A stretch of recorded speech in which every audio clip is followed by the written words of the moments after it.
is Twitter's top priority? I can't speak to Twitter's top priority at this moment. I can say that, again, my team's responsibility was to balance free expression and safety and to ensure the safety and lack of harm for people on the ground. Thank you. Twitter's top priority seems to be to maximize its profit. The people on this panel were among the top experts moderating content for equity and safety at Twitter, and your concerns were consistently steamrolled by executives pursuing profit. We know this situation must change, but I would argue that the structure of these corporations ensures this malpractice will continue. These social media companies have shown themselves unfit to maintain a digital public square with almost universal usage and vast power. Their purpose is not to facilitate healthy, fact-based discourse. It is to aggressively pursue profit for their billionaire executives and shareholders. Even when they make a good decision about removing a post or a user, it is only to make a profit. This existential problem will not be solved by asking these for-profit corporations to tweak their approach around the edges. We need to re-envision what the internet can be. Digital platforms, including social media, are here to stay, but we need to make sure that they operate for the public good and not the private interests. We need to invest in better alternatives to big tech, and we need to establish public ownership and control to ensure these platforms serve everyone fairly. Thank you, and I yield back. Chair recognizes Mr. Perry for 5 minutes. Thank the chairman, and I thank the witnesses. It's been a long day. Mr. Roth, going back to your statement Mr. Edwards talked about, I want to just kind of revisit that a little bit, where it was communicated to you, at least per your statement, by the FBI that there was expected hack and dump or hack and leak operations, and that they would occur before the election, and that these, at the bottom here, the meetings that were rumored, in those meetings were rumored that the hack and leak operation would involve Hunter Biden. Subsequent to that, well, first of all, who told you that? Was that, did you get that? Can you tell us where you got that information, if you know? The subject of a possible hack and leak was raised by a number of representatives of the FBI. Was one of them Mr. Chan? Elvis Chan? Yes, Mr. Chan was a part of it. So are you familiar with the fact that in his testimony in November of 2022 that he says we did not see any similar competing intrusions to what happened in 2016? And of course, you had been talking to intelligence agencies and law enforcement agencies for some time, and they were referring to the 2016 hack and dump operation. Are you familiar that he said that subsequent to you saying this? They didn't have any evidence? I was not aware of Mr. Chan's deposition. That's fair. No.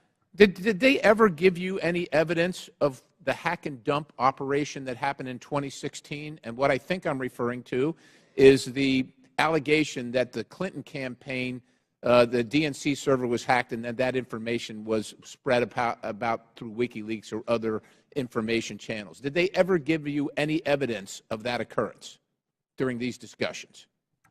That information was made public by the intelligence community in the Mueller report and by the Senate Intelligence. Yeah, evidence. Did they ever give you evidence? Because as far as we know, CrowdStrike looked at the servers. Did the FBI ever look at the servers from the DNC, to your knowledge?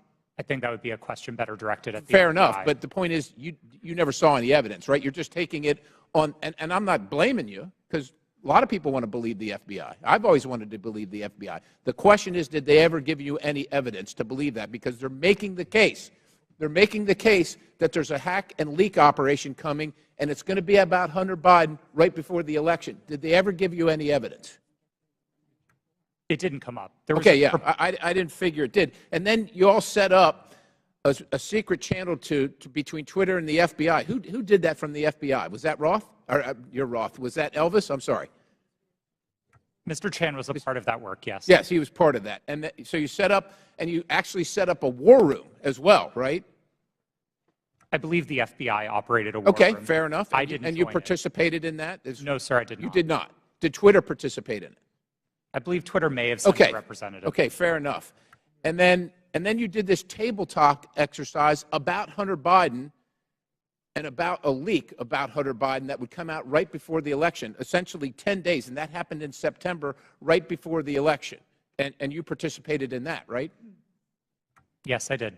Who facilitated that exercise? I know the Aspen Institute, but who facilitated the exercise proper? Was anybody from a government agency facilitating any part of that? Were they involved in the discussions during the exercise? No, I don't believe so, no. So they were just spectators. I wasn't aware that they were spectators either, but I don't recall exactly who was there. I know you don't recall who was there. Then who facilitated it? Do you recall that? My recollection is that the event was facilitated by Garrett Graff, who was a member of the Aspen Institute and Aspen Digital. All right. Do you find it odd now, after the fact, and I know you've already testified here, that you don't see, to Mr. Sessions, that you didn't see that you were misled or potentially duped? It sure seems highly coincidental. Would you agree? It at least seems highly coincidental. Knowing that the FBI had the laptop, that the FBI set up the war room and the channel and told you, per your statement, that this was going to happen, do you find it highly coincidental that it actually happened and it was Hunter Biden at all? I want to be clear that my statement to the FEC does not suggest that the FBI told me it would involve Hunter Biden. That's a popular reading of that declaration, but it was not my intent. I think there is a coincidence there, and I really can't speak as to how that came about. Yeah, it's really coincidental. One last question. Did the CIA or the other governmental agency ever ask Twitter to look at something that violated Twitter's policy? I don't recall specific outreach by the CIA specifically. Other government agency is what it was called in the Twitter files. Yes, Twitter regularly received reports from government requesting review under our rules. So the other government agency, that one, did they ever request information regarding violations of Twitter's policies? The CIA. Gentlemen, time's expired, but please answer the question. Thank the Chairman. Again, I don't recall specific contact from the CIA, no. Okay. Chair recognizes Mr. Burleson for 5 minutes. Thank you, Mr. Chairman.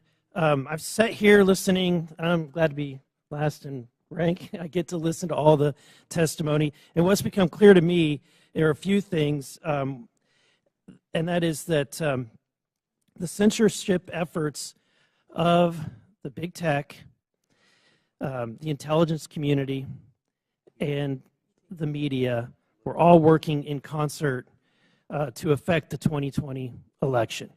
I find it unbelievably ironic, and I hope others do too, see the irony that people who were so concerned and hell-bent and worried about the interference of outside groups on the 2016 election became willing participants to interfere in the following presidential election.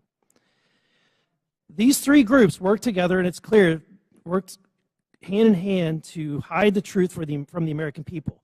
The fact that the FBI had the Hunter Biden laptop, heck, it was in their possession for a year before the election, is appalling. But that didn't stop them from spreading a lie and a bogus claim about it being Russian interference again.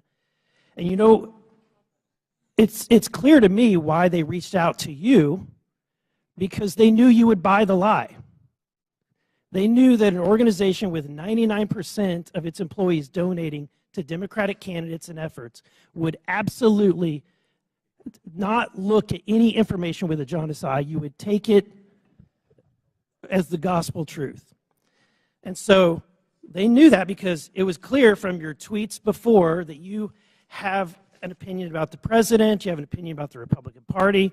And so when all of that leading up to the October 14, 2020, when the New York Post published its story, everything was already in place.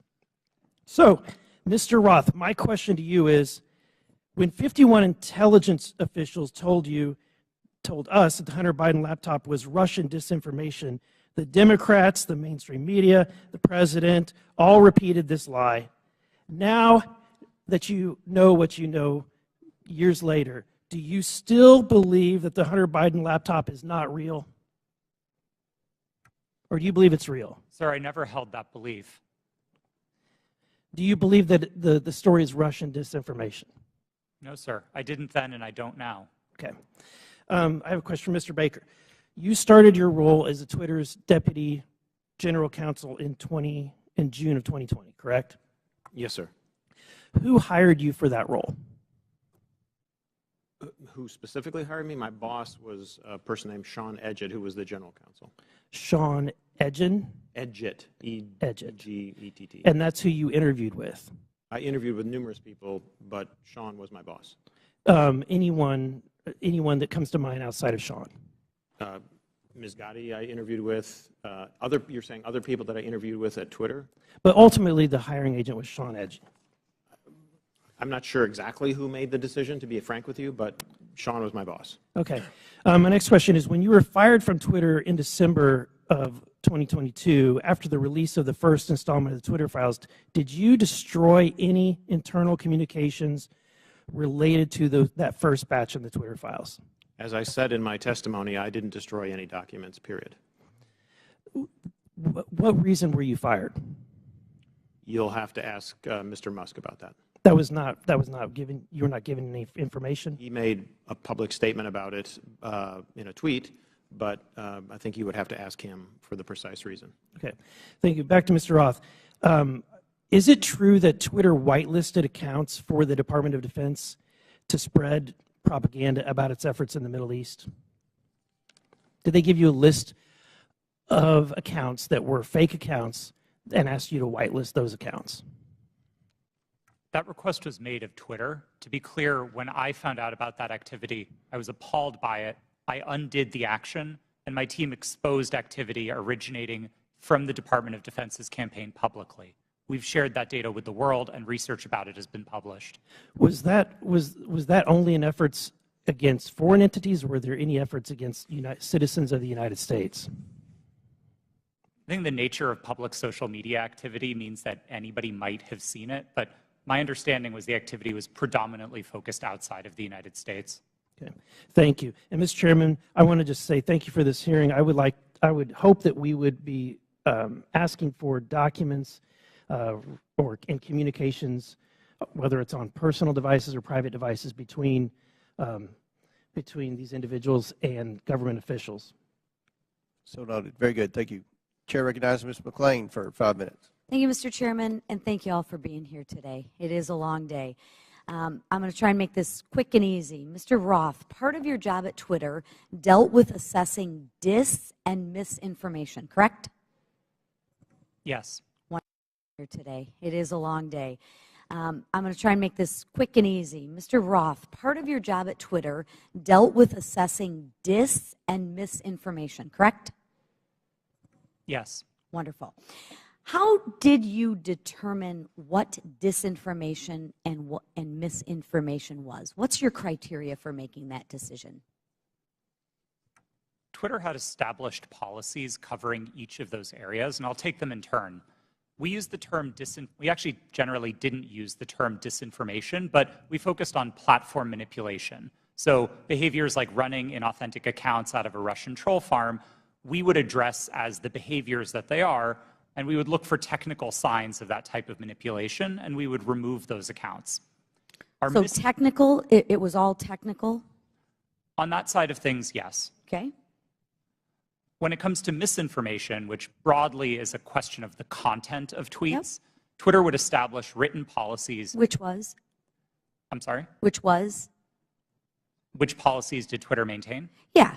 I mean, I think what the problem with America is we have one set of rules for this team and another set of rules for this team.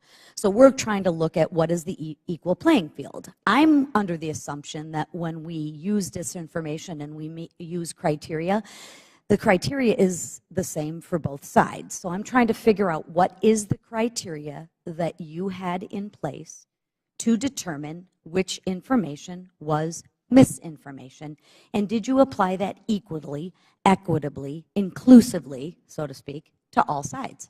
So what is the criteria? Thank you for the question. We used a three-part test across all of our misinformation policies. Okay? The first is whether the tweet advances a claim of fact stated definitively. Not an opinion, not a viewpoint, but a claim of fact stated definitively. Okay. The second part of that test is whether the claim of fact is provably false. Not iffy, not maybe, not gray area, definitely provably by multiple expert sources false. And then finally, and this is a really important part, we looked for evidence that those claims of fact could cause harm. So if a tweet met all three parts of that test, that it's a claim of fact, that it's provably false, and that it's dangerous, Twitter might intervene under its policies. No part of that test is viewpoint-based. And in your opinion, was that applied to all tweets? No. Thank you. Mr. Roth, you're familiar with the reports that the Biden administration was considering establishing a disinformation governance board under the Department of Homeland Security. I am aware of public reporting about that, yes. Thank you. And that board was never established, correct? That's my understanding. That is correct. It seems to me that the federal government had far more powerful disinformation governance board in its relationship with Twitter. Again, Mr. Roth, question, how often were you meeting with people from the federal government while you were at Twitter? Weekly, daily, monthly? I would estimate somewhere between weekly and monthly. Okay. And were you aware that Mr. Baker was also taking these meetings with the federal government as well? I was not aware of Mr. Baker's calendar, no. So you had no idea that he was meeting, there was no you just worked in silos? I mean, Mr. Baker and I were in some of the same meetings together, but no, I did not know the ins and outs of what he was doing. Okay. What did you understand Mr. Baker's role to be at Twitter besides offering general legal advice? Mr. Baker supervised the primary legal team that advised the trust and safety team. He was the supervisor of the attorneys who advised my team. Okay. And how about Ms. Gaddy's role at Twitter besides offering general legal advice? For the final, I believe, year and a half of my tenure at Twitter, Ms. Gaddy was my direct supervisor. Oh, okay. What was her role? Just to supervise you, to make sure you followed those three claims? Ms. Gaddy supervised what my team's goals and objectives were. She made sure I was doing my job. She made sure that if there was conflict in the workplace, she guided me on how to address that. She did the job of a manager. Okay. And she oversaw you and the trust to make sure that your three claims of fact, provable, false, and would cause harm, she oversaw that? Yes, Ms. Gaddy ultimately oversaw Twitter's policies and enforcement decisions. Thank you. Mr. Roth, in Ms. Navaroli's testimony, she states that her expertise is in media, technology, law, and policy. How often per week did you meet with Ms. Navaroli to discuss these areas while you were both at Twitter? We did not. You did not. Okay. Thank you so much. Gentlelady's time has expired. Chair recognizes Mr. LaTurner for 5 minutes. Thank you, Mr. Chairman. Based on everything I've seen regarding this issue, it is clear to me that government officials colluded with Twitter employees to censor the New York Post's legitimate reporting of the Hunter Biden laptop story. Democrats on this committee have so far characterized this hearing as unnecessary and a waste of time. I'd invite any of my colleagues across the aisle to talk to folks in Kansas, because I can promise you they do not feel that way. In fact, my constituents are very concerned, and rightfully so, that a social media company collaborated with a government entity and a political party to suppress certain social media accounts and filter news ahead of an election cycle. Americans deserve answers on this outright attack on our First Amendment rights, and I look forward to gaining clarity from our witnesses. Mr. Baker, your testimony focuses heavily on the fact that Twitter acted lawfully in its reaction to the Hunter Biden laptop story.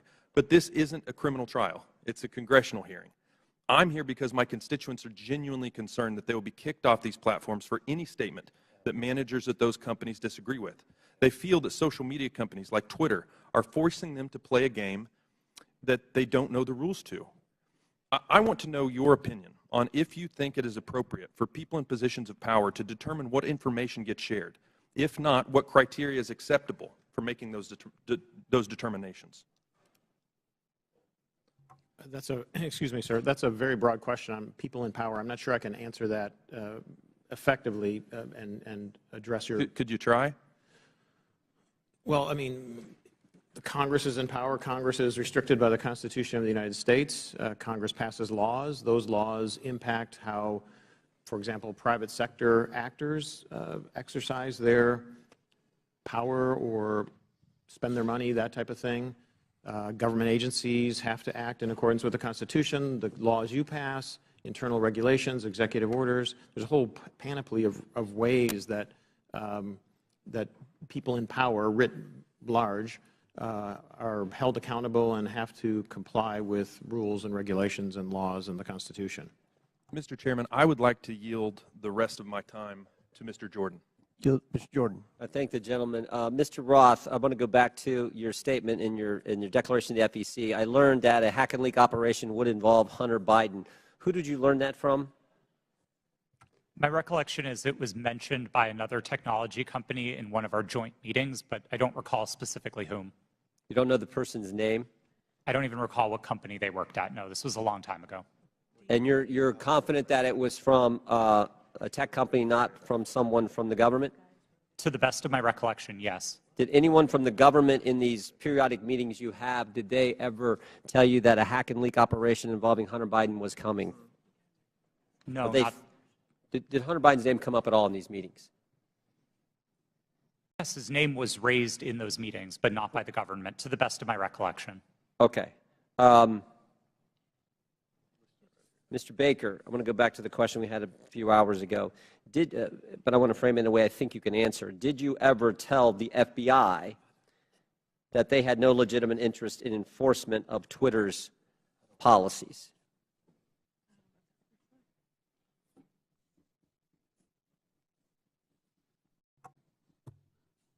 I don't think I understand. I think I understand the question. I don't recall ever having such a conversation with the FBI. Okay. Did you think there was a problem with the FBI sending you a list of names and accounts and saying, hey, these violate your policies? Did you see that as as some kind of potential concern? I was always concerned that the FBI adhered to the Constitution and laws of the United States, period. And you didn't think that crossed the line? Well, what crossed the line, sir? What I just asked you. That the idea that they're sending you a list of accounts that they say these violate your terms of service. Again, I'm making sure that I can answer the question.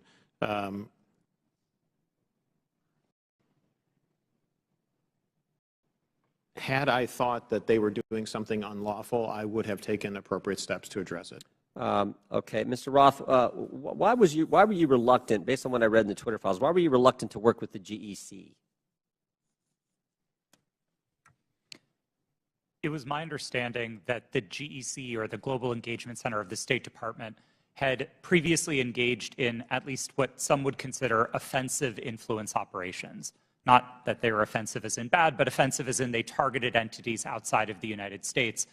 And on that basis, I felt that it would be inappropriate for Twitter to engage with a part of the State Department that was engaged in active statecraft. We were dedicated to rooting out malign foreign interference, no matter who it came from. And if we found that the American government was engaged in malign foreign interference, we'd be addressing that as well. Yep. Gentleman's time's expired. In closing, I want to again thank our panelists for being here. I know it's been a long day. We apologize for the electricity going out. That's never happened in my 6 years in Congress. But before we close, the ranking member and I are going to have very brief closing statements. I yield to the ranking member. Well, thank you kindly, Mr. Chairman. Thank you to the witnesses for your endurance and patience today. I hope you don't feel as bad about the day as you seem to look right now, but it's going to be over soon. I want to start with a simple point that I hope will be sympathetic to you, and I began the long day with this. It's even more important now that we have members who are actually threatening witnesses with arrest and prosecution for clearly imaginary offenses, or at least offenses that might make sense in their minds, but I don't quite know what they would be. But Twitter is a private First Amendment protected media entity, and you make your own decisions like Fox News makes its decisions.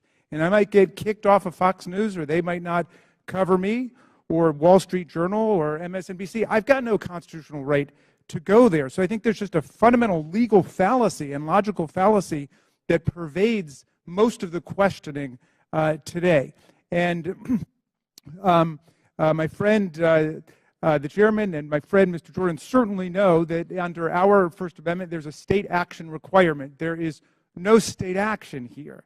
Now, there's an attempt to perhaps jerry-rig some state action by claiming, well, it was really the FBI that committed whatever offense was there. But what do we have in terms of what we found today? Well, today's witnesses, each and every one, testified that no U.S. government official directed any of them to censor, remove, or take down the New York Post story. That was their mistake.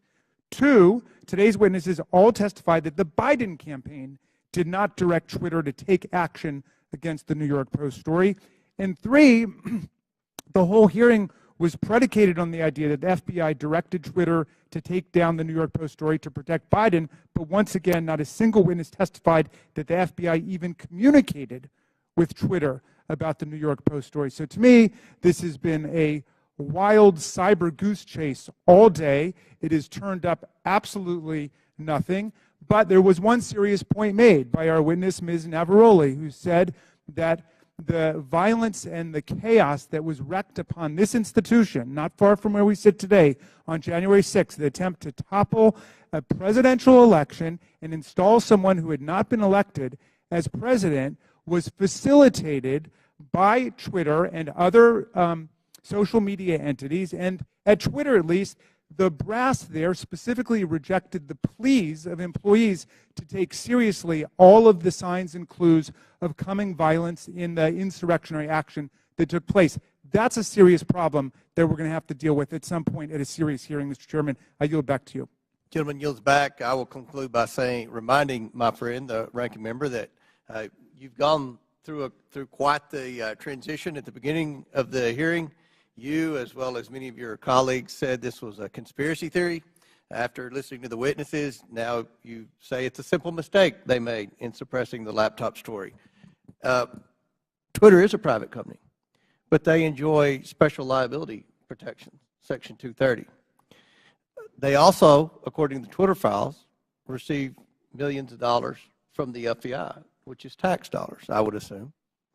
And that makes it a concern of the Oversight Committee. The reason that we've had this hearing is because the laptop has been mislabeled by many in the mainstream media as being Russian disinformation, and that started with Twitter, as well as being tampered with, and you had several people, including Mr. Goldman, that implied that it had been tampered with, even though CBS News and other credible media outlets. You mean mainstream media outlets? CBS? Yeah. You don't think CBS is credible? No, I thought you were just calling them mainstream media. No. Okay. CBS News. CBS News has done a forensic audit that shows that the hard drive is legitimate and it was not tampered with. So these are misconceptions that are out there, and they started because of the suppression of the laptop story. The reason the laptop's important is because there's evidence on there that should concern every American about potential corruption, as well as evidence that would suggest that there's a possibility that this administration could be compromised because of the millions and millions of dollars that they've received from our adversaries around the world. We believe that's worth investigating. We believe national security is important. We had a hearing yesterday on our border. We believe there's a crisis at the border, and it threatens our national security. We had a hearing today. We believe that we need to make sure that this administration is not compromised because of the millions of dollars that they've received from our adversaries around the world. That much of that evidence is contained in the laptop. So I think this was a very successful hearing. I appreciate the witnesses' time. I know it was a very long day, and again, we've never had the electricity go out before. But again, we appreciate your sincere testimony. And with that, and without objection, all members will have 5 legislative days. Mr. Chair, I apologize to interrupt. It's come to my attention that I have to seek your unanimous request in order to submit some additional documents. Without objection, so ordered. Thank you. Apologies. With that and without objection, all members will have 5 legislative days within which to submit materials and to submit additional written questions for the witnesses, which will be forwarded to the witnesses for their response.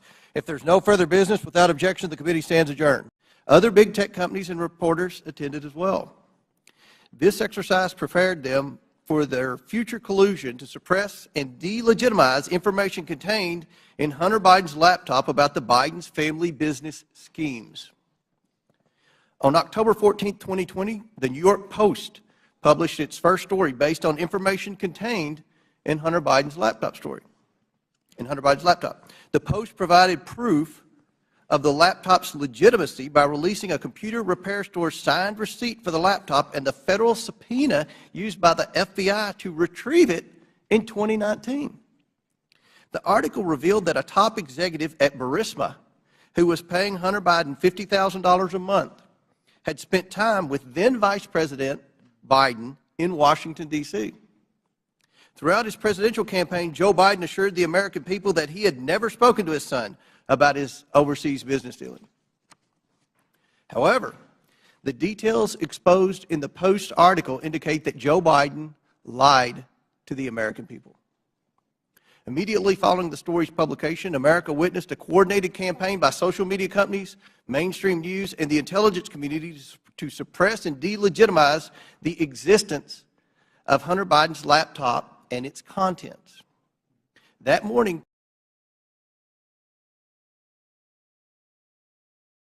Twitter and other social media companies took extraordinary steps to suppress that story. Twitter immediately removed the story and banned the New York Post account.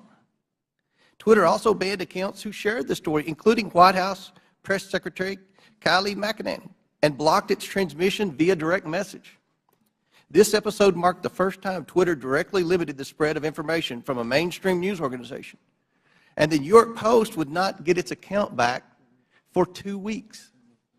Twitter would finally admit its mistake, but the damage had already been done. On October 19th, 51 former intelligence officials published a letter that Hunter Biden's laptop was Russian disinformation, which Joe Biden used as a talking point at a presidential debate on October 22nd. But we all know now this was not Russian disinformation. It wasn't disinformation. I want to make sure the American people truly understand the timeline here because it's very important. The Hunter Biden laptop story was published on Wednesday. Twitter did not acknowledge a mistake for at least 24 hours. Then on Monday morning, 51 former intelligence officials published their letter. That letter was then wholeheartedly accepted by mainstream news as proof that the laptop was fake. Joe Biden used that letter to brush aside the few questions he received about the story. During that time, the mainstream media was more concerned about what flavor of ice cream Joe Biden had ordered on a particular day. All this happened 2 weeks before the 2020 election. 2 weeks. One survey found that 17% of Biden voters would not have voted for the Biden-Harris ticket if they had known about the Biden laptop. But many Americans did not know about it because of a coordinated cover-up by big tech, the swamp, and mainstream news. Now mainstream media outlets have verified the laptop, but the damage has been done. Today we are joined by 3 former high-ranking employees at Twitter. Vijaya Gadde, Twitter's former top lawyer, James Baker, Twitter's former deputy general counsel, and Yoel Roth, Twitter's former head of trust and safety. We are also joined by Annika Collier-Navaroli, Twitter's former head of trust and safety. A former Twitter member of U.S. safety policy team. Let me get that right. I would like to thank you all for your participation in today's hearing. We owe it to the American people to provide answers about this collusion to censor information about Joe Biden's involvement in his family's business schemes. With that, I yield to the ranking member for his opening statement. Thank you kindly, Mr. Chairman. Last night in his State of the Union address, over all the heckling, President Biden reviewed significant achievements his administration and congressional Democrats are delivering for the American people: the lowest unemployment rate in over 50 years, a manufacturing boom in clean energy, semiconductors, and infrastructure, expanding health care for veterans and lowering prescription drug costs for seniors and people with diabetes, beating the opioid epidemic and addressing our national mental health crisis, historic action on climate change. But this morning, we return not to focus on advancing this robust agenda of progress, but instead to take up an authentically trivial pursuit, all based on the obsessive victimology of right-wing politics in America. The majority has called a hearing to revisit a 2-year-old story about a private editorial decision by Twitter not to allow links to a single New York Post article made for a 2-day period that had no discernible influence on anyone or anything. The New York Post published the article on its own pages, and it was carried by lots of other media outlets. It was widely discussed, including on Twitter itself, even during the brief moment in time when links weren't provided, and it was a fixture in right-wing media for the next 3 weeks before the election. I think even the chairman and other members of this committee were out on TV and social media talking about it. But instead of letting this trivial pursuit go, my colleagues have tried to whip up a faux scandal about this 2-day lapse in their ability to spread Hunter Biden propaganda on a private media platform. Silly does not even begin to capture this obsession. What's more, Twitter's editorial decision has been analyzed and debated ad nauseum. Some people think it was the right decision. Some people think it was the wrong decision. But the key point here is that it was Twitter's decision. Twitter is a private media company. In America, private media companies can decide what to publish or how to curate content however they want. If Twitter wants to have nothing but tweets commenting on New York Post articles run all day, it can do that. If it makes such tweets mentioning the New York Post never see the light of day, they can do that too. That's what the First Amendment means. Twitter can ban Donald Trump for inciting violent insurrection against the Union, as he was impeached by the House of Representatives, and as 57 of 100 senators found he did. And it can also try to resurrect his political career. Elon Musk just purchased Twitter and therefore controls its editorial content. And among the first things he did was to fire some people, hire some people, denounce some prior decisions, and reinstate an unrepentant and still clearly lying Donald Trump to the platform. Those decisions, however heroic or imbecilic you think they might be, are protected by the First Amendment in the United States of America. Officially, Twitter happens to think they got it wrong about that day or two period. In hindsight, Twitter's former CEO, Jack Dorsey, called it a mistake. This apology might be a statement of regret about the company being overly cautious about the risks of publishing contents of potentially hacked or stolen materials, or it may reflect craven surrender to a right-wing pressure campaign. But however you interpret it, the apology just makes the premise of this hearing all the more absurd. The professional conspiracy theorists who are heckling and haranguing this private company have already gotten exactly what they want, an apology. What more do they want? And why does the U.S. Congress have to be involved in this nonsense when we have serious work to do for the American people? But what makes this hearing tragic is that if our colleagues really wanted to examine a serious problem involving American democracy and social media, my friends, it is staring us in the face right now. Twitter and other social media companies acted as central organizing and staging grounds for the January 6th violent insurrection against Congress and against Vice President Pence. Twitter became the national and global platform for incitement to seditious violence against our government, and a forum on the day of attack for coordinating logistical movements and tactical maneuvers in the mob violence against our police officers.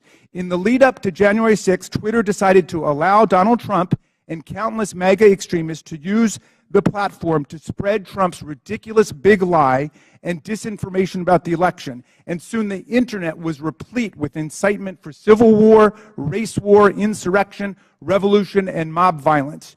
Twitter did so despite increasingly desperate appeals from its own employees to act in the interests of public safety approaching January 6th. The First Amendment is robust and expansive, but it stops at this point. It does not protect anyone's right to engage in incitement to imminent lawless action and violent action against the government or against other people. This is the Brandenburg Principle. There's no carve-out to free speech for speech relating to the New York Post or Hunter Biden or laptops, but there is a significant carve-out when the speech is deliberately calculated to produce imminent violence and chaos against the government. That's why Twitter's deliberate indifference to Trump's big lies and incitement, its decision to ignore the pleas of its own employees to deal with the impending explosion against our police and against Congress on January 6th are matters that require real investigation and reflection. Rather than conspiring to suppress right-wing MAGA speech, as my colleagues astonishingly claim, Twitter and other media companies knowingly facilitated Trump's spread of disinformation, or what his own sycophantic Attorney General William Barr would come to call bullshit, and gave voice to his followers' glorification of violence and calls for civil war. Today, we will hear from Anika Collier-Navaroli, a former Twitter employee turned corporate whistleblower and patriotic hero who raised the alarm inside Twitter and about numerous accelerating warning signs that she saw leading up to the violent and catastrophic attack on the Capitol on January 6, 2021. Ms. Navaroli is here today to publicly testify about how senior officials at Twitter resisted her efforts to put policies in place or to enforce existing policies to promote public safety and to defend our national security. Twitter management, however, did not want to cross Donald Trump. I don't know precisely how we will solve the problem of private social media platforms being used for the organization of coups and incitement of violent insurrections against the United States or Brazil or any other country. But this is a grave problem confronting democracy, not just in America, but all over the world. It is not a silly, concocted partisan issue. We must analyze it carefully and legislate effectively to address it, and we must never forget that the enemies of democracy, led by autocrat and war criminal Vladimir Putin, are spending hundreds of millions of dollars on social media propaganda and disinformation to destabilize democracy all over the world, even as they wage their genocidal, illegal, aggressive war against the people of Ukraine. How are we going to prevent the liberal democracies from being overrun by propaganda, disinformation, and violent incitement? Well, listen to Anika Collier-Navaroli, because she has something important to say. She poses a problem that would be worthy of a serious congressional hearing, and we should have one. Thank you, Mr. Chairman. I yield back. Gentleman yields back. I want to thank, again, the witnesses for appearing here today. Today's witnesses are former Twitter employees. Vijaya Gaddy, Twitter's former general counsel. James Baker, Twitter's former deputy general counsel. Yoel Roth, Twitter's former head of trust and safety. And Anika Collier-Navaroli, a former member of Twitter's U.S. safety policy team. I want to remind everyone you all are appearing under subpoena by your own request. Pursuant to Committee Rule 9G, the witnesses will please stand and raise the right hands.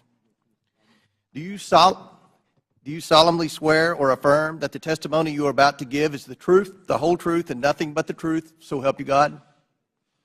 Let the record show that the witnesses all answered in the affirmative. We will begin the 5-minute question portion of our hearing today. The chair recognizes. Oh, I apologize. Ready to get to the questions. We'll start with the opening statements, then we'll go to the questions. So each witness will get 5-minute opening statements, and we'll begin with you, Mr. Baker. Thank you, Mr. Chairman. Mr. Chairman, Ranking Member Raskin, and members of the committee, thank you for the opportunity to appear before you today. I hope that we will have a useful conversation about matters that are of great importance to the nation and the world.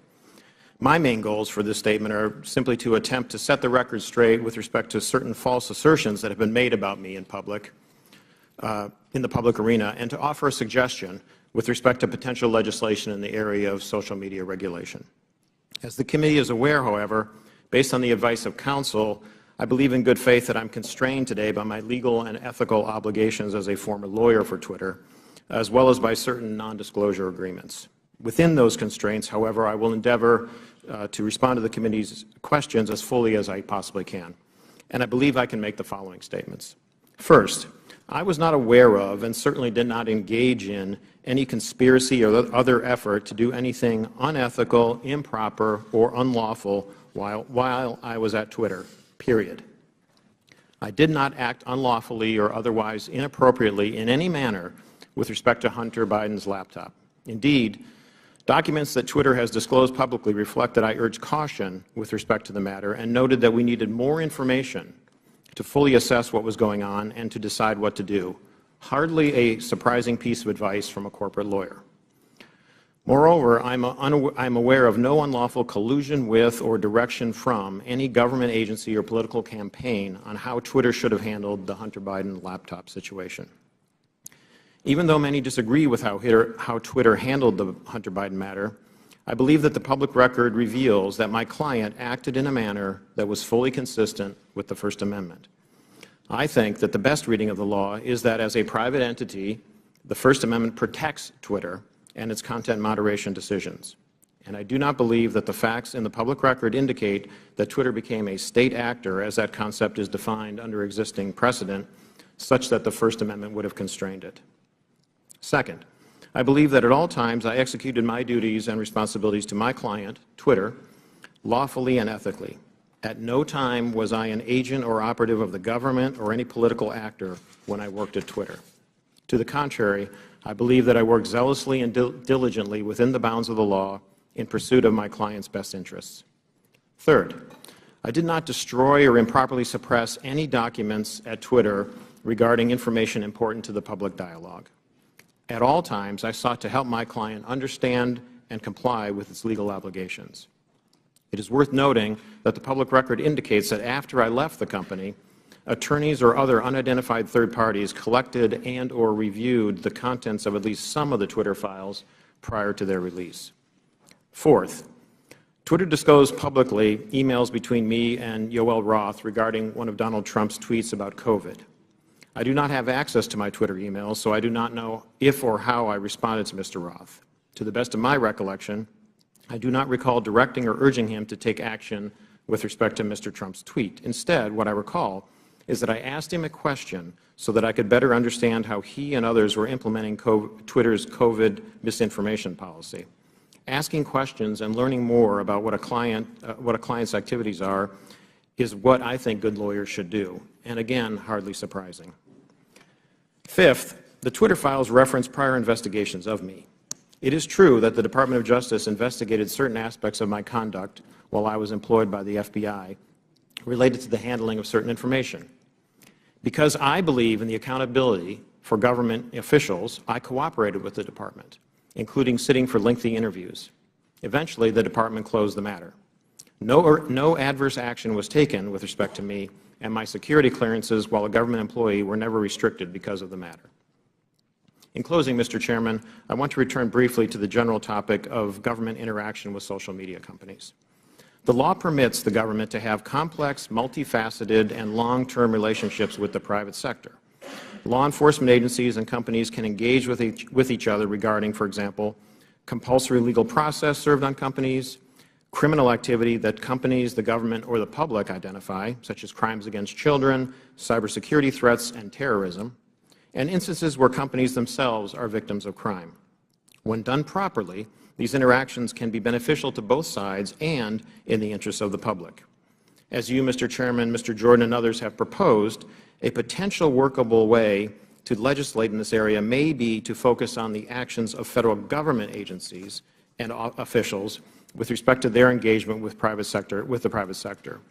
Congress may be able to limit the nature and scope of those interactions in certain ways, require enhanced transparency and reporting by the executive branch about its engagements, and require higher-level approvals within the executive branch prior to such engagements on certain topics, so that you can hold Senate-confirmed officials, for example, accountable for those decisions. In any event, if you want to legislate, my recommendation is to focus first on reasonable and effective limitations on government actors. Thank you, Mr. Chairman. Thank you, Mr. Baker. Ms. Gaddy. Chairman Comer, Ranking Member Raskin, and members of the committee, thank you for this opportunity to provide this opening statement. After a decade as a corporate lawyer, I joined Twitter in 2011 as the first member of the corporate legal team. In 2013, I was promoted to general counsel. In 2018, I became the chief legal officer and continued in that role until October of 2022. During my time at Twitter, I had many distinct teams reporting to me, including legal, trust and safety, public policy, corporate security, and compliance. I was drawn to work at Twitter because I was inspired by how people were able to use the platform and awed by its potential. Twitter enabled anyone to hear directly from any individual instantly. People from around the world were coming together on Twitter for an open and free exchange of ideas. The work was challenging and fulfilling. After Jack Dorsey returned as CEO in 2015, one of his top priorities became what we called the health of the public conversation. This was based on customer research, advertiser feedback, Twitter's declining revenue, user growth, and stock price. Teams across Twitter were focused on making the platform safer, better, and more profitable. As an executive of the company, I also was responsible for helping to achieve the corporate goals set by Mr. Dorsey, and I was accountable to him, the board of directors, and ultimately Twitter's public stockholders. As we prioritized the health of the public conversation, we did not lose sight of what Twitter was for most people, a place to talk about their favorite things. Topics that animated the platform range from K-pop to the World Cup to video games and movies.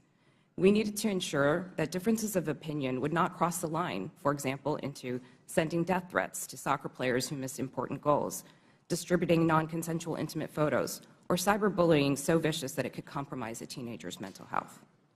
Twitter's platform rules covered a wide range of conduct and changed over time based on new behaviors and harms on the platform and feedback from customers, regulators, governments, advertisers, researchers, and others. This feedback led to a principles-based approach, which we applied to an array of difficult yet equally complicated situations around the world. These rules were also benchmarked against industry standards. We all knew how difficult it would be to design, much less apply, one set of global rules for hundreds of millions of accounts that shared billions of tweets a week. While I was at Twitter, the company never lost sight of its deep commitment to promoting and defending free expression around the world. For example, to protect human rights defenders, we fought for the right of people to use pseudonyms on the platform. We litigated in courts around the world to protect the rights of people to express their opinions, often defending them against their own governments who are acting unlawfully or violating international human rights. And we took extra precautions to ensure we scrutinized or challenged and never just acquiesced to government legal demands. Defending free expression and maintaining the health of the platform required difficult judgment calls. Most applications of Twitter's rules were fact-intensive, subject to internal debate, and needed to be made very quickly. We recognized that after applying our rules, we might learn that some of them did not work as we imagined and that we would need to update them. We always remained open to new information from our customers and critics regarding our policies and enforcement. At times, we also reversed course. For example, on October 14, 2020, the New York Post tweeted articles about Hunter Biden's laptop with embedded images that looked like they may have been obtained through hacking. In 2018, we had developed a policy intended to prevent Twitter from becoming a dumping ground for hacked materials. We applied this policy to the New York Post tweets and blocked links to the articles embedding those source materials. At no point did Twitter otherwise prevent tweeting, reporting, discussing, or describing the contents of Mr. Biden's laptop. People could and did talk about the contents of the laptop on Twitter or anywhere else, including other much larger platforms, but they were prevented from sharing the primary documents on Twitter. Still, over the course of that day, it became clear that Twitter had not fully appreciated the impact of that policy on free press and others. As Mr. Dorsey testified before Congress on multiple occasions, Twitter changed its policy within 24 hours and admitted its initial action was wrong. This policy revision immediately allowed people to tweet the original articles with the embedded source materials. Relying on its long-standing practice not to retroactively apply new policies, Twitter informed the New York Post that it could immediately begin tweeting when it deleted the original tweets, which would have freed them to retweet the same content again. The New York Post chose not to delete its original tweets, so Twitter made an exception after 2 weeks to retroactively apply the new policy to the Post's tweets. In hindsight, Twitter should have reinstated the Post account immediately.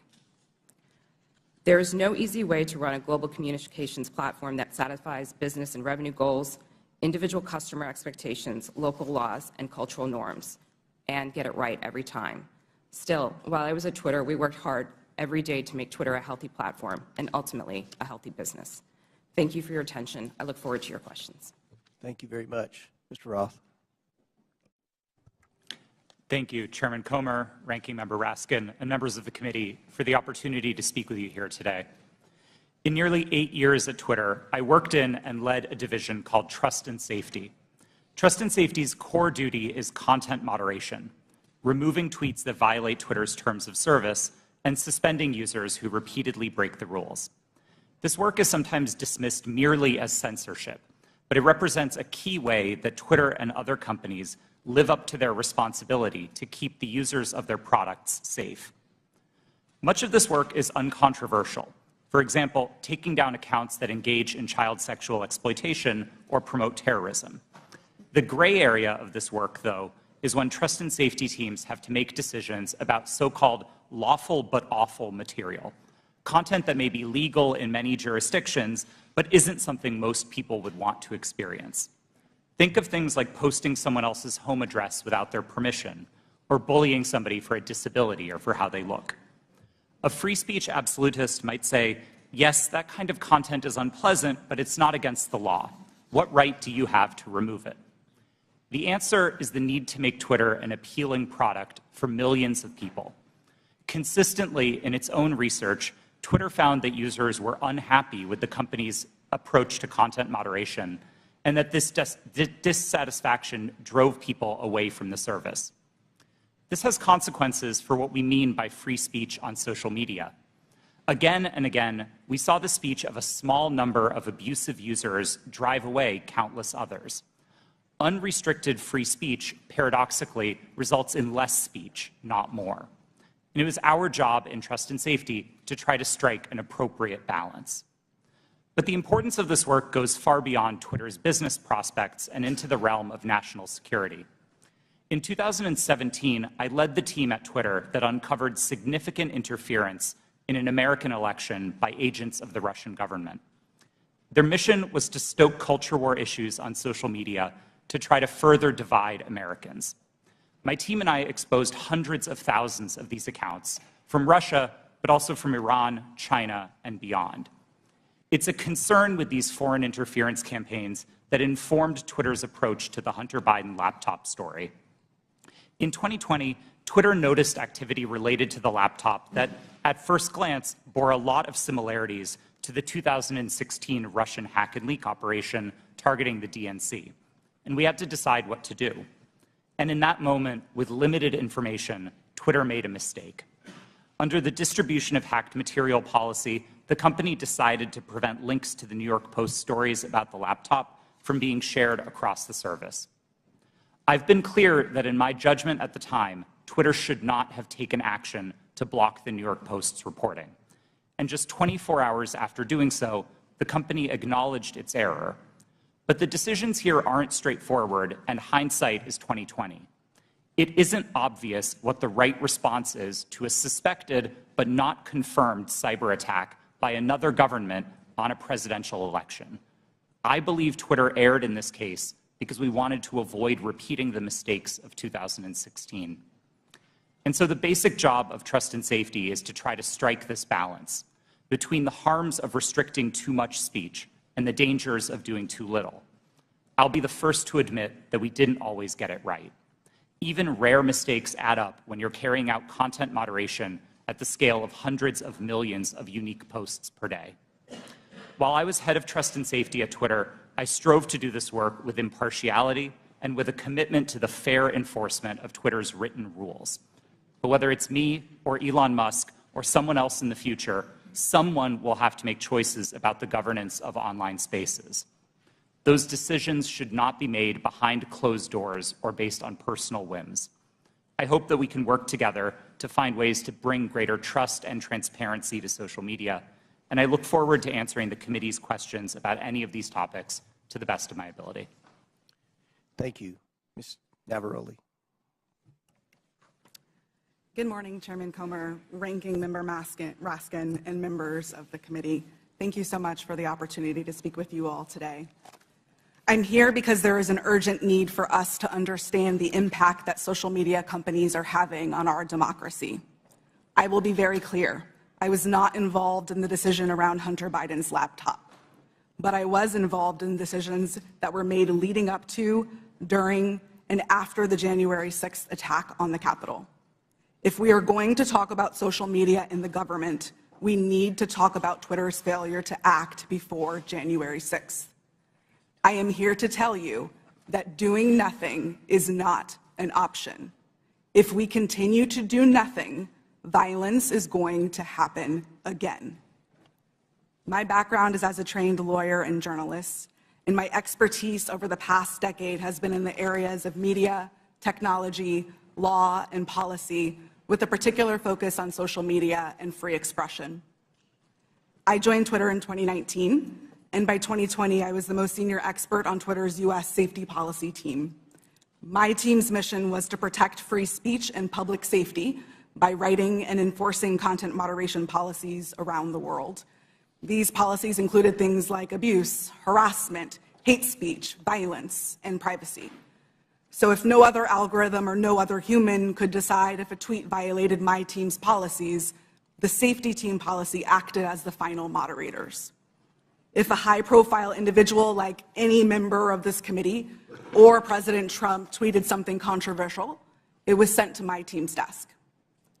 Every day, we had to decide whether a particular piece of content equated to yelling fire in a crowded theater. My work at Twitter and subsequently at Twitch put me in the middle of key events in history. What I've learned from them is that social media played and continues to play a role in these events.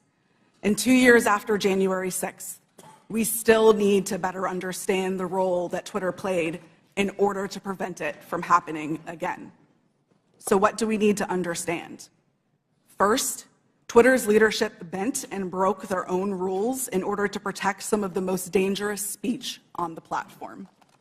I'm going to talk a little bit about what happened in the months leading up to January 6th. During this time, my team worked to try to minimize the threat of violence that we saw coming. After President Trump instructed the Proud Boys to stand back and stand by in a debate, we considered the danger that that statement would have if it was tweeted. So we crafted what we called a coded incitement to violence policy to address dog whistles like this. Instead of approving it, management bent over backwards to find ways to not approve it. On January 5th, when the policy was still not approved, I led a meeting where one of my colleagues asked management whether someone was going to have to get shot before we were allowed to take down tweets. Another colleague looked up live tweets and read them to management to try to convince them of the seriousness of the issue. Still, no action was taken. On the morning of January 6th, I sent Twitter lawyers a message warning them that our team was hamstrung by leadership. 2 days later, when it looked like it was going to happen all over again, I asked management whether they wanted more blood on their hands. Only then did they act. The second problem is that there is way too much power concentrated in the hands of too few. With January 6th and many other decisions, content moderators like me did the very best that we could. But far too often, there are far too few of us, and we are being asked to do the impossible. For example, in January 2020, after the US assassinated an Iranian general and the US president decided to justify it on Twitter, management literally instructed me and my team to make sure that World War III did not start on the platform. No person, people, or company should have that kind of unchecked power or that kind of responsibility. The modern-day public conversation should not be susceptible to the whims of any one individual or any one company. Fixing the systemic issues that lead to bad decisions is not going to be easy, but people like me who have been in the trenches can help lead the way. But I must say, coming forward and offering this information is risky and it is difficult. Doxing and harassment are real, and people are afraid to tell what they know. So we need to make sure that there are protections for those who speak the truth. We need to create space to hear from people on the front lines. We need to give them protection so they can share their experiences. Only then can we begin to understand the full scope of the problem and to find solutions.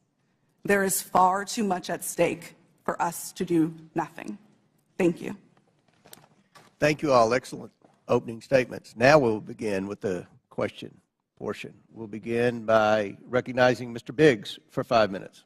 Thank you, Mr. Chairman. Mr. Roth, within just mere minutes or hours after the New York Post published its story on the Hunter Biden laptop, at 8:51 a.m., you sent a message to a team, part of your team, I assume, and you said it isn't clearly violative of our hacked materials policy, referring to this story, nor is it clearly in violation of anything else. Do you remember sending that message? Thank you for the question, Congressman. I don't recall that message specifically, but that does sound like my judgment on that day, yes. Okay, so that was early on in the day, and yet shortly thereafter, Kayleigh McEnany, White House press secretary's, her account was locked. So an inquiry was made the next day by a person named Carolyn Strom. You know Carolyn Strom? Yes, sir, I do. Yeah, and Carolyn Strom asked what's going on here, and somebody named Elaine Ong Soto said the user was bounced by site integrity for violating our hacked materials policy. Do you remember that incident? Yes, sir, I do. And somebody named Trenton Kennedy said, I'm struggling to understand the policy basis for marking this as unsafe. And I think the best explainability argument, now that may be a technical term for you, but for me it looks like we're trying to create a narrative here to cover our butt. The best explainability argument for this externally will be that we're waiting to understand if this story is the result of hacked materials. Do you remember Mr. Kennedy's communication? Yes, I do. Yeah. And so then we get into a whole series of things written by Mr. Baker going back and forth. And he says on that same day, now at 9:26, which is about a half an hour after your statement that you don't think that anything's been violated here, he says, I've seen some reliable cybersecurity folks question the authenticity of the emails in another way. And then you seem to later, but by the way, that's almost inconceivable. I mean, it just seems inconceivable that that would have happened so quickly that he would have that.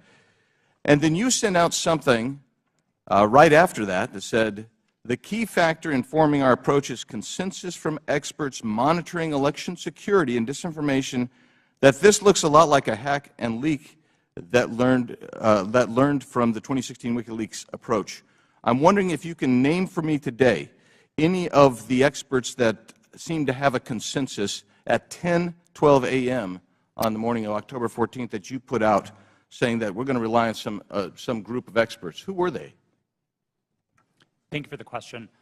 Twitter did not give me access to any of my documents or emails to prepare for this hearing, and so unfortunately I can't give you a direct answer. Were there, Mr. Roth, were there experts? Were there people that you consulted that were cybersecurity experts between 9 a.m. and 10:15 a.m. on that day? My recollection is that we were following discussions about this incident as they unfolded on Twitter. So cybersecurity experts were tweeting about this incident and sharing their perspectives, and that informed some of Twitter's judgment here. But I want to emphasize, as I said in my statement, I didn't think that the evidence or those perspectives warranted removal, and I advocated against taking that action. I understand. Let's look at one other document. Our teams made the determination that the materials fall under our hacked materials policy. It's my understanding from reports and internal sources that normally a hacked material policy would require a government official or law enforcement determination that there had actually been a hacked account before that hacked policy were to be in place or imposed. Is that accurate? No, sir, it's not. So the policy did not require that there be any kind of official finding by a government source? No, there were a number of different types of evidence that we considered under the policy. Certainly government attribution would be a powerful one, but we also looked So you weren't looking, that wasn't determinative is what we're saying? In that instance, we did not have any specific information from any government source, no. I'm going to read something that applies to this and several other things from the Twitter stack that you guys had. This might be an unpopular opinion, but one-off ad hoc decisions like this that don't appear rooted in policy are, in my humble opinion, a slippery slope and reflect an alternatively equally dictatorial problem. Quite frankly, that's what the essence of all four of your testimony, I realize you're trying to fight against it, but you exercised an amazing amount of clout and power over the entire American electorate by even holding them hostage for 24 hours, reversing your policy, and then they're like, well, we want to go back to the originals. That's 24 hours, or 2 weeks, that you imposed your will on the American electorate. I'll yield back, Mr. Chairman. Gentleman's time's expired. He went 30 seconds over. I'll give the ranking member an extra 30 seconds. You're very fair-minded, Mr. Chairman. Mr. Roth, let me start with you. Did I hear you correctly to say that there were thousands or even hundreds of thousands of counterfeit Twitter accounts set up by Russian propaganda and disinformation for Vladimir Putin to pump his poison into the bloodstream of American social media? Is that right? That's right, sir. And that's not just past tense. Those accounts are active on social media today. This is an ongoing campaign. Well, we should be having a hearing about that. I appreciate your alerting to us what's taken place. Ms. Navaroli, so you've testified that in the months leading up to the November 2020 election and then in the weeks before January 6th, you were growing increasingly anxious about the violent rhetoric and incitement that you saw posted on Twitter. Can you describe specifically what made you so concerned during that period? And did you raise your concerns with people at Twitter? Thank you for that question. As I said in my opening statement, after former President Trump in his debate said the statement, stand back, stand by to the Proud Boys, my team, in discussion with other teams at Twitter, realized that we had a gap in our policies and that could not be said on the platform because it would have gone too far. What we did see continue to happen was those statements, in addition to other coded incitement to violence or dog whistles, began to spring up on the platform. And so what was once fringe ideology or fringe statements that were calling for the overthrow of the government became a loud roar. And so we heard individuals beginning to say that they were locked and loaded, that they were ready for Civil War Part 2, that they were ready for another revolution, that they were ready for the day of the rope, in very clear English on Twitter. And on the January 6th committee, we have tens of thousands of statements like that being made on Twitter and other parts of social media. So we got a little taste of what you were experiencing on a daily basis. Now, there was this meeting on January 5th at Twitter. I don't think it was called specifically to look at what was going to happen the next day. That just happened to be a regular meeting. But at that meeting, you and other employees raised urgently the problem of what you saw coming on January 6th. How did Twitter management respond to the concerns that you raised? That's a great question. And yes, that meeting was a regularly scheduled meeting. Within the meeting, I believe I referred to it in my testimony to the January 6th committee as I was at my wit's end. I had argued, I had asked questions, I had asked for clarification. We had found dangerous tweets within the meeting, and yet the individual who is the most senior leader within the team in that meeting told us that we were not allowed to take that content down and that we were not allowed to use the coded incitement to violence policy. The reason that she gave us mirrored what we had been told by the former head of Trust and Safety, Del Harvey, that individuals might be saying things like locked and loaded or stand back and stand by in ways of self-protection. That was not what we were seeing on the platform. So when you were seeing things like locked and loaded and Civil War Part 2 and race war and so on, were you warning your superiors at Twitter that you thought there was going to be real violence, that this was not hyperbole that was being spoken at that point? Absolutely. I specifically told Del Harvey herself that someone was going to get shot, as I testified to to the January 6th committee. You stated that Donald Trump described his own tweets as little missiles. Why did that stick in your mind? Yes, the quote that you're referring to, I don't remember exactly what news article that it was in, but it was a news article that I had read in which the former president said that he liked to send out his tweets like little missiles. To me, that sounded exactly like weaponization of a platform, in his own words, and yet Twitter was not concerned. All right. Well, again, this bears a complete hearing on its own. This is a real issue, unlike something that happened a couple of years ago for 24 hours that has already disappeared in the sands of time. But this is facing us today. As you say, those right-wing violent forces are still out there, and the social media can still be used as a channel for incitement to violent action against state legislatures, school boards, the Capitol of the United States, Congress, and so on. How do we prevent this from happening in the future, and do you think that Twitter is dealing with this problem effectively now? As I said in my opening statement, we have to do something. There is too much at stake for us to continue to do nothing. And this question of how do we prevent it is a big one. Unfortunately, I do not believe that we are at a place that we can come to solutions because we do not know how these companies work. We must continue to hear from individuals like myself. We must have a seat at the table to be able to share our experiences, because our experiences and the ways that we have succeeded, the ways that we have failed, hold the key to our futures and the key to our democracies. All right, thank you, Mr. Chairman. I would just say I was skeptical about revisiting the whole New York Post thing, where there have already been congressional hearings and they've already apologized for their little lapse, but this is a serious issue, and so I'm glad we at least have the opportunity to begin to talk about it in public. And I yield back to you. Thank you. Gentleman yields back. I'll recognize myself now for questioning. The Biden family investigation begins with the story of how big tech, the media, former intelligence agents, and the Bidens themselves suppressed the story of Hunter Biden's laptop weeks before the 2020 election. Today, we're hearing from Twitter executives who buried the New York Post laptop story, claiming it violated the platform's hacked materials policy. In reality, the Twitter executives were hostile towards conservatives and biased towards anyone who opposed their points of view. For example, Mr. Roth, did you write this tweet? I regret the language that I used in some of my former tweets, but yes, I did post that. And I'll read the tweet so it's in the record. Yes, that person in the pink hat is clearly a bigger threat to your brand of feminism than actual Nazis in the White House. Mr. Roth, do you think all conservatives are Nazis? Certainly not, sir. What about the hundreds of people who worked in the Trump administration? Certainly not. Did Ms. Gaddy or any other lawyer at Twitter ever tell you to take down that tweet? No, Twitter did not have a practice of restricting employees sharing their personal viewpoints on the service. Okay. Turning back to the laptop, Ms. Gaddy, are you aware that Hunter Biden's lawyers, as recently as last week, wrote the Department of Justice about Hunter Biden's laptop?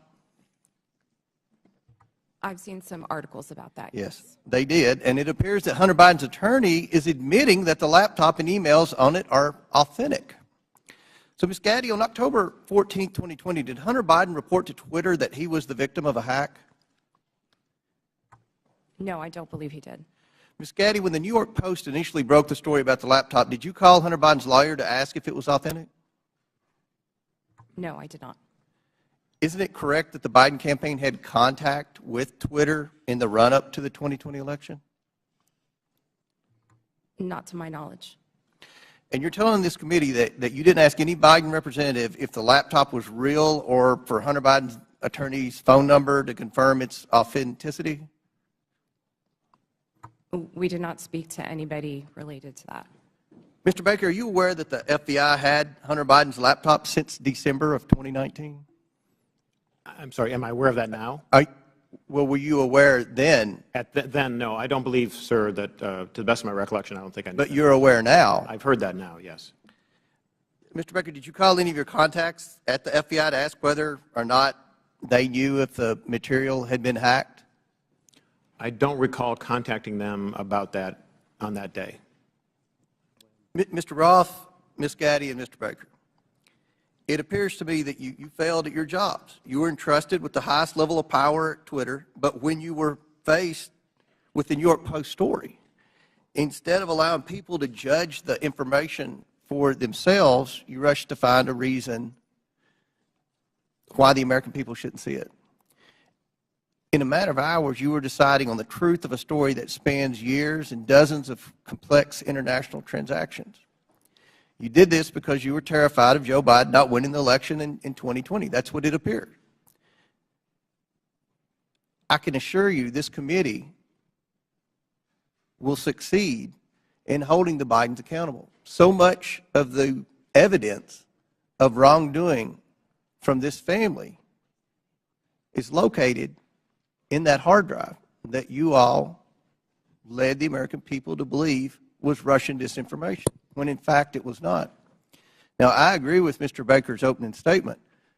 The concern for me is the level of involvement the FBI had with not just Twitter, but all of our social media platform companies. And I think it kind of goes in the opposite direction of where my friend, the ranking member, was trying to take this in his opening statement. This is something this committee should be concerned about. The government doesn't have any role in suppressing speech. And that's something the media should be very concerned about. What if there's a conservative president that somehow cleans out our FBI and they put in conservatives to suppress liberal speech? We don't, that's something that should never happen. So I look forward to more questions, and at this time I yield to the gentleman from I think the chair for yielding. Mr. Baker, you said you didn't talk with the FBI that day. Did you talk to the FBI about the Hunter Biden laptop story prior to then or after that day? I'm trying to make sure I can answer this question consistent with the restrictions that I talked about in my opening Simple statement. question. Did you talk to the FBI about the Hunter Biden story? To the best of my recollection, I did not talk to the FBI about the Hunter Biden story before that day. Did you talk to him after it? You said your response is real specific to the chairman. You said, I did not talk to the FBI about the Hunter Biden laptop story that day. I assume that day is October 14th. I want to know if you talked to him on the 13th or before, or if you talked to him on the 15th and after.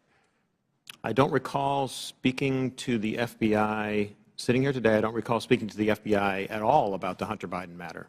Well, then why'd you answer it the way you did? I beg your pardon? I yield back there. Chair recognizes Ms. Norton for 5 minutes. Thank you, Mr. Chairman. Like Benghazi before, Republicans are on a taxpayer-funded expedition to attack their political rivals, and they're feeding the flames of conspiracy in the process. With the release of the so-called Twitter files, Donald Trump has seized the moment to further his own conspiracies about the 2020 election, writing in December, and I quote, "Do not throw the presidential election results of 2020 out and declare, do you throw the presidential election results of 2020 out and declare the rightful winner, or do you have a new election? A massive fraud of this type and magnitude allows for the termination of all rules, regulations, and articles, and even those found in the Constitution," end quote. Now, it bears repeating that this is the same man who incited an insurrection on January 6th, and just last week reposted a message on Truth Social that suggested his supporters will, quote, and I'm quoting him now, "physically fight for him this time," and added, "They got my 6 and we are loaded, and I mean loaded." This is a question for Ms. Navarrete. What did the phrase "locked and loaded" mean to you while you were at Twitter prior to January 6th? Yes, thank you for that question. The way that I read "locked and loaded" to be interpreted by the tweets that I saw coming on Twitter prior to January 6th was that individuals were loaded, were armed, and that they were ready to commit violence. Are you concerned that the use of this language will continue to incite and legitimize political violence leading to the next election? Absolutely. We are sitting exactly 1 month in which the exact same playbook was played in Brazil, and we saw almost deja vu happening again. As I said in my opening statement, unless we do something, this will continue to happen again. Thank you, Ms. Navarrete. Mr. Roth, you are no stranger to conspiracies and their real-world consequences. If you don't mind, can you please describe for the committee how the release of the so-called Twitter files has affected your personal safety? Thank you for the question, Congresswoman. The Twitter files, I would note first and foremost, didn't just affect me, but affected much more junior employees at Twitter. Employees as far away as Manila in the Philippines were doxxed, had their families threatened, and experienced harm equal to or greater than what I've experienced. But concurrent with the Twitter files, Elon Musk also made the decision to share a defamatory allegation that I support or condone pedophilia. And this lie led directly to a wave of homophobic and anti-Semitic threats and harassment against me, of which Twitter has removed vanishingly little. And following the Daily Mail's decision to publish where I live, ultimately I had to leave my home and sell it. Those are the consequences for this type of online harassment and speech. Well, I must say, those are very real consequences. By legitimizing unsubstantiated conspiracy theories about the deep state, big tech, and government censorship for political gain, committee Republicans are holding a match to a powder keg. We all saw the consequences of this kind of rhetoric on January 6th, and we continue to see it play out as political violence and hate crimes grip communities around the country. And I yield back, Mr. Chairman. That lady yields back. Chair recognizes Ms. Mace for 5 minutes. Thank you, Mr. Chairman. The Twitter files were not just about Hunter Biden's laptop. Twitter files make it apparent Twitter worked overtime to suppress accurate COVID information. Dr. Jay Bhattacharya is a professor of medicine at Stanford who once tweeted an article he wrote about natural immunity. Thanks to Elon Musk's release of the Twitter files, we learned some of his tweets were tagged with the label of Trends Blacklist. Apparently, the views of a Stanford doctor are disinformation to you people. I, along with many Americans, have long-term effects from COVID. Not only was I a long hauler, but I have effects from the vaccine. It wasn't the first shot, but it was the second shot that I now developed asthma that has never gone away since I had the second shot. I have tremors in my left hand, and I have the occasional heart pain that no doctor can explain, and I've had a battery of tests. I find it extremely alarming Twitter's unfettered censorship spread into medical fields and affected millions of Americans by suppressing expert opinions from doctors and censoring those who disagree with the CDC. I have great regrets about getting the shot because of the health issues that I now have that I don't think are ever going to go away. And I know that I'm not the only American who has those kinds of concerns. Another example of what Twitter has done to censor folks is from Dr. Martin Koldorf, a Harvard-educated epidemiologist who once tweeted, COVID vaccines are important for high-risk people and their caretakers. Those with prior natural infection do not need it, nor children. The Twitter files reveal this tweet was deemed false information because it ran contrary to the CDC. So my first question this morning of Ms. Gaddy, may I ask of you, where did you go to medical school? I did not go to medical school. I'm sorry? I did not go to medical school. That's what I thought. Why do you think you or anyone else at Twitter had the medical expertise to censor a doctor's expert opinion? Our policies regarding COVID were designed to protect individuals. We were seeing... You guys censored Harvard-educated doctors, Stanford-educated doctors, doctors that are educated in the best places in the world, and you silenced those voices. My next question is, did the U.S. government, I have another chart I want to show you, Ms. Gaddy. I have another tweet by someone with a following of a full 18,000 followers. This person put a chart from the CDC on Twitter. It's the CDC's own data, so it's accurate by your standards, and you all labeled this as misleading. You're not a doctor, right, Ms. Gaddy? No, I'm not. Okay. What makes you think you or anyone else at Twitter have the medical expertise to censor actual, accurate CDC data? I'm not familiar with these particular situations. Yeah, I'm sure you're not. But this is what Twitter did. They labeled this as inaccurate. It is the government's own data. It's ridiculous that we're even having to have this conversation today. It's not just about the laptop. This is about medical advice that expert doctors were trying to give Americans because social media companies like Twitter were silencing their voices. I have another question, my last one for you, Ms. Gaddy. Did the U.S. government ever contact you or anyone at Twitter to pressure Twitter to moderate or censor certain tweets? Yes or no? We have a program. Did the U.S. government ever contact you or anyone at Twitter to censor or moderate certain tweets? Yes or no? We receive legal demands to remove content from the platform from the U.S. government and governments all around the world. Those are published on a third-party website, and anyone can review Thank them. God for Matt Taibbi. Thank God for Elon Musk for allowing to show us in the world that Twitter was basically a subsidiary of the FBI, censoring real medical voices with real expertise that put real Americans' lives in danger because they didn't have that information. I also want to thank one of my colleagues, Rokana, because as it turns out, censorship isn't just an important issue to conservatives.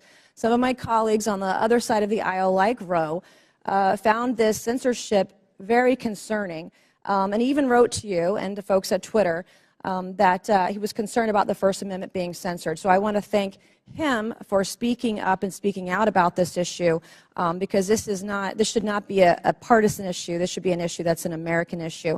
Mr. Chairman, I would like to enter into the record, I ask unanimous consent, to enter into the record a Wall Street Journal article from December 9th, 2022 by Justin Hart entitled "The Twitter Blacklisting of Jay Bhattacharya." Enter the record, please, Mr. Chairman. With that objection, so ordered. Thank you, and I yield back. Chair recognizes Mr. Lynch for 5 minutes. Thank you, Mr. Chairman. I just want to go over the chronology here, Mr. Roth. Back in 2016, Russia and Vladimir Putin engaged in what bipartisan Senate Intelligence Committee investigators called a, and I quote, aggressive, multifaceted effort to influence the outcome of that year's presidential election. The campaign included hacking of the systems of a major political party and leaking illegally obtained information, scanning U.S. election systems for vulnerabilities, and exploiting the weaknesses of social media platforms to spread disinformation to the American people. Again, in a 2017 declassified report, the U.S. intelligence community assessed that Russia's 2016 election operations signaled a, quote, new normal in Russian influence efforts, and that the Kremlin would, quote, apply lessons learned going forward against the U.S. and its allies. Mr. Roth, in a December interview with journalist Kara Swisher, you state that this declassified assessment was, quote, and I'm quoting you, a watershed moment in the history of content moderation and the Internet, close quote. You also stated in that interview that Twitter discussed potential threats to the integrity of the 2020 elections, and it was, quote, and I'm quoting you again, obvious to think about the most influential thing that impacted the 2016 election, which was the hack and leak campaign organized by the Russian government, and that, quote, we would have been stupid not to think about that risk. Mr. Roth, why would Twitter have been stupid to ignore that risk? Thank you for the question, Congressman. I think Twitter and the entire social media industry were, frankly, caught with their pants down in 2016 and missed an opportunity to do the critical work of protecting election security. This isn't my judgment. This is the judgment of academics and researchers who have spent years studying Russian active measures. And most of their conclusions suggest that the #1 most influential part of the Russian active measures campaign in 2016 was the hack and leak targeting John Podesta. It would have been foolish not to consider the possibility that they would run that play again. Right. And so let me ask, was that top of mind for Twitter? You're trying to measure the credibility of incoming intelligence. Was that top of mind in regard to your decision, the company's decision to temporarily limit the distribution of the October 14th New York Post story that was delivered by Mayor Giuliani? Yes, that was one of the animating concerns for us. For nearly 2 years, we had engaged in scenario planning exercises for potential risks tied to the elections, and one of them appeared to be happening that day. Now, again, I think the facts were complicated, and I do believe Twitter made a mistake then, but our judgment was colored by the experience of 2016 and by the very real Russian activities that we saw play out that year. Mr. Roth, in a December 2020 sworn declaration to the FEC, you said that starting in 2018, you had, quote, regular meetings with the Office of the Director of National Intelligence, the Department of Homeland Security, the FBI, and industry peers regarding election security. Is that correct? Yes, sir, it is. Okay. You stated that during these meetings, quote, federal law enforcement agencies communicated that they expected hack and leak operations by state actors that might occur in the period shortly before the 2020 presidential election, likely in October, and that there were, quote, rumors that a hack and leak operation would involve Hunter Biden, close quote. Is that your recollection today? It is, but I want to clarify that sentence slightly. I think it actually should have been two separate sentences. It is true that in meetings between industry and law enforcement discussed the possibility of a hack and leak campaign in the lead up to the election. And in one of those meetings, it was discussed, I believe by another company, that there was a possibility that that hack and leak could relate to Hunter Biden and Burisma. I don't believe that perspective was shared by law enforcement. They didn't endorse it. They didn't provide that information in that meeting. Okay. Just to fast forward here, and in fact, in March 2021, 4 months after the election, the U.S. intelligence community assessed that Russian President Putin authorized a range of government organizations conducted influence operations aimed at denigrated President Biden's candidacy and the Democratic Party, supporting former President Trump and undermining public confidence in the electoral process and exacerbating socio-political divisions in the U.S. that obviously reared their head on January 6th. Mr. Chairman, my time has expired and I yield back.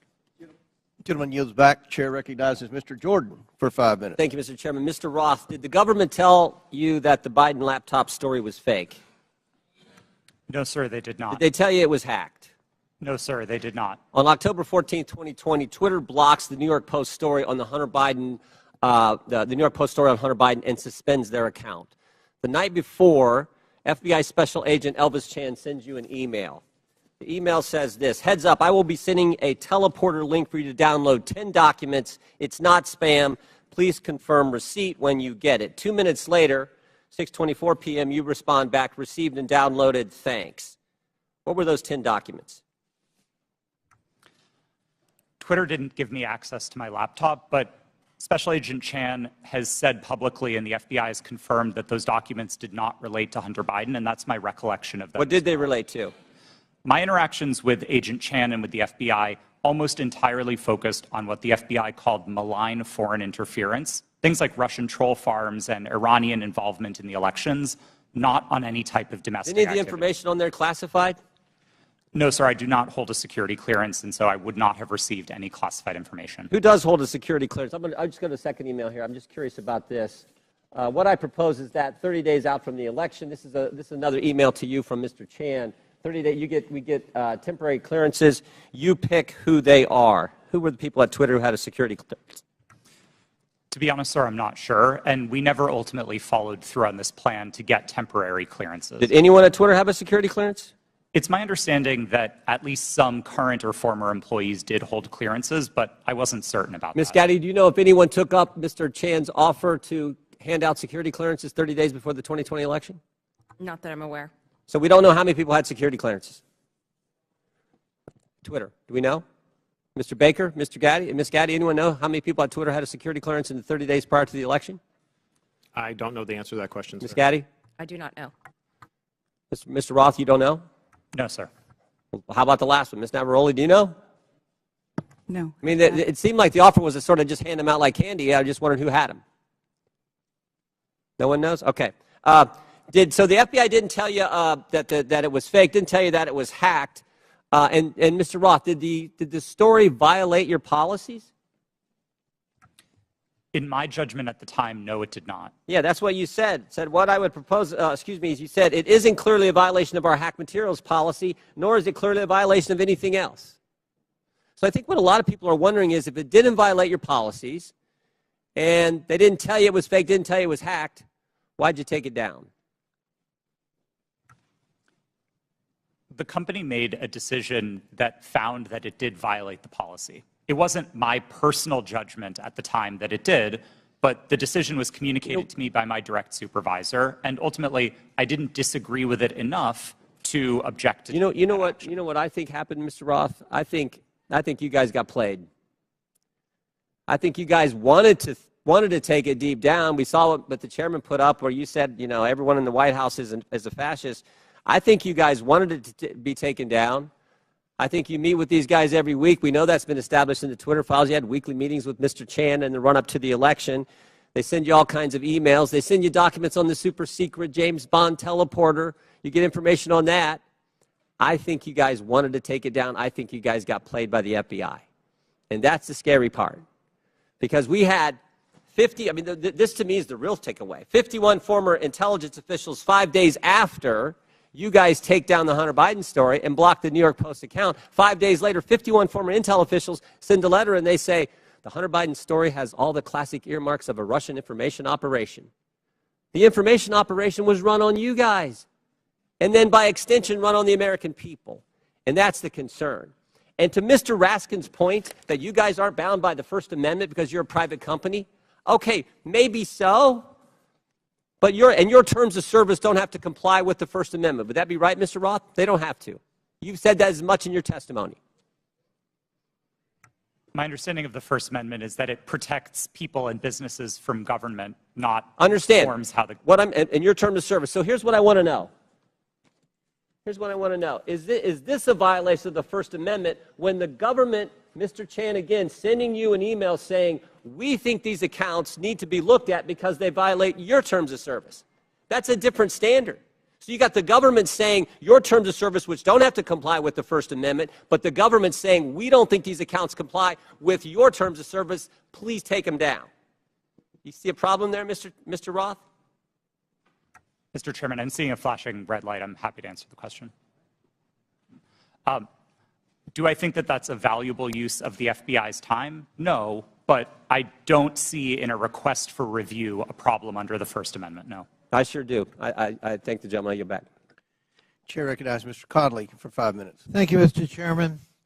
Very good. My, what happens when you hold a hearing and you can't prove your point? We heard from the chairman in his opening statement that it's wrong for government to call Twitter and say, take down a tweet. Did I hear that correct, Mr. Roth? That was my understanding, yes. Yeah.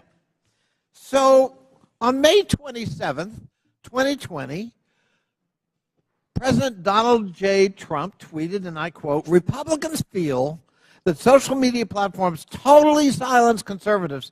By the way, something that would come as news to you, apparently, Mr. Roth, because you're still the subject of conservative harassment. We will strongly regulate, he went on to say, or close them down before we ever allow this to happen, unquote. Ms. Navaroli, doesn't that sound eerily like a government official telling Twitter that there's a threat, we'll shut you down if we don't like the content? I am not familiar with the tweet that you have referenced. Well, but if I just told you that quote without telling you who said it, might it have some ominous overtones from your point of view if you're still at Twitter? We'll shut you down. We'll regulate you. We will never allow this to happen. Those are pretty strong words. They are. Yeah. Okay. On September 8th, 2019, at 11:11 p.m., Donald Trump heckled two celebrities on Twitter, John Legend and his wife, Chrissy Teigen, and referred to them as the musician John Legend and his filthy-mouthed wife, unquote. Ms. Teigen responded to that email at 12:17 a.m., and according to notes from a conversation with you, Ms. Navaroli's counsel, your counsel, the White House almost immediately thereafter contacted Twitter to demand the tweet be taken down. Is that accurate? Thank you for the question. In my role, I was not responsible for receiving any sort of request from the government. However, what I was privy to was my supervisors letting us know that we had received something along those lines or something of a request. And in that particular instance, I do remember hearing that we had received a request from the White House to make sure that we evaluated this tweet and that they wanted it to come down because it was a derogatory statement directed towards the president. They wanted it to come down. They made that request. To my recollection, yes. I thought that was an inappropriate action by a government official, let alone the White House. But it wasn't Joe Biden about his son's laptop. It was Donald Trump because he didn't like what Chrissy Teigen had to say about him. Is that correct? Yes, that is correct. My. You ever think it's appropriate for the President of the United States to direct or otherwise influence a social media company to take down its content? I think it's a very slippery slope. Mr. Roth, Ms. Gaddy, Mr. Baker, any evidence that Joe Biden's ever done that? Certainly none that I'm aware of, no. I don't recall anything like that. I'm sorry, that President Biden did what, sir? Has Joe Biden ever called Twitter, to your knowledge, or his White House at his behest, to take down content or urge you to take down content? I don't know the answer to that question, sir. Well, I'm going to have to conclude at least from 3 of the 4, you don't know. There's no evidence he's ever done that, but there's plenty of evidence Donald J. Trump tried to do that. And if we're going to have a hearing about the misuse of social media and the intrusion of government in the content on social media, we've got an environment-rich target, but it's not Joe Biden. It's Donald J. Trump, and of course we don't want to talk about that. We don't want to talk about Russian bots and Russian fabrications using fake accounts on Twitter to a political purpose, and it's not to help elect Democrats. And we don't want to talk about 4 years of Donald Trump manipulating the truth and trying to manipulate social media and threaten it, or directly to try to shape it by taking down content because it was critical of him personally. And that's what we ought to be talking about as we move forward, not the subject of today's hearing. I yield back. Gentleman yields back. Chair recognizes Mr. Donalds for 5 minutes. Thank you, Mr. Chairman. Real quick, Mr. Roth, you've stated already that what happened with the New York Post story was similar to the hack and leak scenarios from 2016. You also said that you actually were opposed to deleting the New York Post story. Who advocated for the removal of the New York Post story? The company's decision to treat it as a violation. Mr. Roth, who at the company actually went over your recommendation? Because you're pretty high up. Who overrode you? The decision was communicated to me by my direct supervisor. Who was that person? Her name was Del Harvey. She was Okay. the vice president of trust and safety at the time. All right, thank you so much. Ms. Gaddy, real quick, you said to the chairman earlier, and I want to paraphrase what I heard earlier, is that Twitter had no contact with anybody from the Biden team. Is that correct to your knowledge? Not to my knowledge. Put that up for me. Okay, over my right shoulder, we have an email. Reference, this is Saturday, October 24th, 5:39 p.m., referencing 5 different tweets with a Twitter email chain. Under the line, it's more to review from the Biden team. Does anybody have a comment on how much interaction was happening with the Biden team at Twitter with respect to tweets that they wanted Twitter to review? Ms. Gaddy, Mr. Roth? I'm not familiar with this email. So you're not familiar with this email, Mr. Roth? Are you familiar with this email? Only from what's been reported in the Twitter files. Did you ever have contact with anybody from the Biden team? No, sir, I did not. We explicitly separated the teams that would interact with campaigns from teams like mine that were responsible for content moderation. How big was the organization in Twitter that was actually working with campaigns? I couldn't say for sure. Did you ever have any contact with the DNC? Directly? No, I did not. Did anybody at Twitter have any contact with anybody at the DNC? I think it's likely that somebody at Twitter did, yes. In these emails, it's listed these are tweets that had to be flagged from the Biden team. That's what's in the files. You have no idea how many people actually engaged with the Twitter team or how frequently that engagement happened. No, and again, that was by design. We kept those functions separate from content moderation so that we could impartially assess reports like this. Do you know how many tweets were actually flagged and taken down at the behest of the Biden team? I wouldn't agree with the characterization of it as being at the behest of them. These tweets were reported, and Twitter independently evaluated them under its rules. But the email is very clear. More to review from Biden team. The response 3 hours later at the bottom, hold this up real quick so we can see. The request at the bottom, it says, handled these. What does handled these mean? My understanding is that these tweets contained non-consensual nude photos of Hunter Biden, and they were removed by the company under. Hold on, real quick, Mr. Roth. How could you know so much about the content of these tweets? I mean, as far as I'm concerned, these are just web addresses. I don't know what's in these tweets. You have these things committed to memory that you know the content, but you don't know who you talk to at the Biden team? Sir, I didn't meet with the Biden team, but there was extensive public reporting about these tweets specifically that uncovered what they were. You know the contents of the tweets. It was obviously at Twitter, but you have no idea how often people who worked in your organization had with the Biden team during the end of the 2020 presidential elections. I would emphasize that the people who interfaced with the campaigns were not part of my team or organization. I would know what the interactions were if they were on my team. It was a different part of the organization, not mine. Let me ask you a separate question, and I'll ask it of you too, Mr. Baker. Have you guys been able to quantify the amount of in-kind contributions associated with taking down the New York Post story? Because the New York Post story was down for 2 weeks, give or take.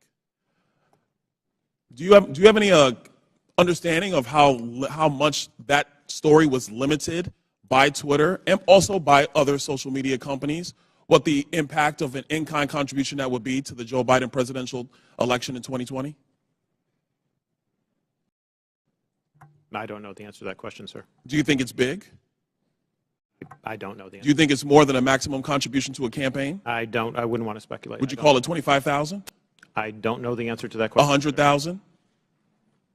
Sir, I don't know the answer to the question. $1 million? I don't know the answer to the question. Do you think Twitter would be in violation of federal election laws with the size of an in-kind contribution to take down a story, which is true, by the way, because you guys thought you knew something with limited information? I'm not going to speculate on that sitting here today, sir. I try to propound a legal analysis of election laws. I yield back. Gentleman yields back. Chair recognizes Ms. Ocasio-Cortez. It's your turn. You want to go? Okay. We won't start the clock till you get there. Appreciate also your generosity. I just want to start off right here at the top here. This isn't even my line of questioning, but I'd like to submit to the record a Washington Post article now warning about Hunter Biden laptop disinformation, the guy who leaked it. Here's the deal. Before I even get into my questions, I think that the story here with the Washington Post reporting is that what they're saying right here, when the New York Post first reported in October 2020 that it had obtained contents of a laptop computer allegedly owned by Joe Biden's son Hunter, there was an immediate roadblock faced by other news outlets that hoped to corroborate reporting, as many did. The newspaper wasn't sharing what it obtained. New York Post had this alleged information and was trying to publish it without any corroboration, without any backup information. They were trying to publish it to Twitter. Twitter did not let them, and now they were upset. I believe that political operatives who sought to inject explosive disinformation with the Washington Post couldn't get away with it. And now they're livid. And they want the ability to do that again. They want the ability to inject this again. So they've dragged a social media platform here in Congress. They're weaponizing the use of this committee so that they can do it again. A whole hearing about a 24-hour hiccup in a right-wing political operation. That is why we are here right now. And it's just an abuse of public resources, an abuse of public time. We could be talking about health care. We could be talking about bringing down the cost of prescription drugs. We could be talking about abortion rights, civil rights, voting rights. But instead, we're talking about Hunter Biden's half-fake laptop story. I mean, this is an embarrassment. But I'll go into it. Ms. Navarrete, let's talk about something real. I'd like to show you a tweet posted by former President Trump about my colleagues and I on July 14, 2019. It says in part, quote, "Why don't they go back and help fix the totally broken and crime-infested places from which they came? Then come back and show us how it's done. These places need your help badly. You can't leave fast enough. I'm sure that Nancy Pelosi would be very happy as quickly to work out free travel arrangements." A day or two after that, Donald Trump publicly incited, violence at a rally, targeting 4 congresswomen, including myself, saying, "Go back to where you came from." Ms. Navarrete, as I understand it, you were the most senior member of Twitter's content moderation team, or a senior member of Twitter's content moderation team when this was posted. As part of your responsibilities, did you review this tweet? Yes, it was my team's responsibility to review these tweets. And what did you conclude? My team, Ray, made the recommendation that for the first time we find Donald Trump in violation of Twitter's policies and use the public interest interstitial. For the first time? Yes. And at the time, Twitter's policy included a specific example when it came to banned abuse against immigrants, as they specifically included the phrase, "go back to your country," or go back to where you came from, correct? Yes, that was specifically included in the content moderation guidance as an example. You brought this up to the Vice President of Trust and Safety, Del Harvey, correct? I did, yes. And she overrode your assessment, didn't she? Yes, she did. And something interesting happened after she overrode your assessment. A day or two later, Twitter seemed to have changed their policies, didn't they? Yes, that trope, "go back to where you came from," was removed from the content moderation guidance as an example. So Twitter changed their own policy after the president violated it in order to potentially accommodate his tweet? Yes. Thank you. So much for bias against right wing on Twitter. Additionally, Ms. Navarrete, are you familiar with the account Libs of TikTok? I have heard of it from the news, yes. Mr. Roth, are you familiar with this account? Yes, ma'am, I am. Are you aware that from August 11th to August 16th, that account posted false information about Boston Children's Hospital, claiming that they were providing hysterectomies to children? Yes, I am aware of that and other claims from the account. And are you aware that this lie was then circulated by other prominent far-right influencers? Yes. And are you aware that all these claims, which I have reiterated were false, culminated in a real-life harassment and ultimately a bomb threat to the Boston Children's Hospital? Yes, I am aware. And this account is still on that platform today, isn't it? Regrettably, yes, it is. Despite inspiring a bomb threat due to the right-wing incitement of violence against trans Americans in this country, because they cannot let go of this obsession with fixating violence and inciting violence against trans and LGBT people, in addition to immigrants, in addition to women of color. This is a party that cannot pick on anyone their own size. And they are trying to co-opt an entire social media platform and use the power of this committee and of Congress in order to pursue a political agenda. I yield back. Lady yields back. Chair recognizes Mr. Fry for 5 minutes. Thank you, Mr. Chairman. This hearing shows who really has been in control of what is said to be one of the world's most widely used websites, Twitter. The American people probably didn't know who these witnesses were today, but these witnesses were powerful enough to silence an American president with just a few clicks from their California office. We're also learning that some of those in Washington, D.C. have forgotten their role and exercised their power to achieve ends antithetical to American principles of free speech and expression. The FBI is the lead federal agency responsible for investigating foreign influence operations. However, in recent years, the FBI has devoted countless amounts of time, taxpayer money, and manpower to combating Russian foreign influence on social media. The FBI, as one reporter noted, acted as a, quote, doorman to the vast program of social media surveillance and censorship encompassing agencies across the federal government, from the State Department to the Pentagon to the CIA. end quote, report suggests that thousands of reports from the FBI and the Foreign Influence Task Force were sent to Twitter. This isn't what the American people are paying for. This isn't what we trust the FBI to do. FBI agents shouldn't be sitting at a desk in Washington, D.C., scrolling through Twitter and emailing with social media companies. An email from one Twitter employee to another reads, quote, the FBI San Francisco Emergency Operations Center sent us the attached report of 207 tweets they believed may be in violation of our policies, end quote. Another email revealed that there are, quote, some folks in the Baltimore field office and at headquarters that are just doing keyboard searches for violations. Mr. Roth, Twitter usually found little evidence that the accounts the FBI flagged had ties to foreign influence. Is that correct? In part, but we received many reports from the FBI, particularly related to malign foreign interference, that were highly credible and were constructive. So I would say it was a bit of a mixed bag.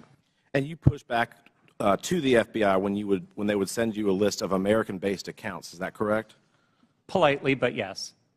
Mr. Roth, it appears that Twitter employees were under pressure by the FBI and other government agencies to validate these theories of foreign influence. Would you agree with that?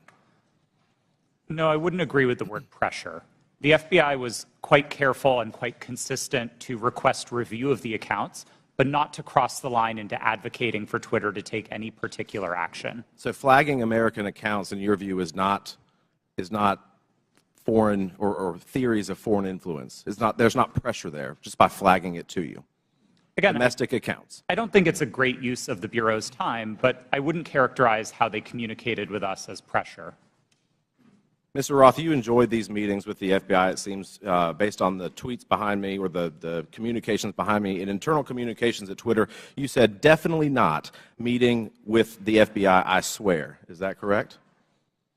I believe I was joking with a colleague at the time, but yes. But I can assume that you were meeting with the FBI when you were communicating with your colleague. Is that correct? Yes, one of my job responsibilities was meeting with law enforcement about election security. And just so I'm clear, the person you're communicating with here says, very boring business meeting that is definitely not about Trump. I assume that's also sarcasm. Yes, that's my assumption. And we can assume that Twitter was having these meetings with the FBI about President Trump, correct? No, sir. The meetings that I was a part of with the FBI were almost entirely and exclusively focused on malign foreign interference, so accounts being operated outside of the United States by other governments, not on the accounts of Americans. So what is the basis of this communication then where you talk about not meeting with Trump or not meeting about Trump? Again, I think those comments are sarcasm, but the context for this interaction was the need to mark my calendar private after another Twitter employee joined one of those meetings with the FBI unexpectedly. And so I had to implement additional security measures around my calendar. This was a fairly banal interaction with a colleague. Mr. Chairman, I yield the rest of my time to Mr. Jordan. Can I ask Mr. Jordan? I thank the gentleman for yielding. Mr. Roth, was there ever any visibility filtering that was hard-coded by Twitter employees into accounts of specific users?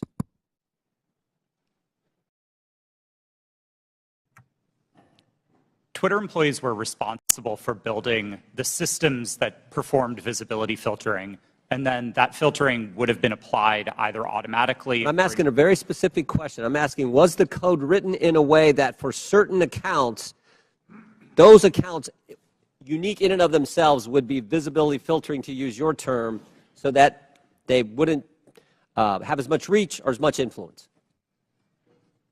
The term hard coding suggests that it was permanent and immutable, and I wouldn't agree with that, no. But it did happen, is what you're saying. There was hard-coded into some of these accounts of specific users by Twitter employees this ability to filter and limit the reach of that particular post, or that particular tweet, I should say. Again, I wouldn't say that they were hard-coded. Okay. Thank you. Chair recognizes Ms. Brown for 5 minutes. Thank you, Chairman Comer and Ranking Member Raskin, for holding this hearing today. Social media has been a revolutionary gift of the 21st century. From helping people across the world build meaningful connections to learning a new skill set, these platforms have played a significant role in creating an interconnected global world. When handled responsibly, social media serves as a useful resource with many positive outcomes. However, social media is not without its flaws, and the challenges are much larger than any specific incident or decision by one private company. Recently, social media has contributed to the rise and amplification of domestic extremist content and organizing. This is extremely concerning and, unfortunately, is contributing to the division of our society. According to an Anti-Defamation League survey, 66% of the LGBTQ+ respondents, that's a full 2/3, experienced harassment online. 37% of Jewish respondents and 34% of African Americans respondents said the same. This is truly disturbing. The power that social media has to inspire real-world action, both good and bad, is well known to all of us. And sadly, the hate online does not stay online. Social media has the power to influence not just here at home, but those who are watching us abroad. For example, an online disinformation campaign by a hostile foreign power can have the power to sway a close election. So, Mr. Roth, in a recent interview, you stated, and I quote, "Beginning in 2017, every platform, Twitter included, started to invest really heavily in building out an election integrity function." So I ask, were those investments driven in part by bipartisan concerns raised by Congress and the U.S. government after the Russian influence operation in the 2016 presidential election? Thank you for the question. Yes, those concerns were fundamentally bipartisan. The Senate's investigation of Russian active measures was a bipartisan effort. The report was bipartisan. And I think we all share concerns with what Russia is doing to meddle in our elections. Thank you so much.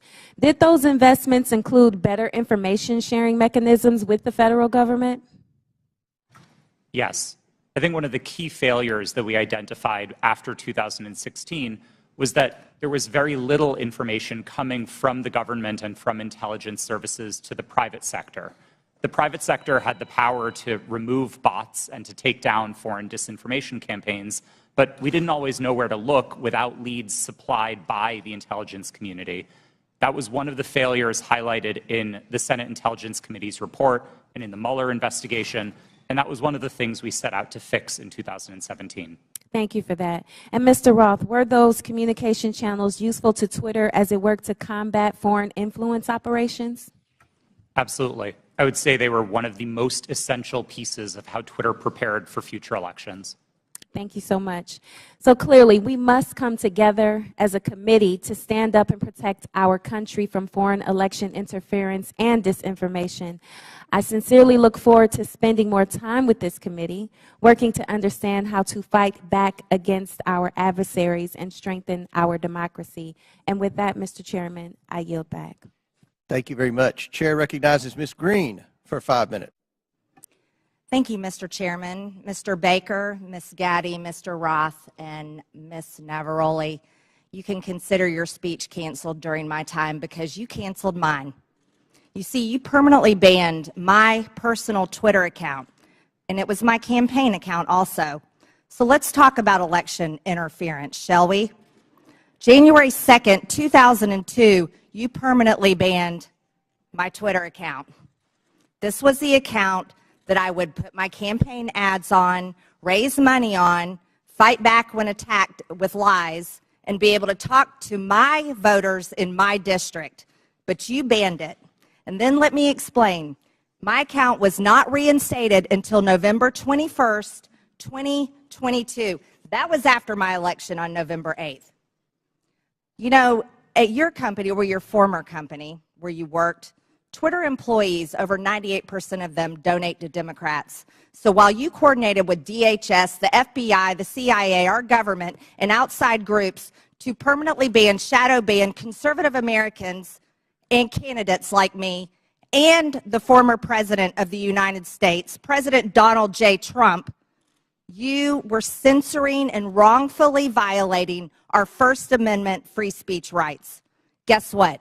none of you hold security clearances, none of you are elected, and none of you represent 750,000 people like I do. Let's explain. 52 United States Law 10101. No person shall intimidate, threaten, coerce, or attempt to stop any other person for the purpose of interfering with their rights to vote or to vote as he may choose. You didn't shadow ban or permanently ban my Democrat opponent. No, you did that to me. And that was wrong, and it was against the law.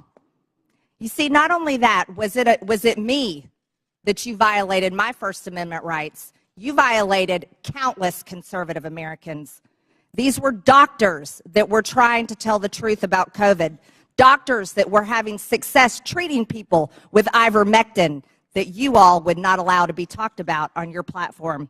These were parents complaining about their school boards, teaching gender lies in their schools, biological males entering their daughters' bathrooms and sports. These were also people questioning the 2020 election, and guess what? That's Americans' First Amendment right. These were people talking about voting machines. You know what? Democrats did that in 2019, before the 2020 election.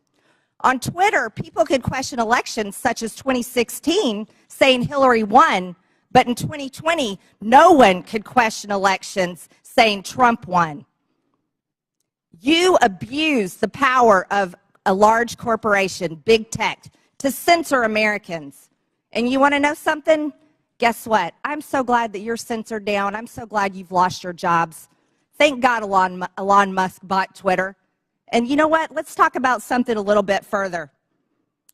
It's amazing to me, Mr. Roth, as the head and trust of safety at Twitter, your ability, or should I say inability, to remove child porn.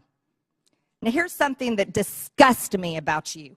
In your doctoral dissertation entitled Gay Data, you argued that minors should have access to Grindr, an adult male gay hookup app.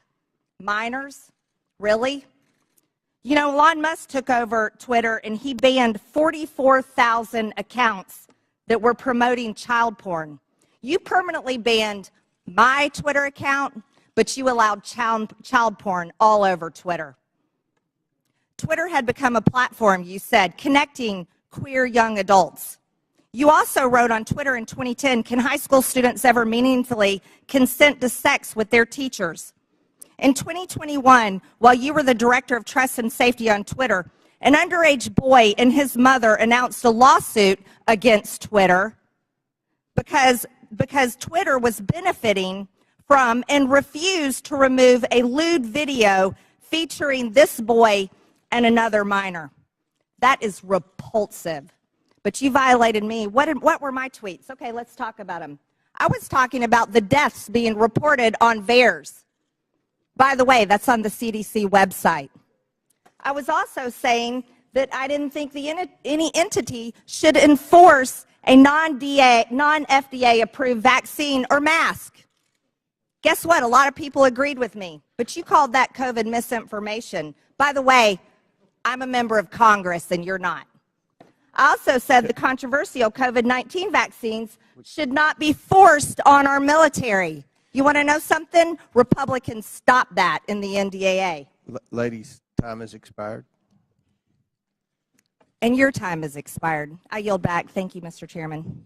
Chair recognizes Mr. Gomez. Thank you, Mr. Chairman. Mr. Roth, please explain to us why Ms. Marjorie Taylor Greene, or the representative from Georgia, was removed from Twitter. Thank you for the question, Congressman. My recollection is that her personal account was banned from Twitter after repeated written notices due to repeated violations of the Twitter rules. Can you add a little specificity to the violation of the Twitter rules? Yes. Again, I didn't have access to my Twitter email, documents, anything that would have let me prepare to answer that in more detail, but my recollection is that the Congresswoman repeatedly violated Twitter's policies about sharing misinformation about COVID-19. She received multiple written warnings about that conduct. She received multiple timeouts related to that conduct. And then ultimately, consistent with the written and published policy, those repeated violations resulted in her account being permanently suspended. Mr. Chairman, so in essence, I'd like to take a point of personal privilege. It's still my time. We'll stop. Still my clock. It's still my time. Mr. Chairman. Point of order by Mr. Raskins. Yeah, I don't believe that members of this committee have the right to interrupt someone's testimony because their Point name of was personal privilege. And You were mentioning my name, Mr. Raskin. Yeah, no, I understand, but that's not the rule, Ms. Green. I don't think a member. That is the rule in Congress. Well, then I'd like we can take a point I'd like of the personal parliamentarian privilege. to rule on whether any member of this committee has the right to interrupt a witness's testimony because they mentioned the name of a member of Congress. You mentioned my name, Mr. Raskin. Yeah, I'm not testifying. Chair recognizes Ms. Green. Thank you, Mr. For your Chairman. point of privilege, very briefly. Thank you. For Mr. Roth, who made you in charge of what is true and what's not true? Does she get to reopen her question? No, we'll go back to Mr. Gomez, and Mr. Gomez, please remember the decorum of the committee. The clock, we'll restart the clock now. You didn't lose any time. Chair recognizes Mr. Gomez. Thank you so much. The gentle lady from Georgia was suspended from Twitter for knowingly and consistently spreading conspiracy theories about COVID-19 vaccine, right? Which is shameful, especially in a pandemic where a million people have lost their lives. With that, I yield my rest of my time to the gentleman from New York, Mr. Goldman. Thank you, Mr. Gomez. Let's talk about the so-called Twitter files, which my Republican colleagues seem to think are God's gift to journalism. In one about the Hunter Biden laptop, the author says that every single fact in the New York Post story was accurate. And Chairman Comer, I notice you blew up the cover of that New York Post story, which I appreciate you doing that because I'd like to dig into this article. The very first paragraph says Hunter Biden introduced his father to a top executive at a Ukrainian energy firm less than a year before the elder Biden pressured government officials in Ukraine into firing a prosecutor who was investigating the company. That is false. 100% false. Is the gentleman sure about that? Yes, in fact, I am sure about that. And as the lead counsel in the first impeachment investigation, we proved that he was actually fired because he was not prosecuting corruption, not that he was fired because he was prosecuting corruption. Corruption of the president's son's company? I'm sorry, would the gentleman yield corruption of the president's son's company? I'd like to reclaim my time. Gentleman's recognized. The fact that Joe Biden fired, consistent with U.S. policy and every single European country, the prosecutor general in Ukraine because he did not prosecute corruption, including at companies like Burisma, has been proven over and over and over. And if you want to know who actually prosecuted Burisma, Chairman Comer, you should talk to the British authorities, because they were the ones who were prosecuting Burisma, and they couldn't get any cooperation from the Ukrainian prosecutor general. So that's why he was fired.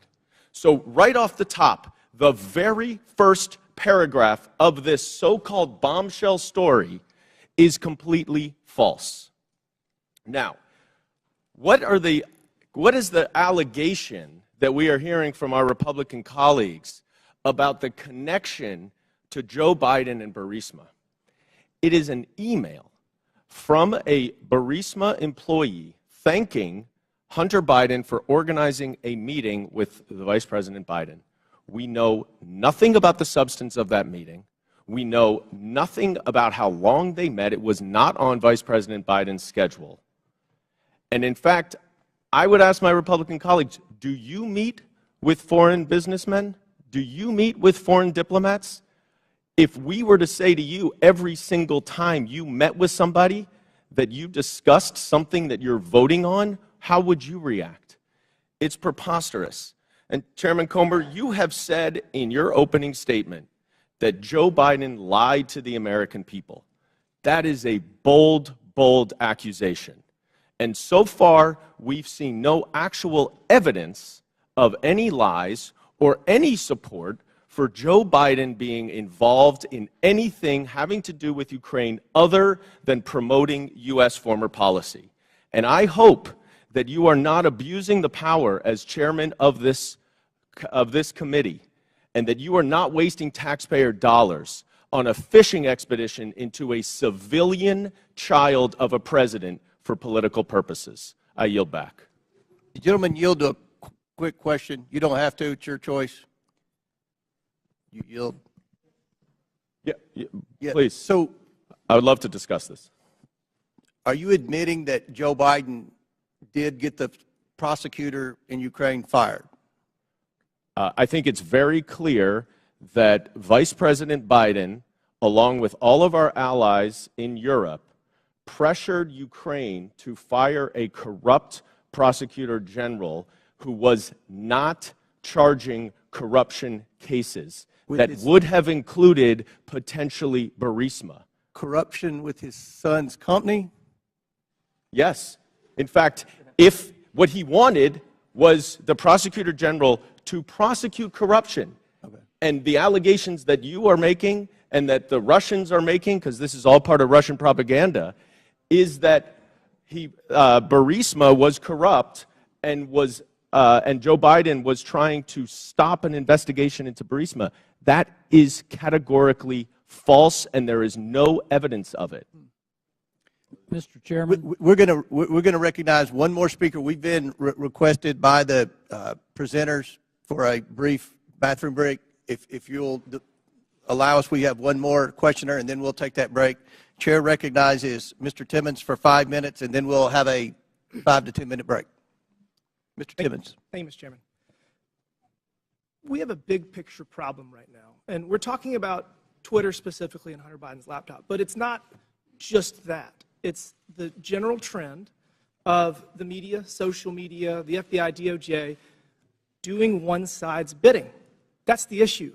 There's mistakes that have been made, and we keep looking back at these mistakes and say, oh, that shouldn't have happened that way. We are going to have a new policy to avoid that from happening again. But every mistake benefits one side. Every mistake benefits one side. Let's go back to 2016. The Democrat National Committee and the Clinton campaign paid Fusion GPS to fabricate the Steele dossier, which was the basis of this entire Russia collusion investigation. Special counsel, we spent $40 million pursuing it. There was no evidence of the Trump campaign colluding with Russia. There was none. It was actually fabricated by the Democrats and the Clinton campaign to create a narrative to damage President Trump. So that was a mistake. We all know that now. That was the conclusion of that investigation. And as a side note, that's why Adam Schiff is no longer on Intel, because he lied about that investigation. He said, as the chair of Intel, I have all this information. He abused his position, and that's why he was removed from Intel. So next, we go to 2020. Another mistake. We have something that is real labeled as something that is fake. We tell the American people that we're going to have an honest, open conversation about issues, about challenges that our country faces, and everybody has their own facts. Congressman from New York is mentioning his facts. It's just very bizarre that Hunter Biden making tens of thousands of dollars a month with no credentials from a business in Ukraine, whether they're being investigated, who knows? I mean, these are all speculation, and it's something the American people can't really digest because we don't know the answers to it. And when we're told the answers by our government, by big corporations, by big tech, and they're repeatedly wrong, it creates a trust issue. It creates a trust issue. So the American people do not trust what they're being told. They do not trust what they're being told. We're going to dig into the Hunter Biden laptop briefly. Jack Dorsey has said that he did not make that decision. Ms. Gaddy, did you make the decision to censor the Hunter Biden laptop story? Yes, I was involved in that decision. Who was the final arbiter? Because Mr. Roth has said he disagreed with that decision. Who was the final person that said, we're going to do this? I ultimately approved that decision. Okay, thank you. Mr. Roth, you have said previously that you did not believe that the New York Post story violated any policy. You've said that multiple times today. How many times, other than this one, did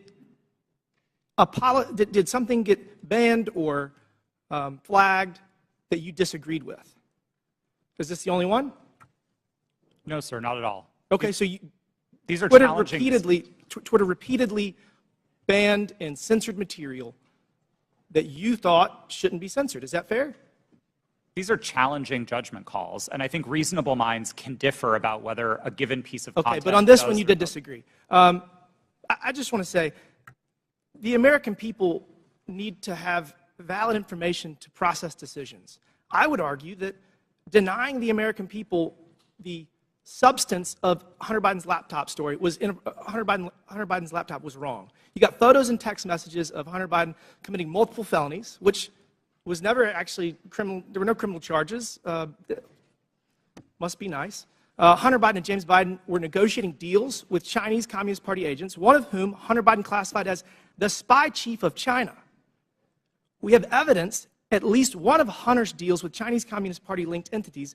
Joe Biden was given a 10% equity stake in the joint venture. You have evidence that the Bidens were trying to sell America's natural resources to the Chinese, and this is my personal favorite. Evidence that the Bidens and a Chinese energy company owned by the Chinese Communist Party had leased office space no further than 3 miles from where we're sitting right now. And the man running for president had his own office in that office space, his own personal office. You think the American people deserve to know that? I do. I think that there's a lot of smoke surrounding the Biden's relationship with the Chinese Communist Party. There's a lot of smoke surrounding the Biden's relationship with Ukraine. And they deserve to have the facts to make a decision for themselves. Y'all got it wrong in 2016 with Russian collusion. You got it wrong with Hunter Biden's laptop in 2020. You got it wrong regarding COVID at every turn. The American people deserve better. Will the gentleman yield for a question? Gentleman yield. Will the gentleman yield for a question? Gentleman yield. Yes. And Mr. Raskins. Mr. Baker, did you talk to any of the 51 former Intel officials who sent the now famous letter on October 19th, 2020, saying that the story in the New York Post had all the classic earmarks of a Russian information operation? Have you talked to any of those 51 prior to that letter being sent on the 19th or after? Sir, I can't remember who's on that group, but Clapper, Brennan, Morrill. I've talked to those people during the course of my career, yes. Have you talked to them in your time at Twitter? I can't remember who's on that list, so I'm afraid. No, how about the 3 I just mentioned, Clapper and Brennan? Okay. All right. Mr. Chairman, regular order. Last Regular. question, but feel free to answer. Then we'll recognize Mr. Raskins. Well, I was going to ask the gentleman before he left whether he's denying the Russian disinformation propaganda campaign that we've heard about from witnesses, or he's just denying Russian collusion, which was something that Mr. Mueller specifically did not address in his final report. He said collusion is not a legal concept. He was looking just at conspiracy, and he said there wasn't substantial enough evidence to charge conspiracy, but there were dozens of contacts between Donald Trump and the Russians that were documented in that report. That's all I wanted to say. Mr. Chairman, if I Chair recognizes Mr. Jordan, then we'll recess for... Just to restate the question that's on the table to Mr. Baker. Did he talk with Mr. Clapper, Mr. Brennan, or anyone else that he knows of on that who signed that? Point of order, letter? Mr. Chairman. Whose time is this? Yeah, this was The chairman's time. remaining 3 seconds of... He doesn't have remaining time. Okay. He's gone over by a minute. We're over. Mr. Baker, feel free to answer the question if you want, and then we'll take a recess. Mr. Jordan, I don't recall discussing that publication that they did about the Hunter Biden laptop with any of those people. We'll stand in recess for 5 minutes. When we return, Mr. Garcia will begin our questioning. We're in recess for 5 to 10 minutes. Mr. Chairman. Thank you, Mr. Chairman. I want to thank our witnesses, and I just want to start off also by just apologizing to our witnesses, particularly Mr. Roth, for just the homophobic rant and comments that were recently just made from the gentle lady from Georgia. That was really shameful. And I know that we're here to talk about serious issues, and we're having conversations about Grindr and other issues, which is not really what this hearing is about. So, apologize to all of our witnesses. Want to note that I am someone that you would probably call a Twitter super user. I use the social platform constantly. I communicate regularly. It's how I get my news. It's how I find out what's happening in popular culture. And I admire what Jack Dorsey, Evan Williams, and Christopher Stone actually tried to build as a company. I wish I could say the same for what the platform is today. I think to me and to many other users, we've seen the site currently degraded. We've seen Mr. Musk more interested in attacking journalists and uplifting conspiracy theories and actually running a company. And I think we can all agree that just overall the service has substantially degraded. I think just an example is the forced For You page mess that I personally don't like, and I think most folks don't as well. But I want to know more seriously that Mr. Musk and the current team has also done damage as far as trust and safety on the platform. He's gutted the trust and safety teams that have been described. He's eliminated content management systems, and the human rights team, which, as we know, has ceased to operate. I do want to just take a minute to thank Mr. Roth and particularly Ms. Navaroli and your teams. I know that you were trying your best. I want to thank all of the folks that worked at Twitter because they believed in its mission. A mission I'm not sure holds true today completely, but it's one that I know a lot of folks worked on. And so just thank you for that work. And mistakes were made, and clearly you have actually lived up to those mistakes and the issues that have existed. But I especially want to thank you for your work around the pandemic. The pandemic took over 1 million American lives, 1,300 in my own city back home, and your decisions in content moderation actually saved countless lives in this country, including the work you did by moderating or banning members even of this committee who peddled in lies and were actively causing death and harm to others. And so for that work on content moderation, I want to thank you. And I want to go back to something that Mr. Roth said briefly. You had mentioned earlier in this hearing that you thought that currently there's still systemic election interference and interference happening. How serious do you think the current threat from Russia and other countries is to current election interference? I think we can look to the evidence from the midterms to know that these campaigns are ongoing and they are serious. And it's not just Russia, Iran, and China, though they are the big players. There's now a playbook for how election interference works. And it's unfortunately all too cheap and all too easy for countries to try to carry this out. Thank you. And I think it's pretty clear what we've learned today. One thing we've learned, which hasn't been much, by the way, is that there's current election interference happening today by Russia and other actors. And so that is something that's serious. That's which the focus of this hearing should actually be about, versus all of this kind of nonsense and lies and conspiracy theories that this committee is actually focused on today. I want to take the remaining balance of my time and yield to Ms. Ocasio-Cortez. I thank the gentleman from California. I'd like to raise and follow up on a point that the opposition and the other side of the aisle is making, which is trying to insinuate that there is something scandalous or unusual about federal agency outreach to social media platforms and other organizations such as Twitter. The insinuation here is that in the FBI and other agencies reaching out to Twitter, that there's something nefarious about this, that this was some sort of partisan weaponization or attempt to intimidate. But we actually have quite a documented history of representatives from the Trump administration hailing the progress that the government had made in working with companies like Twitter to counter foreign influence operations and other areas of concern. In early March 2020, right before the Super Tuesday primary election, several Trump administration officials, including Mike Pompeo, Bill Barr, Chad Wolf, and acting director of national intelligence Richard Grenell issued a statement praising the government's cooperation with the private sector to fend off foreign interference, and said that relationship was, quote, stronger than it's ever been. This was around this whole time where there's this grievance around this. And listen to what DHS Secretary Chad Wolf had to say just weeks before the 2020 presidential election. We now have direct lines of communication with tech and social media companies and election officials so that both parties can seamlessly take action against false information spreading online. I would argue that this information from the Trump administration would say that they would support your decision in temporarily suspending this disinformation that seemed to be coming out from the New York Post. So with that, I yield back to the chair. Gentlelady yields back. Chair recognizes Mr. Burchett for 5 minutes. Thank you, thank you, Mr. Chairman. Ms. Gaddy, Charlie Kirk and Dan Bongino are conservative commentators. Is that a fair characteristic? Just yes or no would be fine. I believe so, but I'm not familiar with them. Okay. The posters behind me show the side of Twitter that is not available to users. Is that correct? This appears to be a view of some of our agent tooling, but I do not have access to that, so I'm not very familiar with that. Okay. Well, Ms. Gaddy, the labels identify status that have been assigned to these accounts. Is that correct? I don't know. Ma'am, these are your internal things. You're telling me you don't receive these, you don't know what they mean? Representative, I did not have access to these tools, and so I don't know. They look familiar to me. As an executive, you did not have access to inside information at Twitter. Okay. Ms. Gaddy, Mr. Bongino's account, there's a few words under the verified and active. Can you read the first two labels under verified and active? They're the yellow ones. Notification spikes, search blacklist. All right, thank you. Ms. Bongino, ma'am, Mr. Bongino has more than 3.5 million Twitter followers. Is that correct, would you say? I'm sorry, I don't know the answer to that question. Okay, well, that is correct. Let's look at Mr. Kirk's account. Ms. Gaddy, can I get you to read the yellow labels on Mr. Kirk's account? Can you see those? I'm sorry, I can't see them from right here. All right.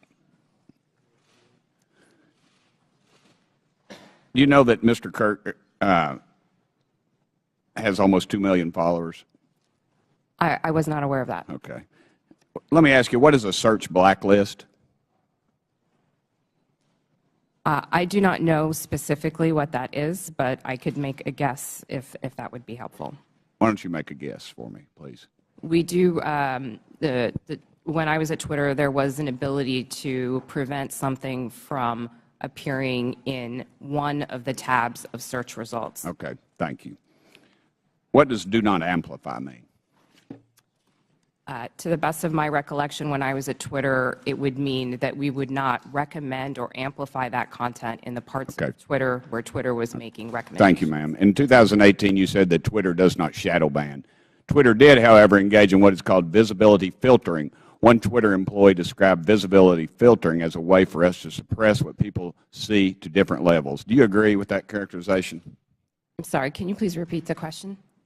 I said Twitter, okay, they engaged in what is called visibility filtering. One Twitter employee described visibility filtering as a way for us to suppress what people see to different levels. Do you agree with that characterization? I agree that visibility filtering does give an ability to change. Okay. Shadow banning, ma'am, is understood that the practice is limiting the visibility of a user's post without their knowledge. How is visibility filtering any different? Representative, I believe there are different definitions of shadow banning. Okay. But you said that Twitter in 2018 does not shadow ban. Was that a truthful statement, ma'am? Was that a lie? At that time, I had specifically defined shadow banning to mean something different than visibility filtering. You also said that Twitter does not shadow ban based on political viewpoints or ideology. Do you stand by those comments? While I was at Twitter, to the best of my knowledge, we did not do that. Okay. Mr. Roth, on January 22nd, 2017, you tweeted that there were actual Nazis living in the White House. Do you still stand by that comment? Yes or no? Sir, I regret the language I used. No, I do not. Okay. Mr. Roth, earlier in your testimony, you said you regretted tweeting that, quote, actual Nazis are living in the White House. However, Iran's Ayatollah sent anti-Semitic tweets, one stating, quote, Israel is a malignant, cancerous tumor that has to be removed and eradicated. Yes or no, did Twitter ever ban the Ayatollah or remove this hateful anti-Semitic tweet? Yes or no? To the best of my knowledge, Twitter did not remove that tweet. The answer is no. Mr. Chairman, it's clear that conservative voices are being silenced on social media in the mainstream. I appreciate this hearing. I might also suggest we look into holding one on DirecTV, Newsmax, and OAN. I give the rest of my time to Mr. Jordan. I thank the gentleman for yielding and for his good questions. So the user knows when their account's been suspended or blocked, but they don't know when they have some of these gold terms that were under Mr. Bongino and Mr. Kirk. Is that right, Mr. Roth? As of the time that I worked at Twitter, yes, that's correct. So they don't know if they're on the search blacklist. They don't know if they're on the do not amplify. They don't know that. That's correct. Twitter did not disclose that. So you did that to these two accounts. What I want to know did you know, Mr. Roth, if that was at the prompting of anyone from the government? Gentleman's time's expired, but please answer the question. No, sir, I'm not aware of any requests or orders or demands or anything from the government requesting that visibility filtering be applied to those accounts or any others. Chair recognizes Mr. Frost for 5 minutes. Thank you, Mr. Chairman. Look, I mean, I've been sitting here for over 2 hours, and I'm still not really seeing the point of this hearing. Is it to solve the problems of the American people, what people are struggling with? No.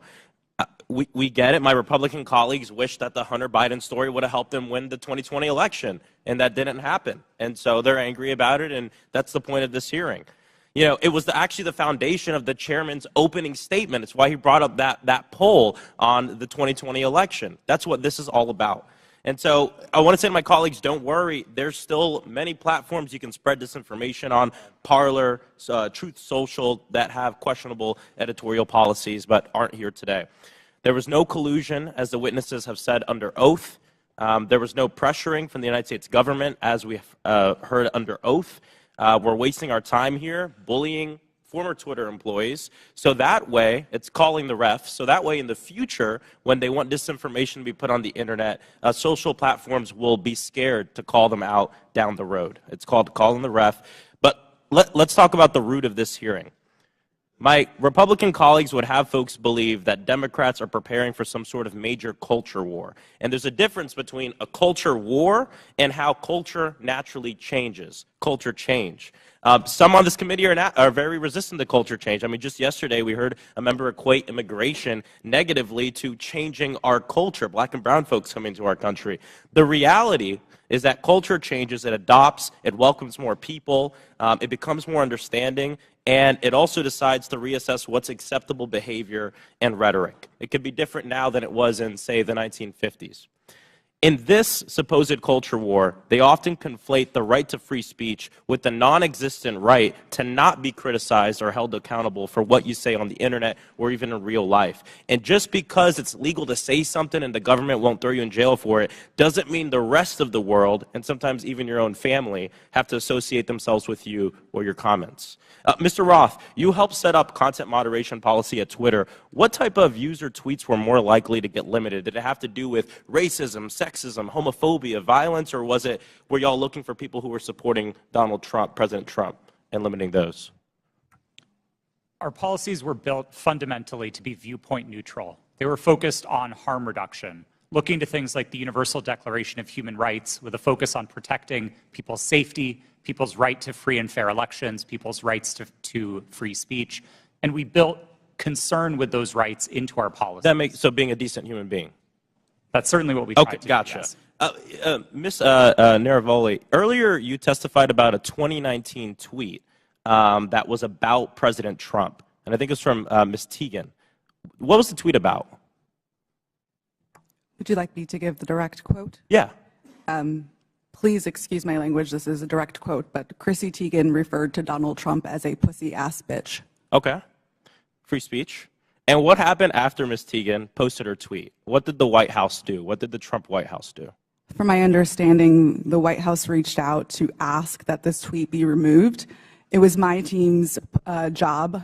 This fell underneath the policy for abusive behaviors, and we evaluated underneath our insults policy. At that time, up to 3 insults were allowed, and so it was our job to determine how many insults were included within that phrase. So the Trump White House reached out, not an agency, but the White House reached out and requested that you remove the tweet? From my understanding, yes. Okay.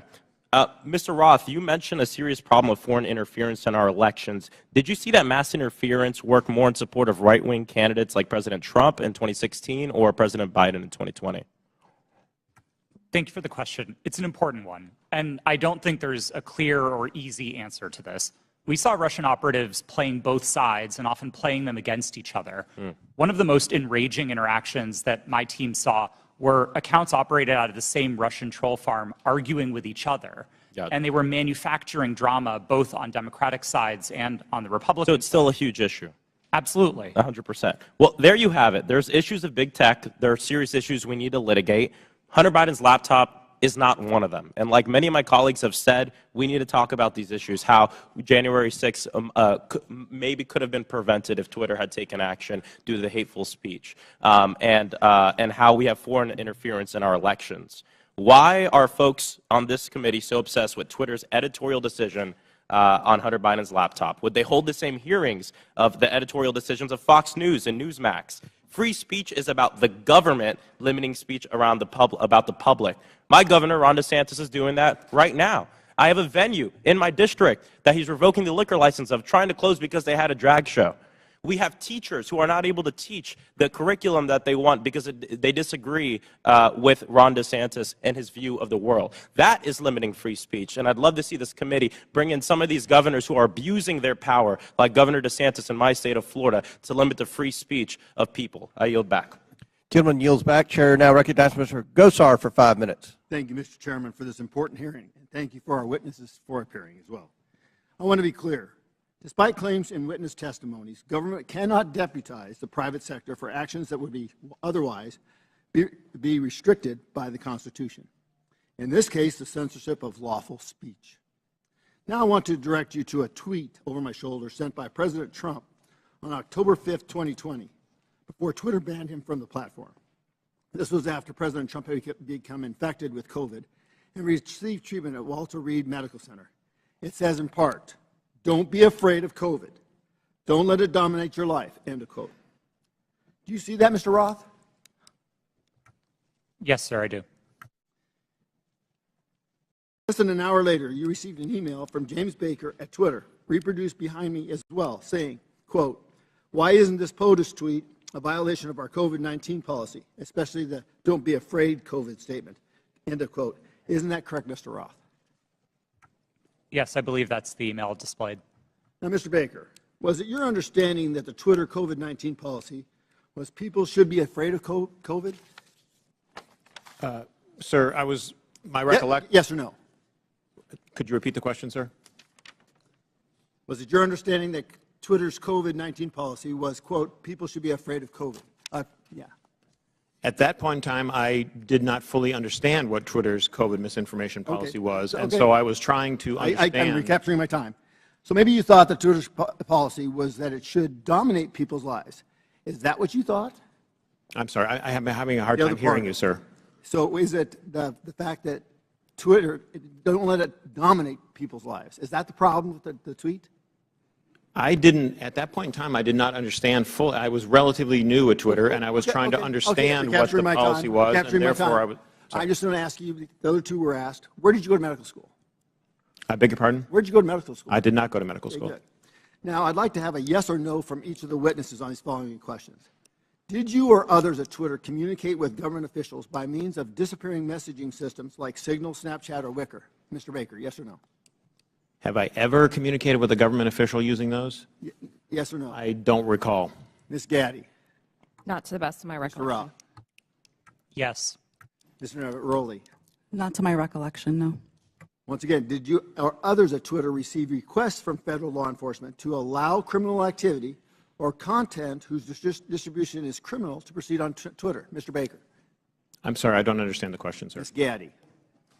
Can you please repeat the question, sir? Mr. Roth? If I understood the question correctly, it was whether we received requests to allow unlawful activity, and Yes. the answer is no. Okay, Ms. Navaroli? Not to my knowledge, no. Now, I'd like to submit for the record an article by the New York Post titled, quote, "Twitter refused to remove child porn because it didn't violate policies." Ms. Gaddy, who was involved in this determination? I'm not familiar with this situation. Mr. Roth, are you familiar with it? No, sir, I'm not. Once again, I'd like a yes or no from each of the witnesses. Did you apply labels to users with an administrative tool to downrank them? Mr. Baker? I'm sorry, sir. I'm having a very hard time hearing your questions. Ms. Gaddy? I'm having the same problem, sir. Can you please repeat the question? Mr. Roth? I'm not sure I understood the question, sir. Well, I'm asking you, did anybody use an administrative tool to downrank users? Yes, sir. That's a part of Twitter's content moderation capabilities. Mr. Baker? Well, I'll rely on Mr. Roth. Okay, Ms. Gaddy? Yes, we're very public about our recommendation system and how they work. Mr. Chairman, today's witnesses played a central, powerful, and disturbing role in limiting not only free speech, but even people's good faith inquiries and research regarding their own health. The Internet is increasingly where my constituents go to engage in civic discourse. Our liberties as Americans will be diminished if we do not recognize our speech is increasingly virtual and right now subject to hostility and threatened through bans of deplatforming. The suggestions by witnesses that all of the removal of quote, lawful but awful speech, quote, was done in favor of users is bunk. You could just as easily provide content filter options to allow lawful speech, letting users decide what lawful materials they do or don't want to engage with. But you didn't. You censored and manipulated millions of people. Do not allow people like this sitting in front of us today to be the arbiters of truth. I urge my colleagues to support my Section 230 reform, Stop the Censorship Act, which empowers users with the editorial contract. Our private businesses, you always have a contract with your customers. Allow them to pick. I yield back my time. Gentleman yields back. Chair recognizes Ms. Bailey. Thank you, Mr. Chairman. And I want to say, as a former history teacher, I care a lot about the facts and the details, so let's dive in. On December 4th, then-ranking member Comer appeared on Fox News and alleged that what Elon Musk's Twitter files showed was, quote, evidence that the Biden campaign colluded with big tech to suppress a story that we now know is 100% true, unquote. That is simply not true. It is not true based on what we knew then. It is not true based on what we know now. Mr. Roth, in a declaration to the FEC in December 2020, you stated, quote, I did not receive any communications from or have had any communications with representatives of Biden for President, the Democratic National Committee, or any of their agents regarding the New York Post articles before Twitter implemented the enforcement actions on October 14th, 2020, unquote. Mr. Roth, do you stand by that statement? Yes, absolutely. It's also worth noting that your colleague, I believe, Lauren Culbertson, told the FEC the same thing. Ms. Gaddy, did anyone from the Biden campaign or the Democratic National Committee direct Twitter to remove or take action against the New York Post story? No. Mr. Baker, same question to you, please. Not to my knowledge, no. So, the evidence is clear. Neither the Biden campaign nor the DNC had anything to do with Twitter's decision-making about the New York Post story. My Republican colleagues are using what are otherwise innocuous emails to suggest that there was somehow collusion between Twitter and the Biden campaign. For example, in one email, and this is the same one mentioned in Mr. Donald's questioning earlier, in one email selectively used by Elon Musk, one Twitter executive sends another a series of hyperlinks on October 24th, 2020, with the comment, quote, more to review from the Biden team.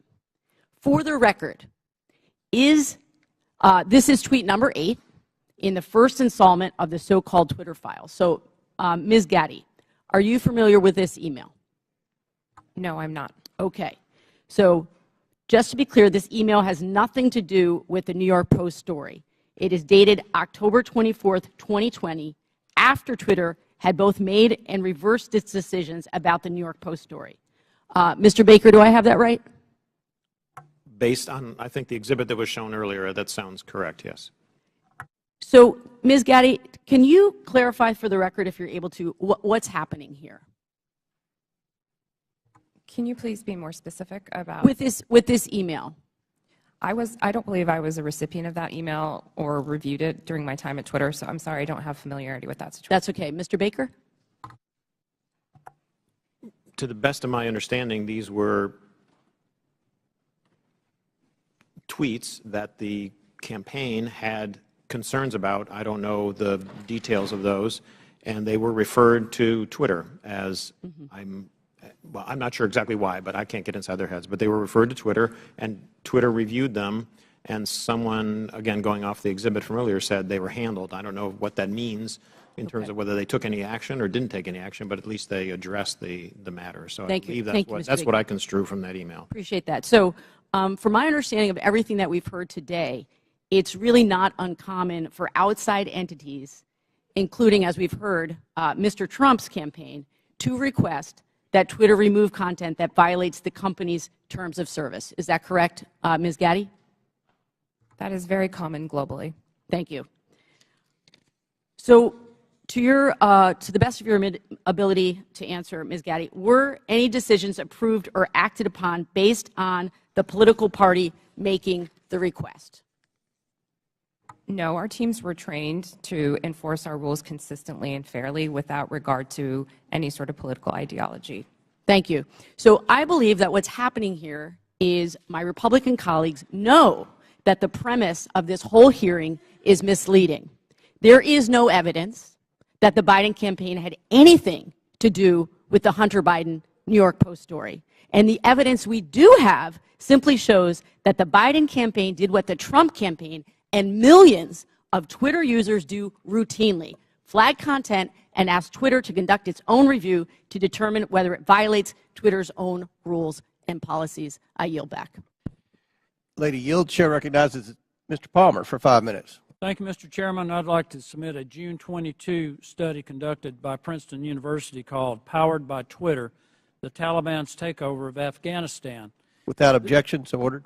This study covers the time frame of April to September of 2021, which is 4 to 5 month period between President Biden's official announcement of America's intentions to withdraw and the chaotic end of the American troop presence in Afghanistan. The study found that the Taliban weaponized Twitter and that Twitter's moderation policies failed. There were more than 126,000 accounts in the Taliban support network, and 83% of these Taliban-associated accounts were created before 2021, well before Twitter could claim that these accounts represented a government. These accounts shared graphic images and videos depicting dead and decomposing bodies and rampantly spread disinformation about the facts on the ground in direct violation of Twitter's public policies.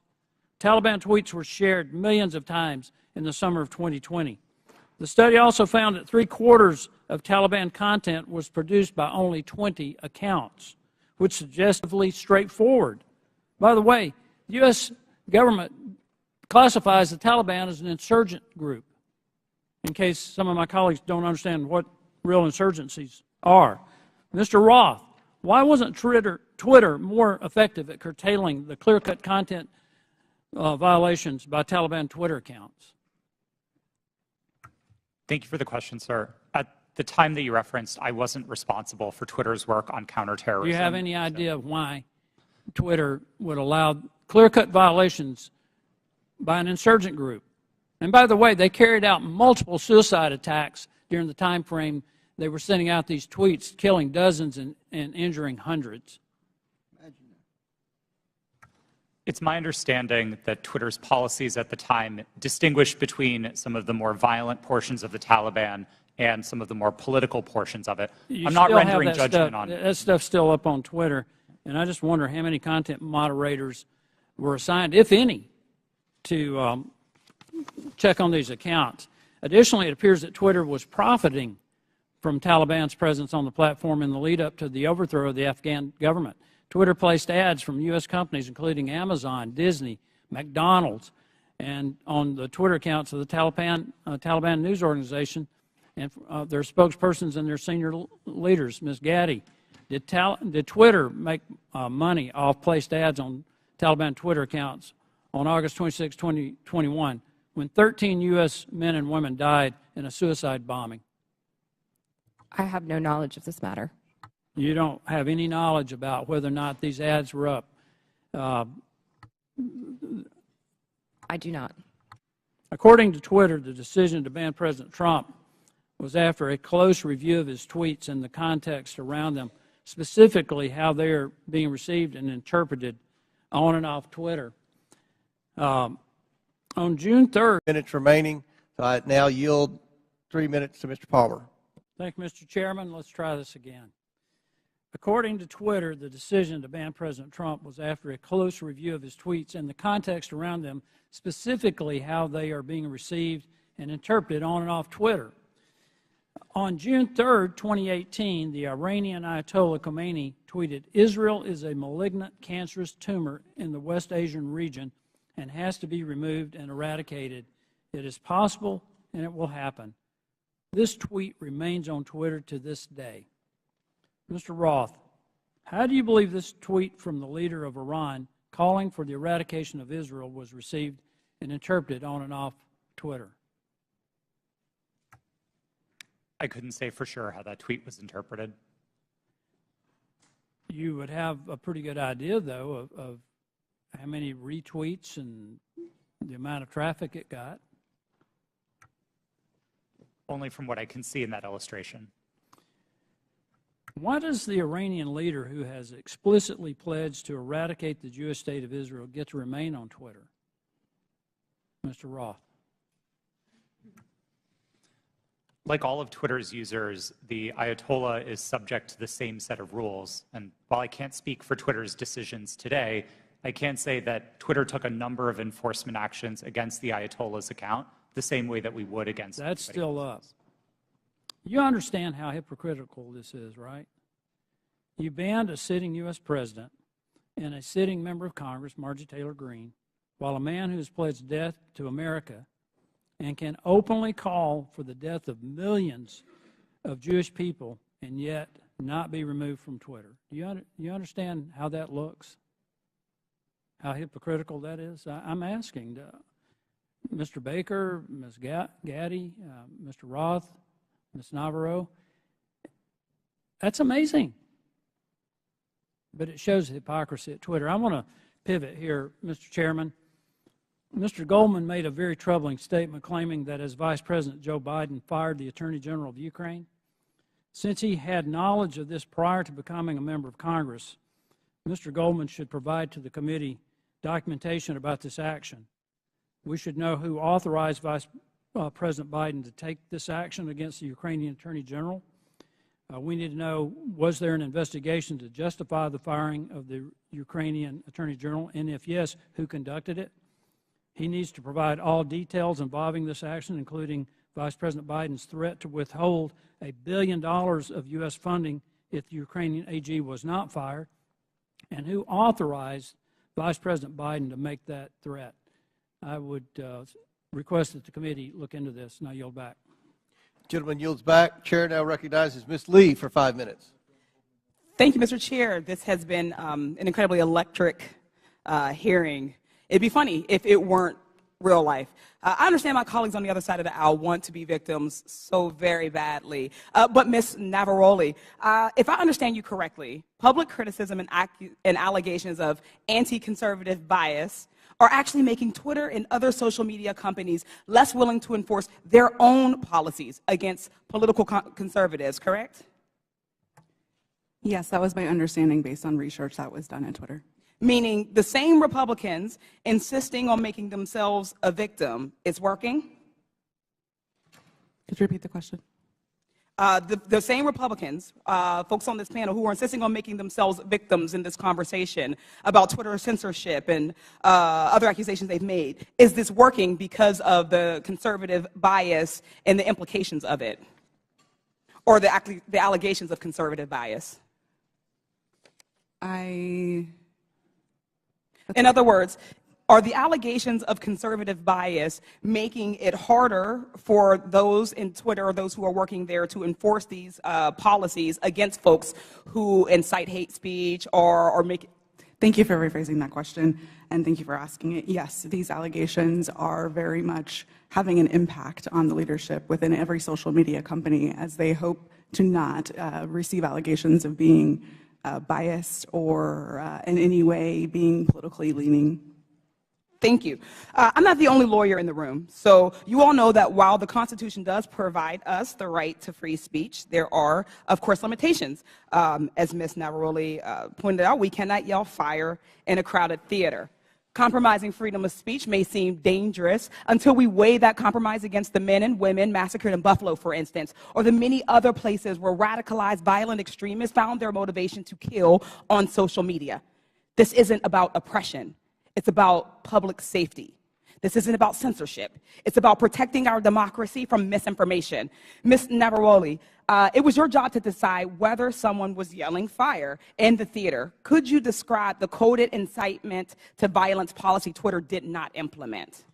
Yes, thank you for that question. The coded incitement to violence policy was an incredibly nuanced policy that was created in order to fill the gaps that were existing in the already existing policies around violence. The policies around violence were explicit. So these were calls that said, I'm going to, I want to, I plan to, I wish to. Those sorts of incitements would have come down. Things like stand back, stand by. Things like I am locked and loaded and ready for a civil war were dog whistles that were not covered underneath the policy. Thank you. Could it have saved lives if it were implemented on January 5th, 2021, or possibly in November of 2020? I can't speculate as to what might have happened, and I do wish we would have acted. Thank you. Ms. Gaddy, the very same words that were plastered across Twitter were shouted at the January 6th insurrection. What threats do Americans face now that Elon Musk has removed all guardrails and welcomed back Donald Trump to the platform? Thank you for the question. I'm actually not really familiar with what the content moderation policies of Twitter are today. Okay, thank you. Social media platforms like Twitter must own up to their responsibility in spreading violence and chaos. I'd argue so too do members of this panel and institution. Thank you. I yield the balance of my time to Mr. Raskin. Thank you very much. Mr. Roth, I want to go back to the whole question of your finding hundreds of thousands of fake accounts set up by Vladimir Putin and the Russian Internet Research Agency, I think they called it, which was the propaganda arm in 2016, and I suppose to this day. Some have been suggesting on the other side of the aisle that it's illegitimate for the FBI or any representative of the federal government, presumably even Donald Trump, who did a lot of this, to contact private media entities in order to apprise them of anything, whether it might be the penetration of organized crime or child pornography or foreign malign influence. And I'm just wondering if you would give us a sense of how much work is actually being done, and I was going to check with you and Mr. Baker about that. How much work does Twitter and other social media entities do that relies on the FBI and other national security agencies? Thank you for the question. There is a considerable amount of work to address foreign disinformation at Twitter and also at other companies. And this work was reliant in part on intelligence shared with companies by law enforcement and by the intelligence community. I would regard that work as essential. At Twitter, we had dozens of people working just on these questions of election interference. Those teams no longer exist under Mr. Musk. And Mr. Baker, if you could. Thank you, sir. Just generally, I mean, it's a matter of public record that the FBI has worked with the public, including private entities, for decades. Indeed, they've had for some number of years now an office of, I think it's called Office of Public Sector Engagement. This is part of what they do in order to fulfill their responsibilities and to do their jobs to protect the country. Yield back. Chair recognizes Mr. Armstrong for 5 minutes. Thank you, Mr. Roth. I'm going to continue down that line of questioning. So when you testified, you were just talking about working very hard to keep foreign troll farms from using Twitter and to engage in malign foreign interference. This sounds like a fairly robust undertaking. You said between 2016 and 2020, you had different teams stood up to do this. Constant vigilance? Yes, sir. That was the phrase that we used. Yeah. And these types of attempts are constantly evolving. They're trying to find new ways to penetrate your system, so you have to be engaging with it on a, and being willing to adapt on a constant basis. Yes, sir. That's right. And now we forward to 2020, and earlier you had testified that you were having regular interactions with national intelligence, Homeland Security, and the FBI? Yes, I did. And primarily to deal with foreign interference? Primarily, but I would say almost misinformation and all of that. exclusively. But you had said earlier, like your contact with Agent Chang was primarily with foreign interference? Yes, that's right. All right. And these were emails, were there meetings? Yes. Twitter met quarterly with the FBI Foreign Interference Task Force, and we had those meetings running for a number of years to share information about malign foreign interference. Agents from Homeland Security or intelligence, or just primarily the FBI? Our primary contacts were with the FBI, and in those quarterly meetings, they were, I believe, exclusively with FBI personnel. And you had multiple former FBI agents on the payroll. I mean, Mr. Baker, you have 10 years experience with FBI, DOJ? I was, well, with DOJ, it's 2 decades roughly, but I was, just for the record, I was never an FBI agent. Okay. Yeah. And Twitter has such a close relationship with at least one FBI agent that that agent could start emails with, hey, Twitter folks, and could actually advise your company about violations of your own terms of service.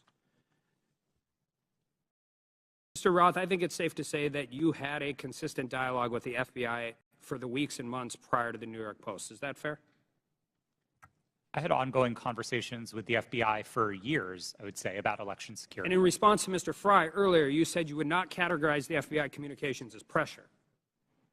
No, I would not. However, Twitter's director of policy wrote to you in 2020 that Twitter has seen a sustained effort by the intelligence community to push Twitter and that Twitter should keep a solid front against these efforts. He specifically cited Elvis Chan, an FBI agent in San Francisco. Now, on August 11, 2020, Agent Chan sent you 3 documents in prep for a meeting and said the documents pertain to APT-28, a hacking unit connected with Russian military intelligence. Agent Chan arranged for having security clearance for Mr. Baker and facilitated encrypted networks for the FBI to share information with Twitter employees. And on October 14th of 2020, you stated that this feels a lot like somewhat of a subtle leak operation. Earlier today, you testified that you were following national experts on Twitter, national security experts on Twitter, as a reason to take down the New York Post story on Hunter Biden's laptop. Yes, sir, I did.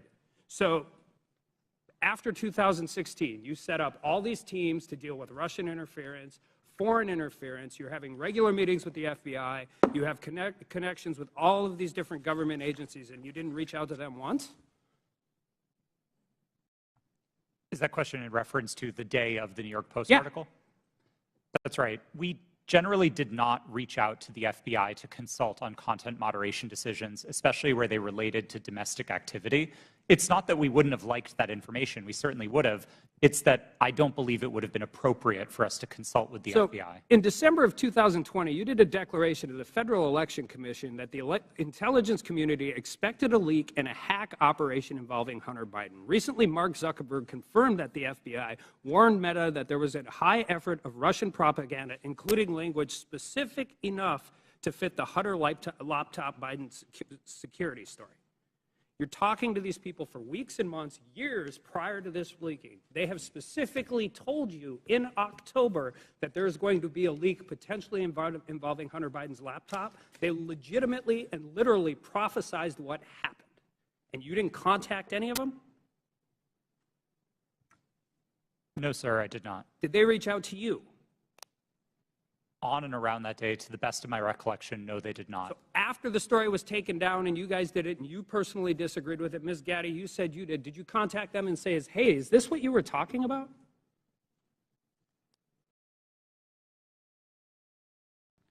If that question was directed to me, no, I did Ms. not. Gaddy, did you talk to anybody from the FBI? Not to the best of my recollection. So I guess my question is, what is the point of this program? You have constant communication. They're set up for foreign interference. They've legitimately warned you about this very specific thing, and then all of a sudden everybody just walks away? Like, this is what you planned for. This is what you prepared for. This is the information. They told you exactly what was going to happen, and then you want, I don't care if it's members of Congress, you legitimately want the American people to believe we just completely cut off contact with all of the people who we were supposed to defend against? I don't think it passes the smell test, and neither do the American people. I yield back. Chair recognizes Mr. Kassar for 5 minutes. I'm honored to be a new member of Congress, where our purpose is to listen to the people and represent their voices and lift up our communities. After talking to thousands of people across Texas, asking them, what do you want me to work on for you as a new member of Congress? Not a single person told me they were concerned about a New York Post story on Twitter about Hunter Biden. Is that really what we're dedicating this committee's time to? Is that really what we're going to dedicate the next 2 years to? Our constituents of all political backgrounds are worried they're getting pushed out of their neighborhoods by spiking housing costs. They see their public schools suffering because we aren't supporting our teachers.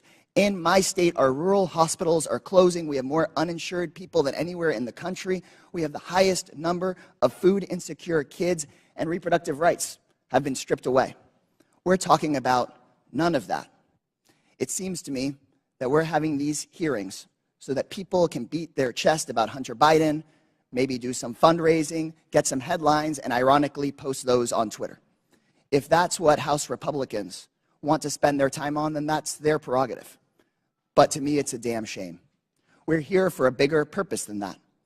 Under the leadership of the legendary chairman Jack Brooks from Texas, this committee implemented the Great Society through the creation of Head Start and the creation of Medicare.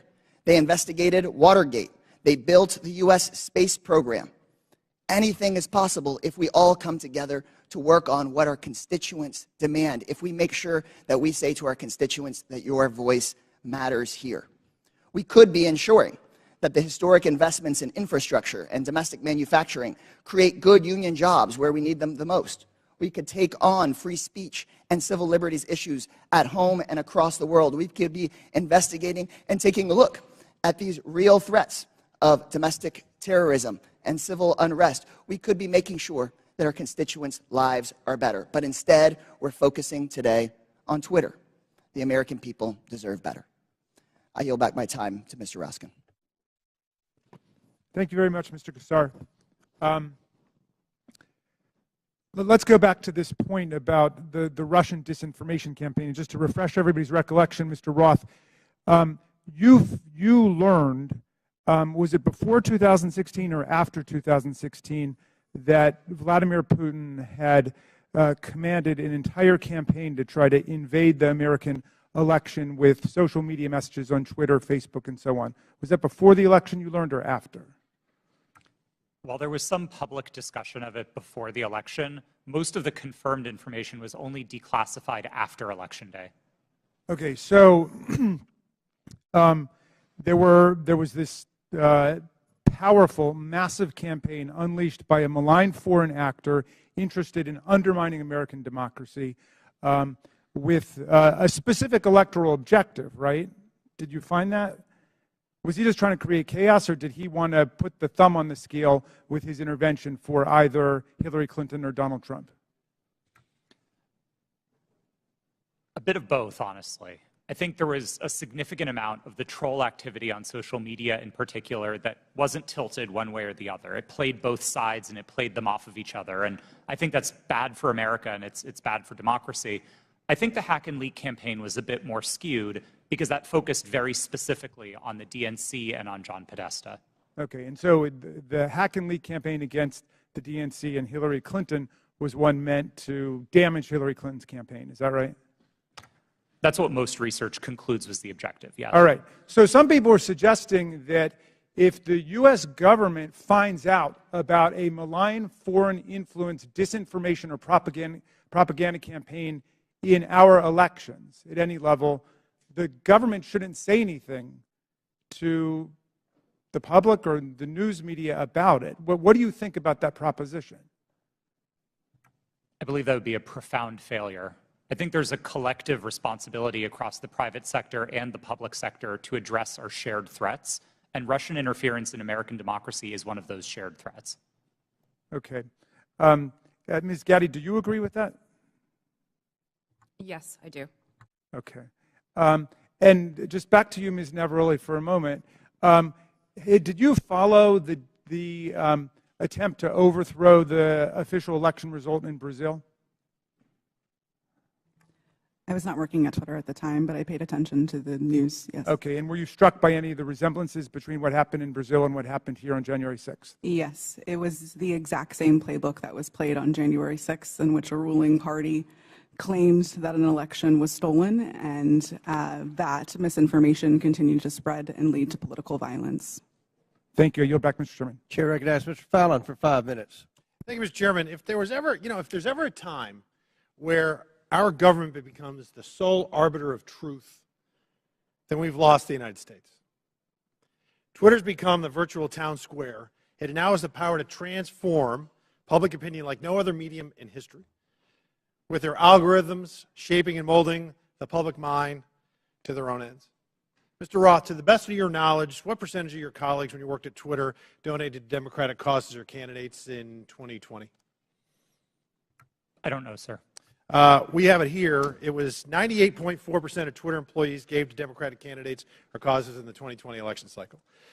And believe it or not, those numbers actually went up in the 2022 cycle to 99.7% of Twitter employees donating to Democratic candidates and causes. So clearly, Twitter as a whole had a political bias.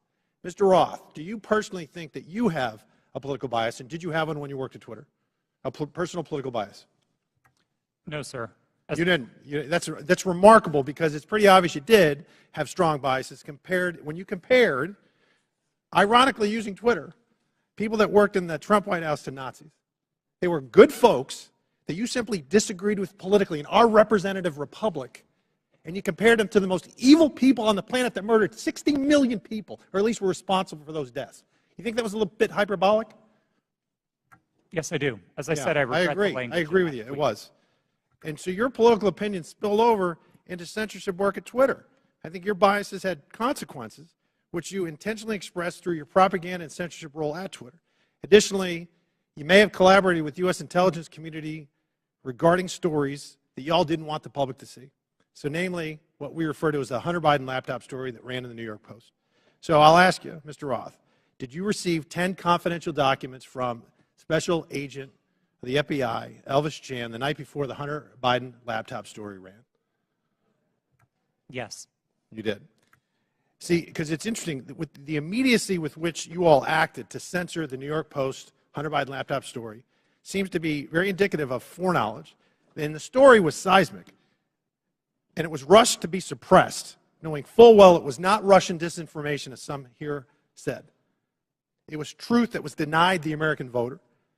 And the Media Research Center polled Democratic voters in 2020 swing states and found that 17% would have changed their vote if they had known the contents and evidence of the New York Post story. President Trump lost key states, Georgia, Pennsylvania, Arizona, and Wisconsin, by collectively just over 100,000 votes. And if this is accurate, this poll, 3.2 million votes could have swung. And he only needed a teeny fraction of those 3.2 million. That decision almost certainly changed the result of the 2020 presidential election. Did you have any idea the contents of the New York Post story, Mr. Roth? Only what I read in the New York Post that day. And then it was killed by Twitter, and the mainstream media followed. So I found this interesting. In 2019, candidate for President Joe Biden said, and I quote, "I have never spoken to my son about his overseas business dealings." And yet, the evidence in that story and on that laptop revealed that two of Hunter's Mexican business associates, Miguel Magnotti and Miguel Velasco, visited the White House in February 2014, and he was later photographed. Joe Biden was photographed with him in the White House. Also in October 2015, Hunter arranged a video conference with his dad, Joe Biden, the sitting vice president, and Carlos Slim, the Mexican billionaire. And then unbelievably in 2015, Hunter introduced his father, then vice president, to Vadim Pozharsky, an executive at the now infamous Burisma Holdings Company, where Hunter would later magically make millions as a board member despite having no experience whatsoever in the energy sector. Joe Biden lied. He created the firewall, and then he was exposed because of this story and other information. He lied to the American people, and Mr. Roth, you withheld information on the eve of a presidential election, and you protected that lie. And I hope for the sake of the country that men like you that do those things, men and women, never get to put in such power, in positions of power again. And Mr. Chairman, I'd also like to see if, I'd like to ask unanimous consent to enter into the record a tweet from Ranking Member Raskin. The tweet reads, "It's horrifying to see images of Border Patrol agents whipping Haitian refugees at the Texas border. Not exactly the feeling I get from Without objection, it's ordered. Thank you. Would you yield back? Would you yield? Yep. Oh, well, I just think that's misinformation, or at least it was a mistake, and Twitter left it up for a week, or not a week, a year, a full year. Gentleman yields. I yield. Mr. Baker, in top of page 2 in your written testimony, you said, "I did not destroy or improperly suppress Whose time is this? any documents at Twitter regarding information important to the public dialogue." The way you worded that, it sounds like there is some Chairman, kind how of much extra time is he going to get during this hearing? You finish He the had question, and then you time. finish Let him the repeat the order. question, and then his time will be expired. And It please expired answer. before he started. Clearly, it's up to the chairman, so why don't you let him answer? Mr. Baker, on top of page 2 of your written testimony, you said, "I did not destroy or improperly suppress any documents at Twitter regarding information important to the public dialogue." The use of the term improperly suppressed suggests there was some kind of suppression done in a proper way. I just want to know what that was, and is this referring to your work at Twitter when the Twitter files were first released just a few months ago? Unfortunately, sir, I think I'm constrained from answering that question any more fully than in my testimony because of attorney-client privilege. So unfortunately, I'm just going to have to leave it at that. I thought that's been waived. Not the privilege, not the privilege. The non-disclosure agreement, my understanding, has been waived, but not the attorney-client privilege. Gentlemen, time's expired. I do not have anything in writing to indicate that the Twitter has waived privilege with respect to that matter. Chair recognizes Ms. Crockett. Thank you, Mr. Chair. MAGA Republicans can't let go. That should be the name of this hearing. I'm glad that seemingly we have now accepted that President Joe Biden won the election, even though now we are blaming President Trump's loss on Twitter. Can we finally let it go? This is why Democrats are reinforcing that in this hearing we should be talking about the threats to our democracy. That's the real threat, not an old article that seemingly couldn't reach the viewership it sought through its own platform to disparage and attempt to skew the election in favor of a twice impeached former president who lost a secure and fair election. As a Texan who served in the House and fled the state as MAGA Republicans there pushed an agenda just as insidious as the foreign interference we experienced in the 2016 election, we should be talking about what they don't want to talk about as they continue to cut you off as you try to talk about things such as interfering with our democracy, and how there has been an inciting of political violence against individuals as well as our democracy as a whole. We are supposed to live in the land of the free, and when some people are afraid of losing power, they engage in conspiracy theories and distractions, such as the Joe Biden, a candidate at the time, not government actor at the time, colluded with social media to win. So let me say thank you for showing up for this political theater. Unfortunately, the American people deserve better of its leaders. They deserve a robust conversation around the very real and very present threats to our democracy, the greatest democracy in this world. So with that being said, let me be clear. I believe that there has been testimony previously by Miss Navaroli. I hope I'm not just killing your name right now. At some point, you stated if January 6th and anything like it, that language, if we would have seen that happen in any other country with any other leader, Twitter would have acted completely differently. It is my understanding from this statement, and correct me if I'm wrong, that you almost felt as if Trump was treated differently. In fact, that you may have been of the impression that he was treated with more deference than other world leaders. Is that true? Yes. As I testified earlier today, Twitter bent and broke its own rules in order to protect dangerous speech, like the tweets that were directed towards Representative Ocasio-Cortez. And when we talk about bending, it's my understanding from another deposition that there were actual alarms that would go off if someone would access Trump's Twitter account other than, I believe, the CEO. It was my understanding that alarms would ring within Twitter if the account was accessed outside of a select group of individuals who had access to that account. Are you aware of this being an ongoing practice for other individuals' Twitter accounts? At my time at Twitter, the former President Donald Trump's account was the only account that I did not have access to. Okay, so we know that there weren't individual actors running around Twitter setting off alarms every other day. Is that correct? Not to my knowledge, no. Okay. Now, as we talk about January 6th, because I think that's the only thing we should be talking about, what I want to talk about is what, and anyone can answer this question. Did you see a correlation between a rise in homegrown domestic white supremacy online as it correlates to leading up to January 6th? I can answer that. So some of the things that we were seeing specifically on Twitter related to white supremacy fan fiction. I mentioned earlier in my testimony that we saw things like people wishing that the day of the rope would occur. That comes from things like the Turner Diaries, which are, again, white supremacy fan fiction. You would also agree with me that it was clear that white extremists were seemingly triggered and activated to take action against our very democracy here at home by some of the activity that was going on Twitter, correct? Yes, I believe so. Now, just to make sure that we can summarize what we allegedly are here to talk about, you all would agree with me when I say that there was no physical damage or destruction to structures, limb, or life as it relates to this article, yet we do know that there was actual harm, physical harm, as well as destruction that occurred as a result of January 6th, correct?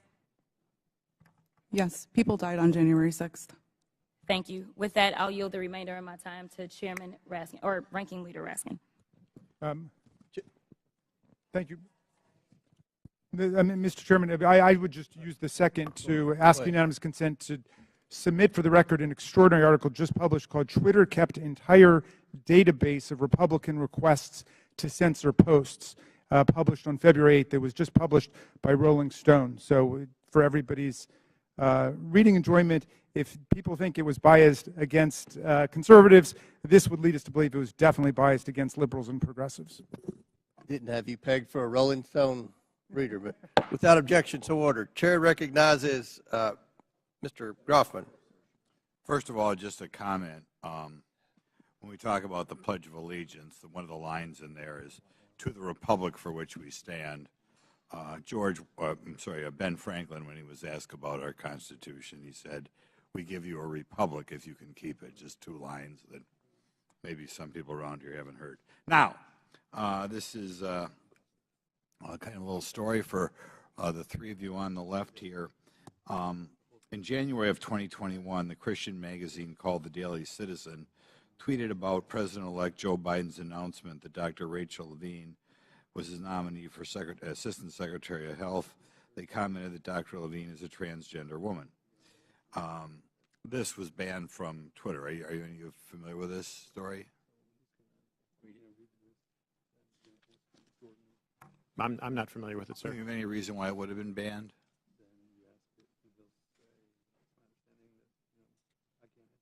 Okay. There are local talk radio hosts in my area, well-known media hosts out of the Madison, Milwaukee, Green Bay media market, widely listened to. They were shadow banned on Twitter. There's some very prominent doctors in the area that didn't agree, perhaps, with everything CDC or NIH said, that were banned on Twitter. I'd like you to comment on that because, normally I think when people make a major health decision, they always like to get two separate opinions. And some of these doctors who are wildly well respected, probably two of the most prominent doctors in Wisconsin, thought outside the mainstream. And I think if we're thinking outside the mainstream, they were taken off your platform. Could you comment on why you would take somebody off a platform, or why a distinguished doctor would be considered something that the public as a whole couldn't hear their version of events?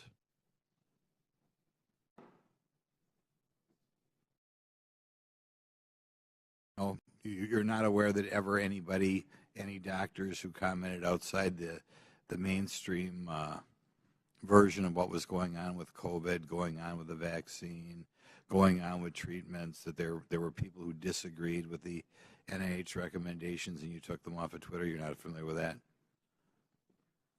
None of you are familiar with that. Okay.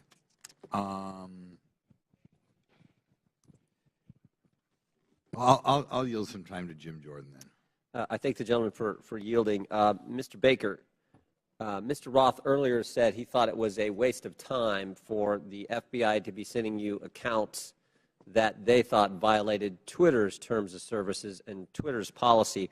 I was just curious, did you ever tell Twitter executives or FBI acquaintances that the FBI had no legitimate interest in enforcement of Twitter's policy? Sir, I'm going to give you the same answer I gave before. I think the advice that I was giving internally to folks would be covered by the attorney-client privilege. And as let me yes, stop, Mr. Baker. although you're testifying today by subpoena, you nonetheless have raised the attorney-client privilege to avoid answering this committee's question. Congress does not recognize the common law attorney-client privilege. With that, I'm going to allow Mr. Jordan to ask the question again. Well, there's been two questions I've asked that he's refused to answer. So let me, if I could, Mr. Chairman, I'll ask both again. I'll go back to the one asked a couple minutes ago.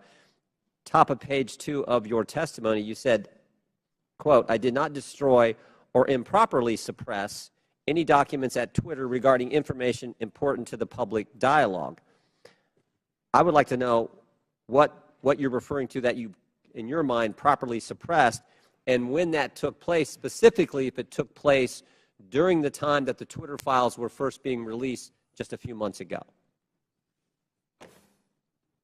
Well, again, sir, as I think we've notified the committee and we've had these conversations with Twitter as well to try to resolve this issue prior to coming up here today, I don't have anything in writing that clears me in my ethical responsibilities to my former client with respect to answering questions that I think fall squarely within the attorney-client privilege. So unfortunately, I don't think I can go beyond what I've said there already, sir.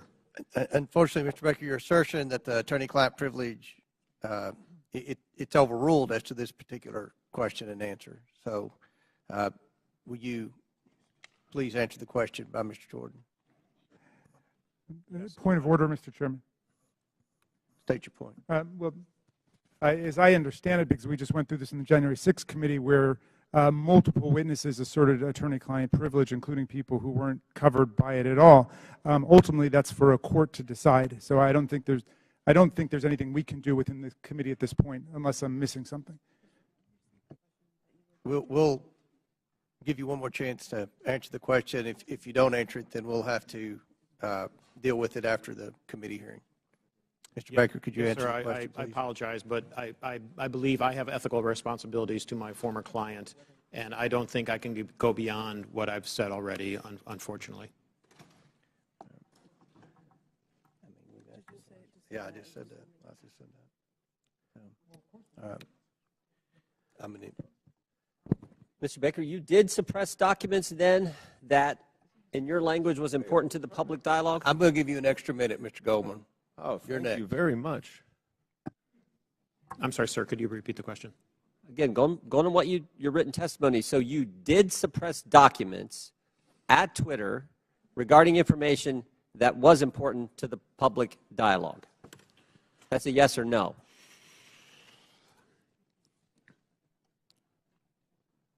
I'm going to answer the question with the following sentence, which is right after that. At all times, I sought to help my client understand and comply with its legal obligations. Okay. Gentlemen's time's expired. I recognize Mr. Goldman for 6 minutes. Thank you, Mr. Chairman.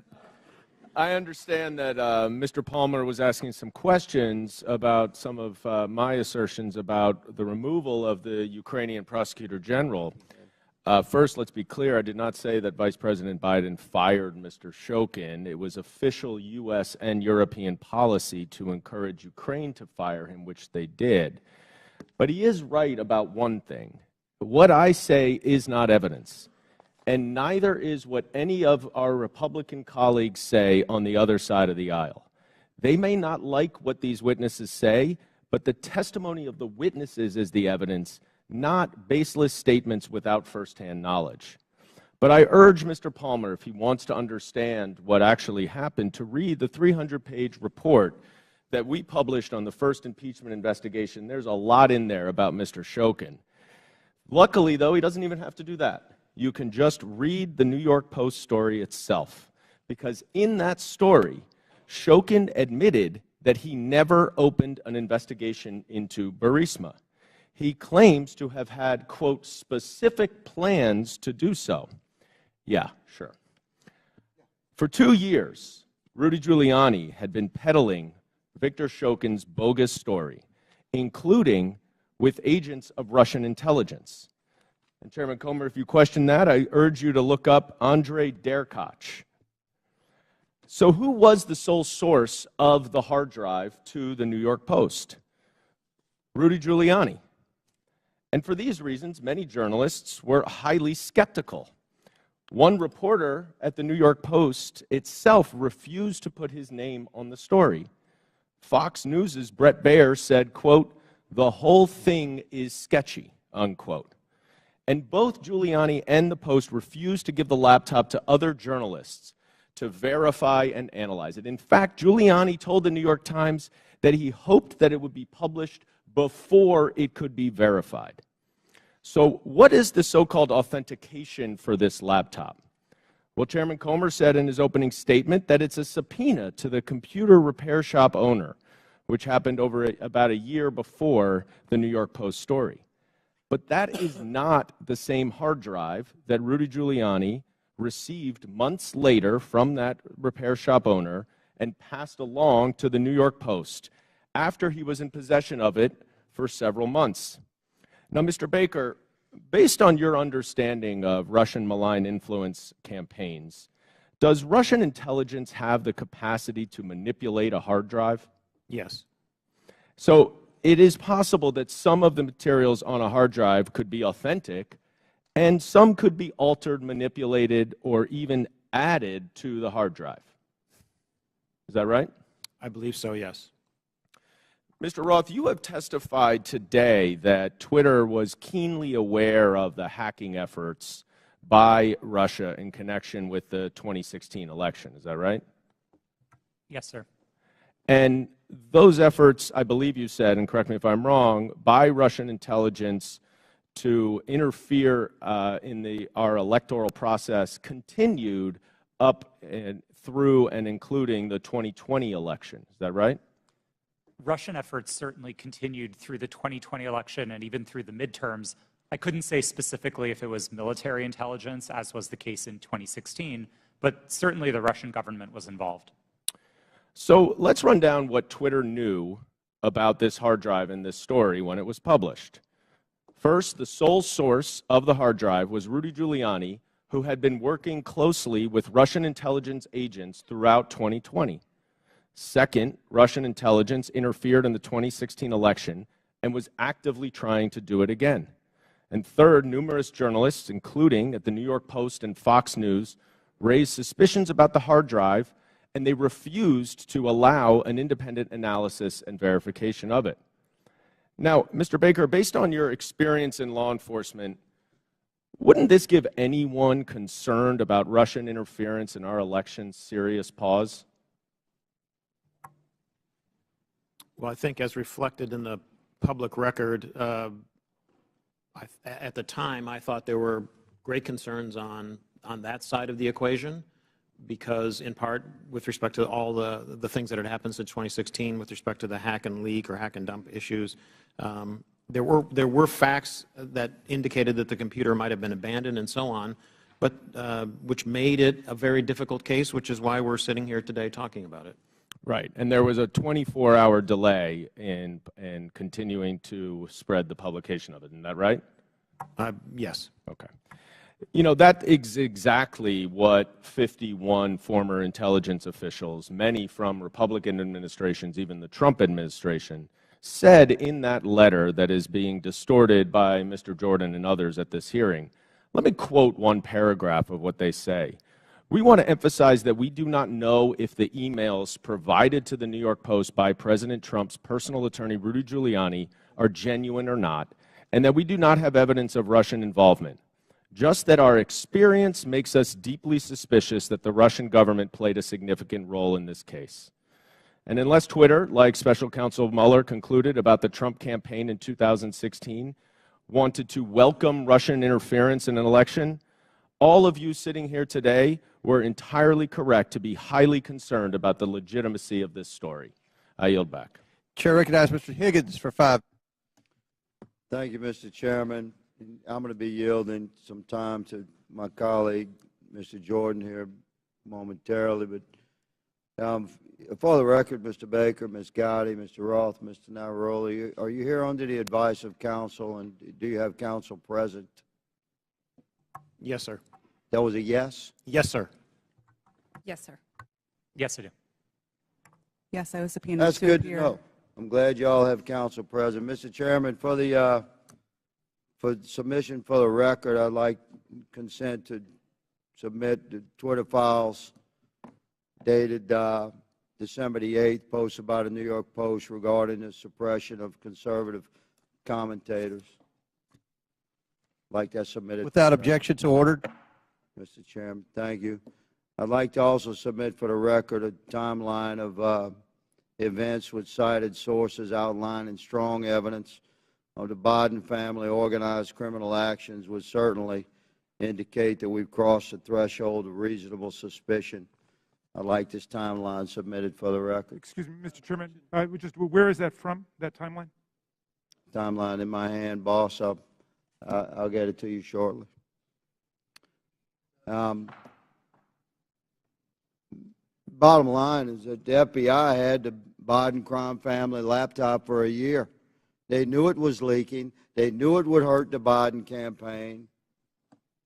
So the FBI used its relationship with Twitter to suppress criminal evidence being revealed about Joe Biden 1 month before the 2020 elections.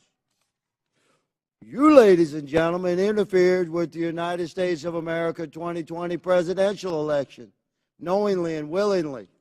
That's the bad news. It's going to get worse because this is the investigation part. Later comes the arrest part. Your attorneys are familiar with that.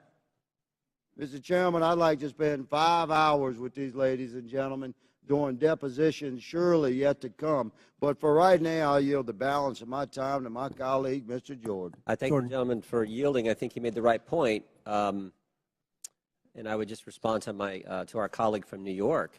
You know who knew the laptop was real was the FBI. They had it for, or maybe they had it for a year and just said, you know what, we're going to put it on the shelf, we're not going to look at it. But if anyone knew it was real, it's them. That's why I asked the question, again, back to my colleague from New York, what he was talking about. That's why I asked the question earlier. I said, did anyone at the FBI or Mr. Baker know, did Mr. Baker talk to any of those 51 former intel officials who sent the letters saying this has all the classic earmarks of a Russian misinformation operation? Maybe they could have checked with the FBI because the FBI had the actual laptop in their possession. So I appreciate the gentleman from Louisiana. I think it's a great point that he made. Mr. Roth, I'm going to come back to you on something we were at a few hours ago. And we're talking about this visibility filtering, which in my mind I understand to be something short of suspending and blocking the account, which the user then knows has happened because there's a notification in a public way, like you did to Ms. Green when you suspended her account. But there's other things, this search blacklist, this do not amplify, that are some kind of filtering that account that the user doesn't know about. And I asked the question earlier, was there any bit of this visibility filtering that was hard-coded by Twitter employees into the account of specific users? And you said, you hesitated for a while, and you said, well, you wouldn't use the term hard-coded, but it seemed to me like something like that went on. Can you elaborate? Thank you for the question. Twitter's visibility filtering system, as has been reported in the Twitter files, is based on applying labels to user accounts. And so in that sense, if the application of a label is what you meant by hard-coded, yes, Twitter systems did apply those designations to those accounts. But it was seldom the case that Twitter staff would manually, individually go in and apply those labels directly. Were any government officials, were those labels and therefore that filtering done to any government officials, any elected officials, where the user wouldn't know about? I don't know, sir. I didn't have access to my Twitter computer, to any Twitter systems to prepare me to answer that question. So I'm just talking your time there, and your experience there. Do you know if that happened? It would not surprise me to know that visibility filtering labels had been applied to the accounts of elected officials. So visibility filtered labels applied to the accounts, but the user doesn't know. Yes, it was not Twitter's practice to notify users. But you think that happened to elected officials and government officials? Again, I couldn't say for sure. I appreciate it. I yield back. Chair recognizes Mr. Mafumé for 5 minutes. Well, Mr. Chairman, it's been a long morning and afternoon. And at this point in time, there's an adage that says everything that can be said has been said, except that not everyone has said it. So if you will indulge me for a few minutes, I'd just like to reflect on some observations having sat here and gone through this. And I'm hoping and praying that this is not a problem in search of a solution, because we're dedicating an awful amount of time here, and I don't want a few things to escape us. But having said that, I want to first associate myself with the remarks of Mr. Raskin, the ranking chair. His opening remarks succinctly, I think, encapsulated and put in place what many of us on this side of the aisle are feeling. And I also, as a point of personal privilege, would like to just express how many of us share the concern of the gentlewoman from South Carolina who indicated her ongoing medical condition, which she said she might have to live with the rest of her life. That just got me for a moment, and I wanted to make sure that that's on the record. Now, I would disassociate myself with her remarks when she said, as did the gentlewoman from Georgia, God bless Elon Musk. For me, it's God bless my country, God bless my family, God bless my friends. Mr. Musk can take care of himself. I would also caution, if I might, all of us, but particularly the gentleman from South Carolina who said earlier that there is proof that Hunter Biden committed multiple felonies. The gentleman said that without offering anything for the record. And I know we're all covered by congressional immunity in terms of when we're on the floor and when we're in these committees, but sometimes we probably don't want to feed into hot rhetoric. I mean, we campaign in that kind of poetry, but we are elected to govern in prose. And when you do that, there's a different sense of responsibility that goes with all of us. Mr. Roth, I listened to you, and I feel bad that you were attacked. And, you know, you had to sell your home. You had to move your family. And I just want to remind you and remind myself that there are members of this committee who are also always under attack because of their race or because of their surname or because of their political affiliation. That kind of reckless incitement, I think, is best dealt with when you have content moderation. Otherwise, we gin up the rhetoric. The people who can't control themselves oftentimes don't, and then we see violence occurring against whether it's members of Congress through threats or persons like yourself in the private sector. Ms. Navaroli, you in your testimony stated that on the morning of January the 6th that you sent lawyers a message warning them that your team was hamstrung by leadership. And 2 days later, when it looked like that might happen again, you asked management whether or not they wanted more blood on their hands. What was their response, and what did they do? Yes, thank you for that question. On the morning of January 6th, I did send that message to a Twitter lawyer, specifically because I believe that Twitter was going to be facing liability for what was going to occur that day. I do not remember their exact response, but I do remember their coming in a response of confirming that the information had been received. Would you repeat the second question that you asked? I wanted to know, what was their response? What did they do? Nothing. Okay, you went on to say that in January of 2020, after the United States assassinated an Iranian general, that the president at that time, Mr. Trump, decided to justify it on Twitter, and management literally instructed you to make sure that we were not about to start World War III on that platform. Is that correct? Yes, that did occur. And what happened after that? It was up to me and my team to create what we called enforcement guidance, so a document that explained how we would apply our policies specifically related to content moderation in that specific instance. I believe the document was relating to foreign policy discourse. So my point here about content moderation on the front end prevents some of the crazy things we see on the back end. Mr. Chairman, I have from the Anti-Defamation League their latest report on murder and extremism in the United States, oftentimes fueled by the lack of content moderation, that I would ask unanimous consent be entered into the record. And I also have the National Threat Assessment done by the Secret Service of our country. This was just released. and it talks about how 25% of all of these acts are being conducted by people who are not moderated, but who in fact end up breaking the law and threatening the lives of people. And I would ask unanimous consent that also be. Without objection, so ordered. Thank you, sir. Chair recognizes Mr. Sessions for 5 minutes. Mr. Chairman, thank you very much. So I will say it, God bless Elon Musk, because I think I feel that way. It was Elon Musk that revealed data that uncovered a disturbing cabal.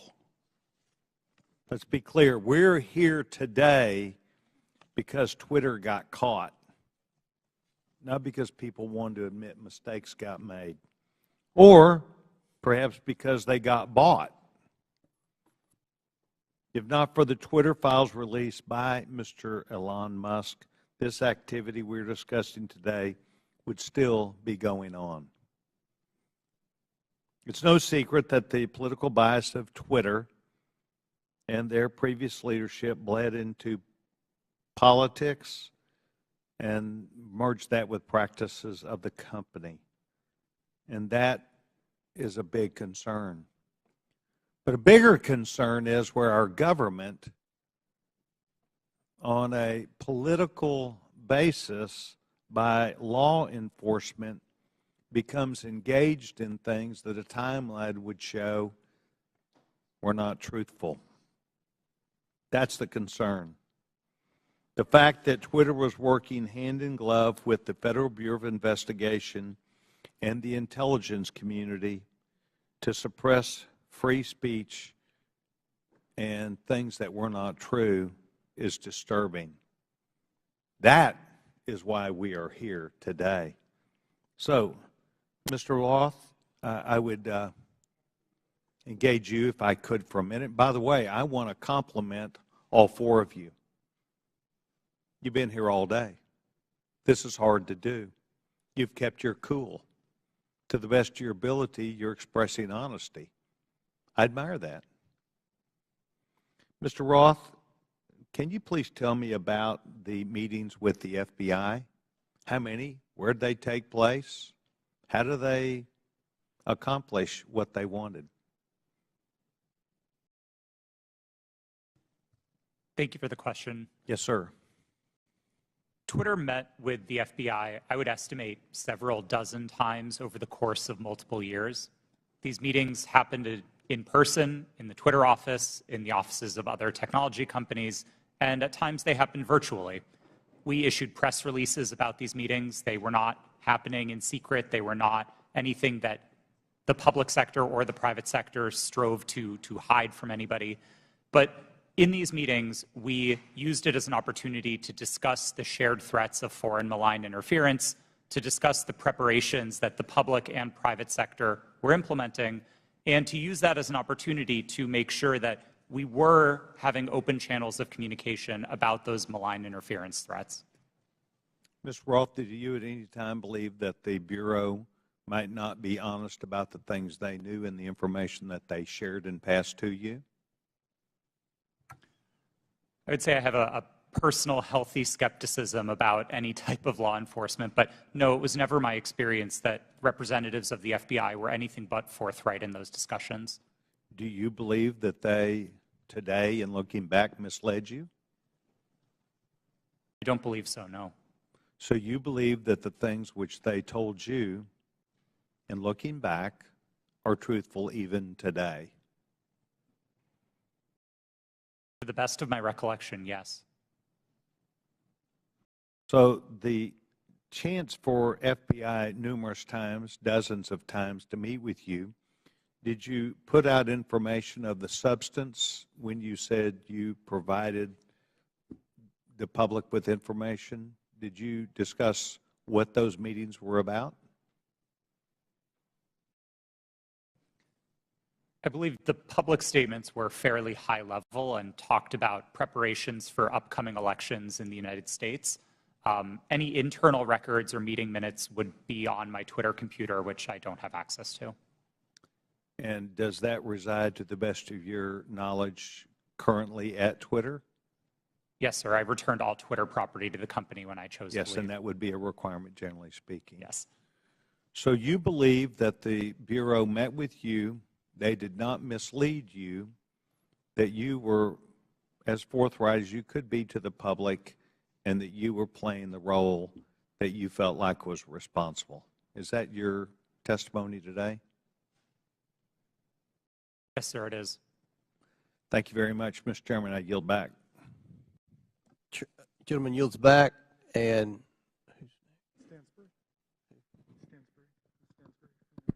Stansbury. Yeah. Oh, yeah, yes. I'm sorry. Thank you, Mr. Chairman. You know, I'm beginning to feel like a little bad for the majority. Like I just feel guilty because you guys have come today to try to prove that the Biden administration in coordination with Twitter is impugning free speech. And the problem is that Donald Trump, he is just this thing that hangs around your neck. Because at every turn, he undermines whatever credibility you want to have on this subject. I mean, Donald Trump and his administration, it's been proven, reached out to Twitter to take down tweets that got under his skin. The tough guy, Donald Trump, right? He got called the B word. Let's reach out to Twitter. Let's get the tweet taken down. You guys have no credibility. You have none. Your own guy taking free speech off of Twitter.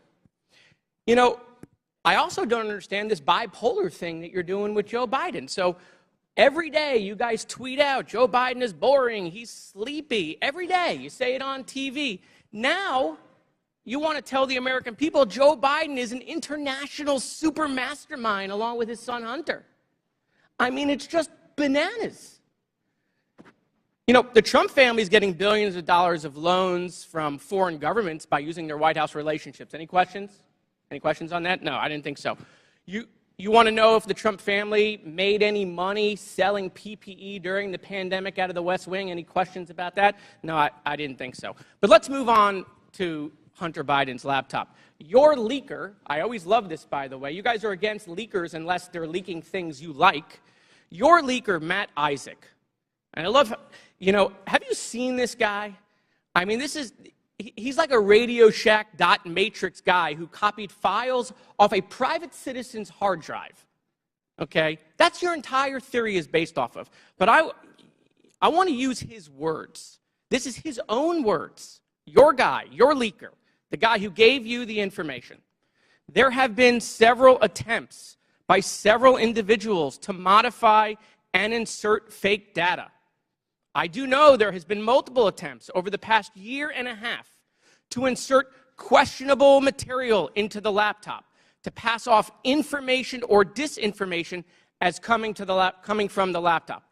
He continued, "This is a major concern of mine because I fought tooth and nail to protect the integrity of the drive, and to jeopardize that is going to mean everything I sacrificed will be for nothing." Your guy, your leaker, questioning the integrity of the information you guys are peddling. By the way, why isn't he here? Bring him here. Let's ask him questions. And why haven't we seen the hard drive? You guys aren't shy. Why won't you show it to the American people? Let's talk about Twitter. Let's talk about God bless Elon Musk. See these? God bless the guy who is allowing Nazis and anti-Semitism to perpetrate Twitter. There's been a 66% increase of anti-Semitism on Twitter since Elon Musk set it free. Mr. Chairman, I agree with you. It's not fair to say all conservatives are Nazis. That's preposterous. That's not true. But your Lord and Savior Donald Trump is having tea and dinner with them at Mar-a-Lago. Nick Fuentes right here, who is a picture that is tweeted at me all the time saying Jews are a virus in response to my tweets. Donald Trump's having dinner with him. Nazis at Mar-a-Lago. And so, no, not all Republicans are Nazis, but I got to tell you, Nazis seem really comfortable with Donald Trump. So I have questions about that, Mr. Chairman. Why is that? Why do I get these tweets? Let's talk about Kanye West, right? The chairman of the Judiciary Committee for 3 months praising Kanye West. We love Kanye, right? A Nazi. Clearly now. It took months for that tweet to come down. How come? I mean, these are things I'd love to know. Is it because maybe they're your voters? I mean, they certainly aren't voting for me. I yield back. Chair recognizes Mr. Langworthy for 5 minutes. The Twitter files revealed the unrestricted power and censorship regularly exercised by the 3 witnesses in front of us today, Mr. Roth, Ms. Gaddy, and Mr. Baker. Now, Ms. Navaroli, in your opening, you stated that too few people and companies have too much power. Well, I think you're right. The witnesses here today, they had too much power at Twitter. And they tried to play the role of God as they interfered with a natural right of the people to a free and fair election.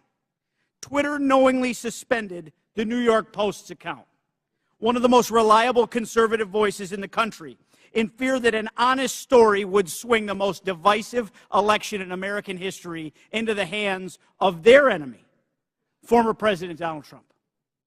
Now, Mr. Roth, you were part of the secretive SIP-PES censorship team at Twitter, correct? No, sir, I'm not sure what that refers to. Mr. Roth, the Twitter files revealed that you rarely adhered to company policy in making your censorship decisions. One reporter from the Twitter files called your group a, quote, high-speed Supreme Court of moderation, issuing content rulings on the fly, often in minutes, based on guesses, gut calls, and even Google searches in cases even involving the president. Do you recall making decisions in this manner? No, I do not. Can you explain the process for these quick decisions? Thank you for the question. I think the core of content moderation, whether it's fast or slow, begins with a written set of rules and policies, and that was the primary responsibility of my group at Twitter. It wasn't about making a one-off decision in the moment. It was about having a written and codified set of, well, laws for the platform that we followed in each instance. In the vast majority of cases, content moderation decisions were not made by me or by another executive or even by a member of my direct team. They were made by hundreds of content moderators enforcing those rules again and again and again. The situations in which decisions would be escalated to senior executives were few and far between and largely related to the really hard gray area calls. So, Mr. Roth, as part of the, quote, Supreme Court of Moderation at Twitter, did you have the final call over political censorship decisions? No, sir, I did not. Then who had the final call on these decisions? There was a team of people, some of whom represented on this panel today, others not, who were involved in trying to make these decisions. But a portrayal that any one person held sort of supreme or ultimate authority over these decisions would misrepresent what the process was. So your team labeled high-profile accounts as VITs, standing for very important tweeters. What was the threshold for being labeled as a VIT? That's an excellent question for which there is not a consistent answer. I don't think Twitter was particularly well put together on that definition. So was the New York Post labeled a VIT? I believe the New York Post's account is verified, and verification conferred some of that status of being a VIT. But again, the definitions here are a little squishy. Now, is it true that the Twitter comms director, Trenton Kennedy, said in regard to the Post story, I'm struggling to understand the policy basis for marking this unsafe? Yes, it's my understanding that Mr. Kennedy said that. Was the New York Post story regarding Hunter Biden's laptop marked unsafe regardless of uncertainty? It is true that Twitter marked links to that story as unsafe in a number of our systems, which resulted in restricting people's ability to tweet it. That was the decision that Twitter reversed 24 hours later. Well, it's clear from this panel that too few people had too much power. The New York Post Twitter account was suspended in an attempt by Democrats and big tech to go ahead and play God and interfere in a natural, free, and fair election and the free flow of information in this country. The censorship is unbounded. The New York Post has been a reliable source for decades, including their coverage of the nursing home scandals in New York during the pandemic. Now that you and many others are gone from the company, there is hope that this platform will once again be a place where voices can be heard and respected, and it can return to be a town hall for all points of view, no matter if you agree with them or not, sir, and that our elections will never again be controlled by big tech. I yield back. Gentleman yield? Will the gentleman yield to Jordan? Mr. Jordan. Okay, thank you. Mr. Roth, in Missouri v. Biden, your declaration to the FEC, you said, I also learned in these meetings with the government that a hack and leak operation would involve Hunter Biden. Mr. Chan has testified in his deposition in that same case. In my estimation, we never discussed Hunter Biden specifically with Twitter. Who told you about Hunter Biden in these meetings? Gentleman's time has expired. My recollection is that a representative of another tech company may have mentioned it, but those meetings were several years ago. I truly don't recall. Okay. Chair recognizes Ms. Stansberry for 5 minutes. Thank you, Mr. Chairman. And I want to just start this afternoon by thanking our panelists who have been sitting here all afternoon, and many of the members of the public who are with us. I see a lot of tired faces out there, and I want to thank you all for spending your day with us. But I also want to start out by asking, what are we doing here in this committee today? Why are we here? Why is this committee devoting a day-long hearing to a political conspiracy theory that was planted in the media by Rudy Giuliani to support Donald Trump's re-election campaign? Of all the topics we could be focused on in this committee to support the American people, how people are going to put food on their table at the end of the day, how we're going to address the economy, how we're going to address critical issues that are on people's minds every day. We are devoting an entire day to this conspiracy theory involving Twitter. Now, the mission of this committee is to root out waste, fraud, and abuse, and to conduct oversight on behalf of the American people. And if you need any evidence of waste, fraud, and abuse, how about the use of this committee's precious time, space, and resources to commit to this hearing?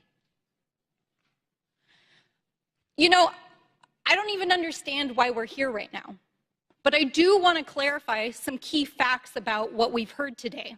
So I'm going to get into it for just a few moments. Ms. Gaddy, thank you for being here today. Mr. Baker, you have already stated publicly that Twitter's handling of this issue was a mistake. Is that correct? Yes or no is fine. Yes, that's correct. I don't think I have stated that publicly yet, but that is what the CEO of the company said. Yes, and at the time, only weeks before, one of the most consequential elections of our lifetime in 2020, Twitter made a decision based on policies put into place to protect the public from political disinformation and from foreign interference. Is that correct, Mr. Roth? Yes. In fact, the failure of Twitter and other social media companies to moderate political disinformation not only fueled its use in election tampering in 2018, but allowed for election denialism to run rampant in 2020, and that is exactly what led to the insurrection here on January 6th in the Capitol.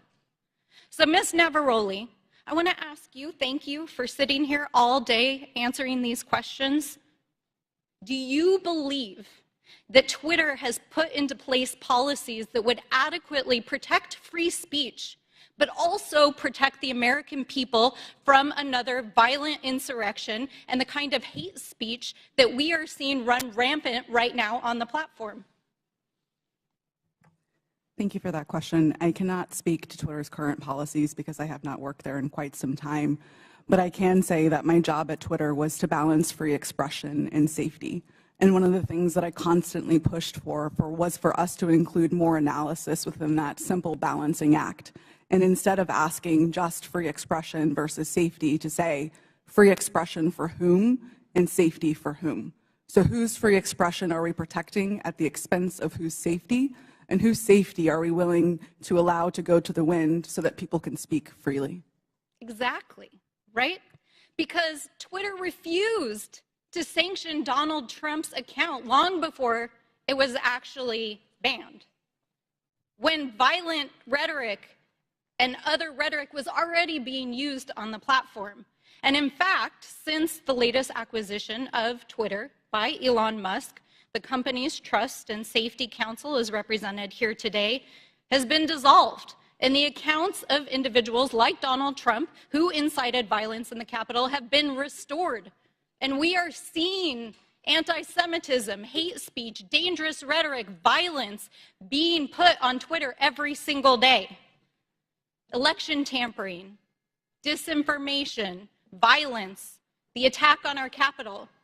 Mr. Chairman, that is what we should be holding oversight hearings on in this committee.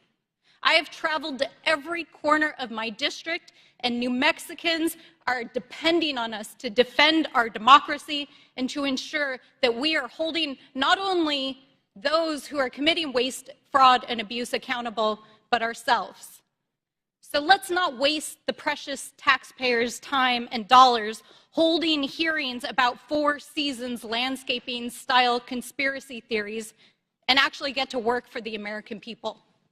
Would the gentlelady yield to a question? Mr. Chairman, I yield back. All right, Chair recognizes Ms. Boebert for 5 minutes. Thank you, Mr. Chairman. Mr. Matt Taibbi, a respected reporter who published much of the Twitter files, said, quote, Twitter's contact with FBI was constant and pervasive, as if it were a subsidiary. Now, I want to better understand why he would suggest that. Mr. Roth, while at Twitter, how many meetings did you have with the FBI? I couldn't say for sure, but I would More say than 10? That's a More reasonable than 20? estimate. I couldn't say for sure. More than 50? That seems a bit high. Many meetings with the FBI. Well, we know how many FBI agents worked at Twitter while you were there? I don't believe any active FBI Former agents. FBI agents. How many worked there while you were there? I'm aware of perhaps 2. Well, we know of at least 9 because they started the BU group chat, BU for Bureau. Now, Mr. Roth, did the FBI ever ask you to share information like users' communication data without going through proper legal channels? No, they did not, and I would have refused if they had. That's correct. I see that you denied Agent Chan's request for access to Twitter's data feed.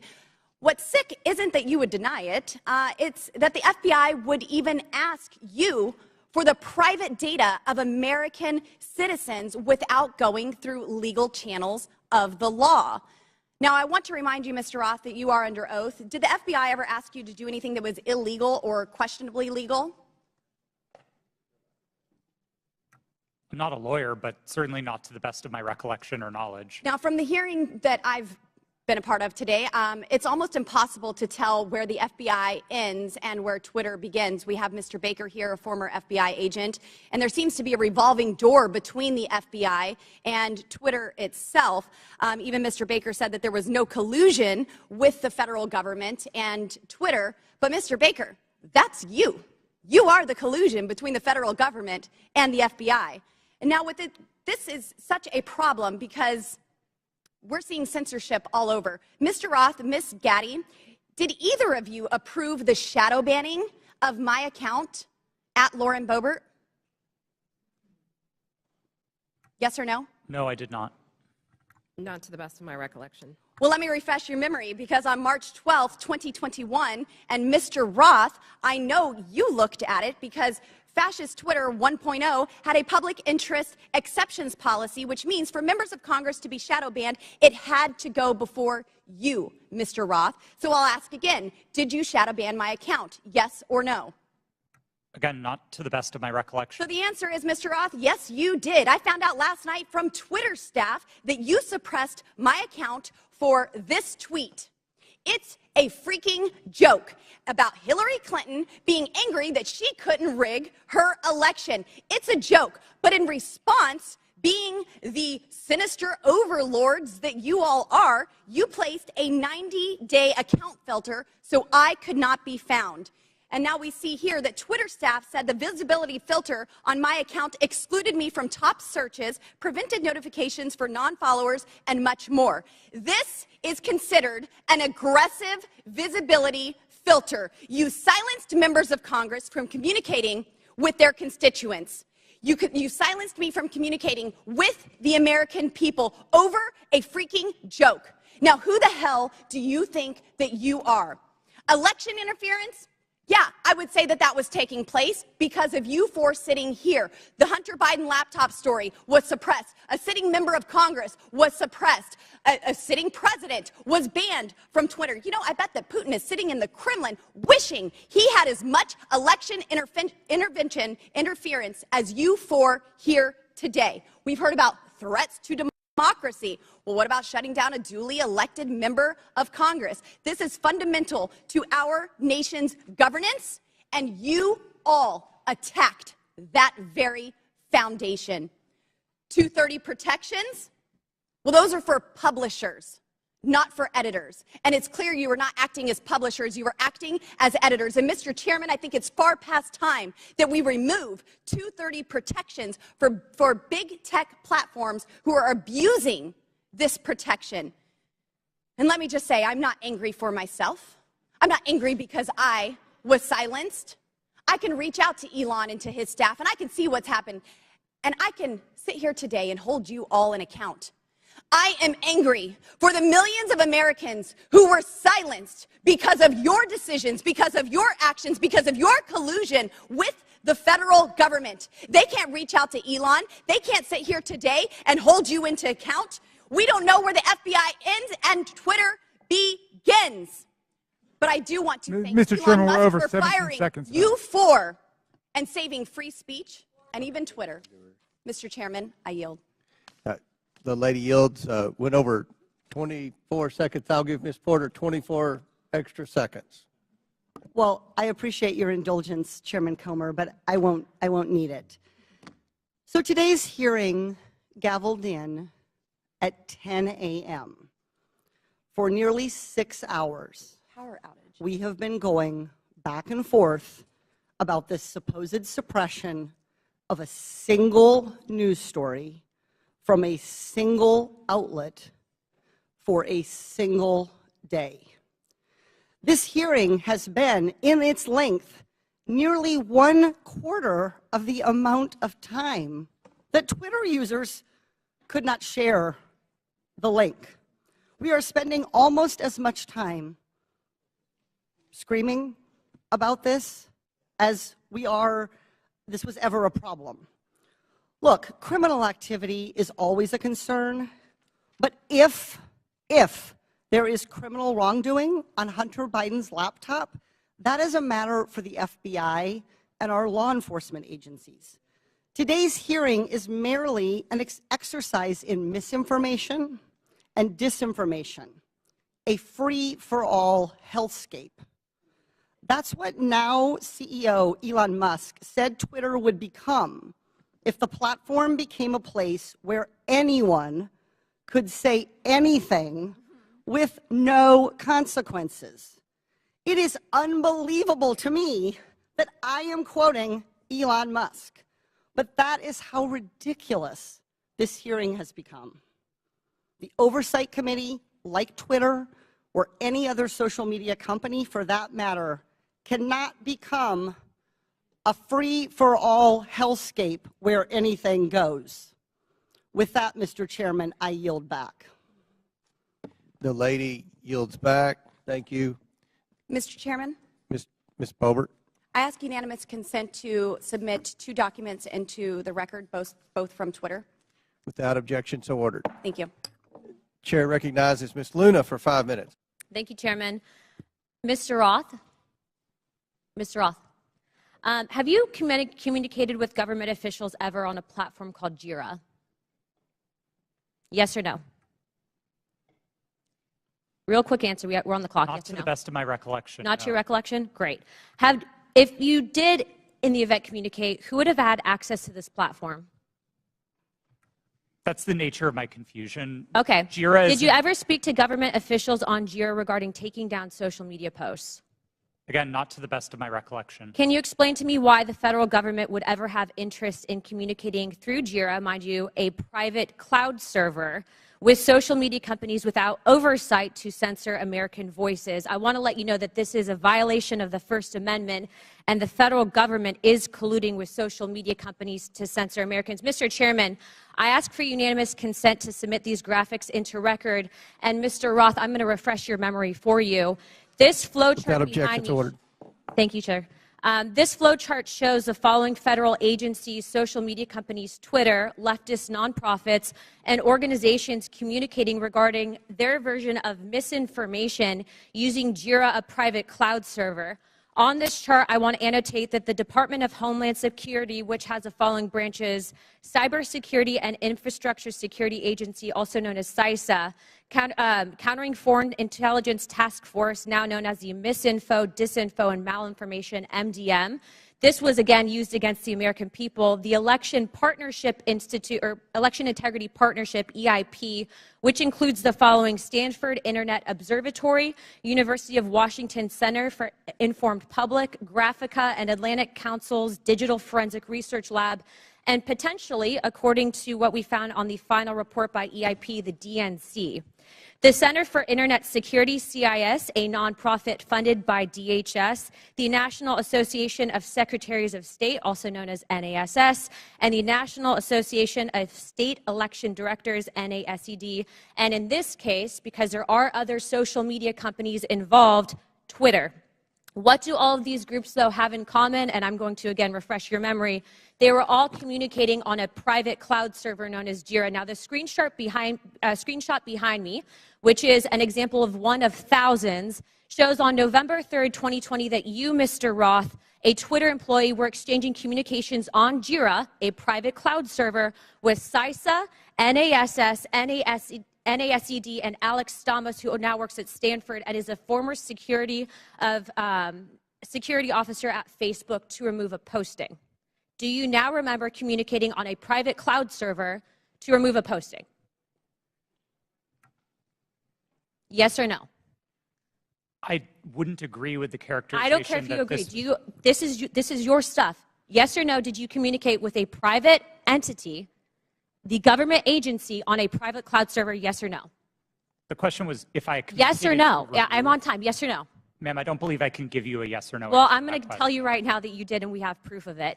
This, ladies and gentlemen, is joint action between the federal government and a private company to censor and violate the First Amendment. This is also known, and I'm so glad that there's many attorneys on this panel, joint state actors. It's highly illegal. You are all engaged in this action, and I want you to know that you will be all held accountable. Ms. Gaddy, are you still on CISA's Cybersecurity Advisory Council? Yes or no? Yes, I am. Okay. For those who have said that this is a pointless hearing, and I just want to let you guys all know, we found that Twitter was indeed communicating with the federal government to censor Americans. I'd like to remind you that this was all in place before January 6th. So to say that these mechanisms weren't in place and to make it about January 6th, I want to let you know that you guys were actually in control of all of the content, and clearly we have proof of that. Now, if you don't think that this is important to your constituents and the American people from those saying that this was a pointless hearing, I suggest you find other jobs. Chairman, I yield my time. Mr. Chairman, point of order. Chair. Yeah, I just want to call to the attention of the chair and members yes, that we're getting awfully close to witness intimidation, and I would ask the chair to intervene. I'm sorry, I didn't hear what you said, Mr. Mafui. I said I would caution all members that we were getting very close to witness intimidation, right on the verge of it, and I would ask that the chair and the ranking member agree how we will proceed from this point on. It was the threats that were just made. Ms. Ocasio-Cortez. Yeah, thank you, Mr. Chair. And in follow-up to that, I am curious about the committee's rule or the committee's disposition, accusing witnesses of a crime, discussing arrest, discussing these making these allusions and threats. I want to clarify for the record, what is the committee's policy around threatening a witness?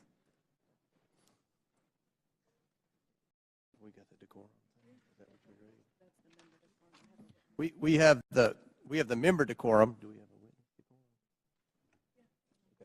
And around the rules of decorum, can we agree that threatening a witness comes close to broaching general decorum? It does broach general decorum of the committee? With all due respect, Mr. Ocasio-Cortez, we don't agree that there was any witness threatening. In threatening, when we discuss arrest, when we discuss a potential arrest of a witness and alluding to a witness or suggestion of a witness committing a crime without evidence and without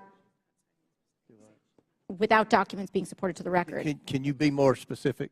When we talk about arresting a witness, or when we talk about a witness, insinuating that a witness is lying without documentation, I fear that this constitutes threatening a witness, and that will broach the rules of decorum of this committee. And I'd like to ask that we request witnesses be treated with respect. Thank you. Appreciate that, and I will remind everyone of the member decorum and witness decorum to treat everyone with respect. I thank you, Ms. Ocasio-Cortez. Do you have anything to add? No, thank you. I agree with you, Mr. Chairman. I have a separate point of order I just wanted to raise, which is it seems as if several members now seem to have access to some information from Twitter that people on our side don't have, and I would just hope that anybody who's communicated directly with Twitter or received any information relating to witnesses who has that, who plans to use it, distribute it to the committee in advance. That's okay. I think that most of the evidence is coming from. I think a lot of the quotes and emails are on the laptop. Well, I think that at least one member indicated the Twitter files that Elon Musk has. Well, one member had indicated that she had received information directly from Twitter. Okay. Chair recognizes Mr. Edwards.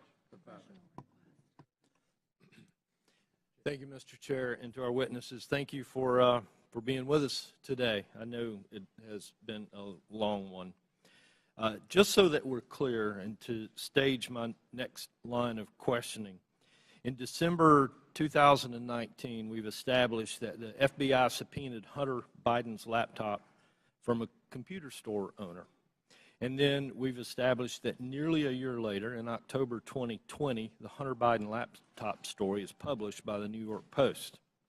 Within hours, Twitter and other social media companies began limiting the distribution of the Hunter Biden story. My question is for Mr. Roth.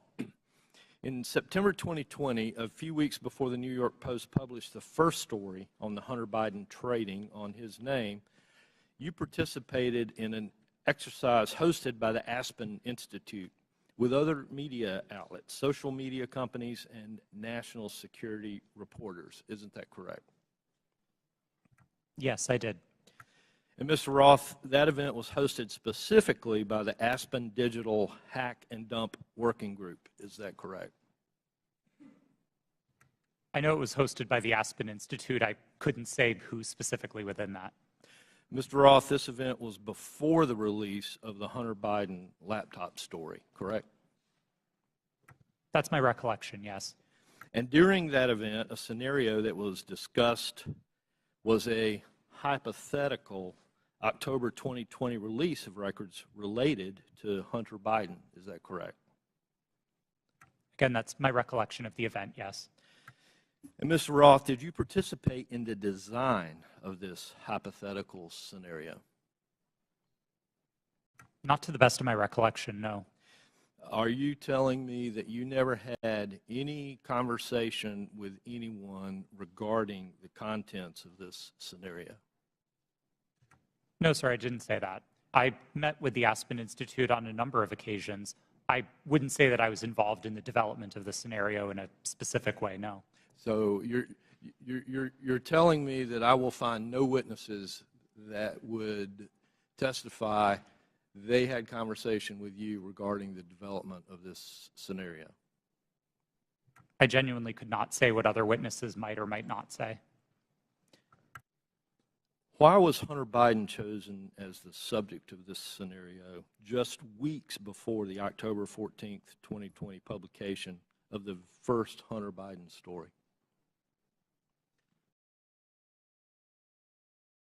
I don't know. But you participated in the conversation. I was invited to and joined an event hosted by the Aspen Institute, yes. And so surely there had to be some level of conversation as to why Hunter Biden was the topic in that scenario. Not that I can specifically recall. Mr. Roth, representatives from Facebook attended this event also, correct? To the best of my recollection, yes. And Mr. Roth, the FBI had Hunter Biden's laptop nearly a year before it was uncovered by the New York Post and before the Aspen Institute event. Did members of the U.S. intelligence community participate in the September 2020 Hunter Biden hack and dump exercise? I don't recall. Mr. Roth, I'd like to point you to a sworn statement that you previously made. I believe this was to the FEC. You've given a sworn declaration stating that federal law enforcement agencies communicated that they expected hack and leak operations by state actors might occur in the period shortly before the 2020 presidential election, likely in October. Is this your statement? Yes, it was. And Mr. Roth, you said since 2018 you had been meeting with the Office of the Director of National Intelligence, the Department of Homeland Security, the FBI, and industry peers regarding election security, correct? Yes, sir. And Mr. Roth, you were told there would likely be a hack and leak operation occurring in October. Is that correct? I believe the FBI has objected to the word likely or expected, but we certainly discussed that possibility with them. All right. Thank you. Mr. Chair, I yield back. Gentleman yields back. Chair recognizes Ms. Bush for 5 minutes. St. Louis and I are here today to talk about the crisis posed by the power of private companies that operate social media platforms. Republicans are holding this hearing because of their ridiculous, politically motivated obsession with Hunter Biden. This is a distraction from their inability, again, to govern, and it hides the shared concerns raised by Republicans and Democrats alike about the vast power, impunity, and lack of accountability of social media platforms. There are so many examples of these companies responding inadequately or inappropriately in crisis that we have come to understand misconduct as the norm for social media giants and not an aberration. Social media played a key role in fanning the flames of violence on January 6th, on that attack on our U.S. Capitol. The impact has spread all over the world. Last fall, after Reuters reported that disinformation about Chile's proposed constitutional referendum was traveling 3 times faster on social media platforms than facts, several members of this committee wrote to Meta, Twitter, and TikTok demanding further action to reduce the dissemination, reduce the lies, reduce the hate. They did nothing. Ms. Gaddy, you were at Twitter on January 6th and asked repeatedly for a retrospective meeting to discuss what happened in the lead up to that day. Management told you, quote, it wasn't a priority for the company. Why was it not a priority for Twitter to learn lessons from January 6th? I don't believe you're referring to me. Apologies. I'm the chief legal officer. I did not make that statement. So who do you want me to ask? Okay, Ms. Navaroli. Would you mind repeating the question? Sure. On January 6th, you were at Twitter and asked repeatedly for a retrospective meeting to discuss what happened in the lead up to that day. Management told you, quote, it wasn't a priority for that company. why was it not a priority for Twitter to learn the lessons from January 6th? I can't speak to leadership's motivations or why it would not have been a priority for them. What I can say is myself and individual members of my team repeatedly asked that we do a retrospective to understand not just what happened on January 6th, but leading into January 8th and the permanent suspension of the president. What can you say is Twitter's top priority? I can't speak to Twitter's top priority at this moment. I can say that, again, my team's responsibility was to balance free expression and safety and to ensure the safety and lack of harm for people on the ground. Thank you. Twitter's top priority seems to be to maximize its profit. The people on this panel were among the top experts moderating content for equity and safety at Twitter, and your concerns were consistently steamrolled by executives pursuing profit. We know this situation must change, but I would argue that the structure of these corporations ensures this malpractice will continue. These social media companies have shown themselves unfit to maintain a digital public square with almost universal usage and vast power. Their purpose is not to facilitate healthy, fact-based discourse. It is to aggressively pursue profit for their billionaire executives and shareholders. Even when they make a good decision about removing a post or a user, it is only to make a profit. This existential problem will not be solved by asking these for-profit corporations to tweak their approach around the edges. We need to re-envision what the internet can be. Digital platforms, including social media, are here to stay, but we need to make sure that they operate for the public good and not the private interests. We need to invest in better alternatives to big tech, and we need to establish public ownership and control to ensure these platforms serve everyone fairly. Thank you, and I yield back. Chair recognizes Mr. Perry for 5 minutes. Thank the chairman. I thank the witnesses. It's been a long day.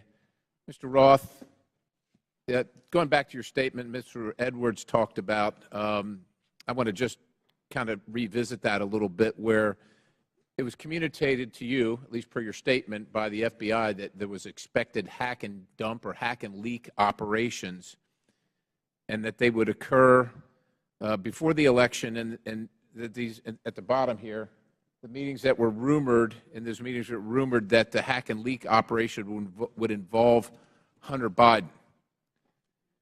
Subsequent to that, well, first of all, who told you that? Was that, did you get that? Can you tell us where you got that information, if you know? The subject of a possible hack and leak was raised by a number of representatives of the FBI. Was one of them Mr. Chan? Elvis Chan? Yes, Mr. Chan was a part of it. So are you familiar with the fact that in his testimony in November of 2022 that he says we did not see any similar competing intrusions to what happened in 2016? And of course, you have been talking to intelligence agencies and law enforcement agencies for some time, and they were referring to the 2016 hack and dump operation. Are you familiar that he said that subsequent to you saying this? They didn't have any evidence? I was not aware of Okay, Mr. that's fair. Chan's deposition. That's fair. No. Did they ever give you any evidence of the hack and dump operation that happened in 2016? And what I think I'm referring to is the allegation that the Clinton campaign, the DNC server was hacked, and that information was spread about through WikiLeaks or other information channels. Did they ever give you any evidence of that occurrence during these discussions? That information was made public by the intelligence community in the Mueller report and by the Senate Intelligence. Yeah, evidence. Did they ever give you evidence? Because as far as we know, CrowdStrike looked at the servers. Did the FBI ever look at the servers from the DNC, to your knowledge? I think that would be a question better directed at the Fair FBI. enough, but the point is you never saw any evidence, right? You're just taking it on, and I'm not blaming you, because a lot of people want to believe the FBI. I've always wanted to believe the FBI. The question is, did they ever give you any evidence to believe that? Because they're making the case. They're making the case that there's a hack and leak operation coming, and it's going to be about Hunter Biden right before the election. Did they ever give you any evidence? It didn't come up. There was Okay, yeah, I didn't figure it did. And then you all set up a secret channel between Twitter and the FBI. Who did that from the FBI? Was that Roth? Or you're Roth. Was that Elvis? I'm sorry. Mr. Chan was a part of that work, yes. Yes, he was part of that. And so you set up, and you actually set up a war room as well, right? I believe the FBI operated a war room. Okay, fair enough. I didn't. And you participated in that? No, sir, I did not. You did not. Did Twitter participate in it? I believe Twitter may have sent a representative. Okay, fair enough. And then you did this table talk exercise about Hunter Biden and about a leak about Hunter Biden that would come out right before the election, essentially 10 days, and that happened in September, right before the election. And you participated in that, right? Yes, I did. Who facilitated that exercise? I know the Aspen Institute, but who facilitated the exercise proper? Was anybody from a government agency facilitating any part of that? Were they involved in the discussions during the exercise? No, I don't believe so, no. So they were just spectators? I wasn't aware that they were spectators either, but I don't recall exactly who was there. I know you don't recall who was there. Then who facilitated it? Do you recall that? My recollection is that the event was facilitated by Garrett Graff, who was a member of the Aspen Institute and Aspen Digital. All right. Do you find it odd now, after the fact, and I know you've already testified here, that you don't see, to Mr. Sessions, that you didn't see that you were misled or potentially duped? It sure seems highly coincidental. Would you agree? It at least seems highly coincidental. Knowing that the FBI had the laptop, that the FBI set up the war room and the channel and told you, per your statement, that this was going to happen, do you find it highly coincidental that it actually happened and it was Hunter Biden at all? I want to be clear that my statement to the FEC does not suggest that the FBI told me it would involve Hunter Biden. That's a popular reading of that declaration, but it was not my intent. I think there is a coincidence there, and I really can't speak as to how that came about. Yeah, it's really coincidental. One last question.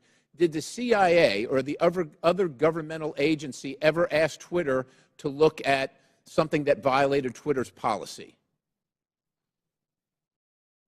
I don't recall specific outreach by the CIA specifically. Other government agency is what it was called in the Twitter files.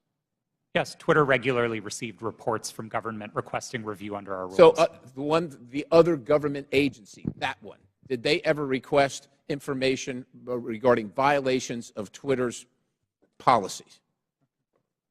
The CIA. Gentlemen, time's expired, but please answer the question. I thank the Chairman. Again, I don't recall specific contact from the CIA, no. Okay. Chair recognizes Mr. Burleson for 5 minutes. Thank you, Mr. Chairman. I've sat here listening. I'm glad to be last in rank. I get to listen to all the testimony. And what's become clear to me, there are a few things, and that is that the censorship efforts of the big tech, the intelligence community, and the media were all working in concert to affect the 2020 election.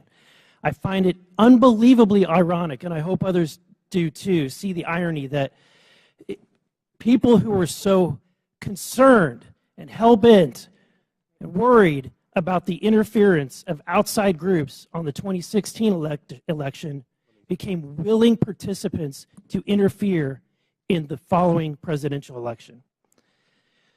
These three groups worked together, and it's clear, worked hand in hand to hide the truth from the American people. The fact that the FBI had the Hunter Biden laptop, heck, it was in their possession for a year before the election, is appalling. But that didn't stop them from spreading a lie and a bogus claim about it being Russian interference again. And you know, it's clear to me why they reached out to you, because they knew you would buy the lie. They knew that an organization with 99% of its employees donating to Democratic candidates and efforts would absolutely not look at any information with a jaundiced eye. You would take it as the gospel truth. And so they knew that, because it was clear from your tweets before that you have an opinion about the president, you have an opinion about the Republican Party. And so when All of that leading up to the October 14, 2020, when the New York Post published its story, everything was already in place. So, Mr. Roth, my question to you is, when 51 intelligence officials told us that the Hunter Biden laptop was Russian disinformation, the Democrats, the mainstream media, the president, all repeated this lie. Now that you know what you know years later, do you still believe that the Hunter Biden laptop is not real? Or do you believe it's real? Sir, I never held that belief. Do you believe that the story is Russian disinformation? No, sir. I didn't then, and I don't now. Okay. I have a question for Mr. Baker. You started your role as Twitter's deputy general counsel in June of 2020, correct? Yes, sir. Who hired you for that role? Who specifically hired me? My boss was a person named Sean Edgett, who was the general counsel. Sean Edgett? Edgett. E-G-E-T-T. And that's who you interviewed with? I interviewed with numerous people, but Sean was my boss. Anyone that comes to mind outside of Sean? Ms. Gotti I interviewed with. You're saying other people that I interviewed with at Twitter? But ultimately, the hiring agent was Sean Edgett. I'm not sure exactly who made the decision, to be frank with you, but Sean was my boss. Okay. My next question is, when you were fired from Twitter in December of 2022, after the release of the first installment of the Twitter files, did you destroy any internal communications related to that first batch of the Twitter files? As I said in my testimony, I didn't destroy any documents, period. What reason were you fired? You'll have to ask Mr. Musk about that. You were not given any information? He made a public statement about it in a tweet, but I think you would have to ask him for the precise reason. Okay. Thank you. Back to Mr. Roth. Is it true that Twitter whitelisted accounts for the Department of Defense to spread propaganda about its efforts in the Middle East? Did they give you a list of accounts that were fake accounts and asked you to whitelist those accounts? That request was made of Twitter. To be clear, when I found out about that activity, I was appalled by it. I undid the action, and my team exposed activity originating from the Department of Defense's campaign publicly. We've shared that data with the world, and research about it has been published. Was that only in efforts against foreign entities, or were there any efforts against citizens of the United States? I think the nature of public social media activity means that anybody might have seen it, but my understanding was the activity was predominantly focused outside of the United States. Okay, thank you. And Mr. Chairman, I want to just say thank you for this hearing. I would hope that we would be asking for documents in communications, whether it's on personal devices or private devices, between these individuals and government officials. So noted. Very good. Thank you. Chair recognizes Ms. McClain for 5 minutes. Thank you, Mr. Chairman, and thank you all for being here today. It is a long day. I'm going to try and make this quick and easy. Mr. Roth, part of your job at Twitter dealt with assessing dis and misinformation, correct? Yes. Here today. It is a long day. I'm going to try and make this quick and easy. Mr. Roth, part of your job at Twitter dealt with assessing dis and misinformation, correct? Yes. Wonderful. How did you determine what disinformation and misinformation was? What's your criteria for making that decision? Twitter had established policies covering each of those areas, and I'll take them in turn. We used the term we actually generally didn't use the term disinformation, but we focused on platform manipulation. So behaviors like running inauthentic accounts out of a Russian troll farm, we would address as the behaviors that they are, and we would look for technical signs of that type of manipulation, and we would remove those accounts. So technical, it was all technical? On that side of things, yes. Okay. When it comes to misinformation, which broadly is a question of the content of tweets, Twitter would establish written policies. Which was? I'm sorry? Which was? Which policies did Twitter maintain? Yeah, I mean, I think what the problem with America is we have one set of rules for this team and another set of rules for this team. So we're trying to look at what is the equal playing field. I'm under the assumption that when we use disinformation and we use criteria, the criteria is the same for both sides. So I'm trying to figure out what is the criteria that you had in place to determine which information was misinformation, and did you apply that equally, equitably, inclusively, so to speak, to all sides? So what is the criteria? Thank you for the question. We used a three-part test across all of our misinformation policies. Okay. The first is whether the tweet advances a claim of fact stated definitively. Not an opinion, not a viewpoint, but a claim of fact stated definitively. Okay. The second part of that test is whether the claim of fact is provably false. Not iffy, not maybe, not gray area, definitely provably by multiple expert sources false. And then finally, and this is a really important part, we looked for evidence that those claims of fact could cause harm. So if a tweet met all three parts of that test, that it's a claim of fact, that it's provably false, and that it's dangerous, Twitter might intervene under its policies. No part of that test is viewpoint-based. And in your opinion, was that applied to all tweets? No. Thank you.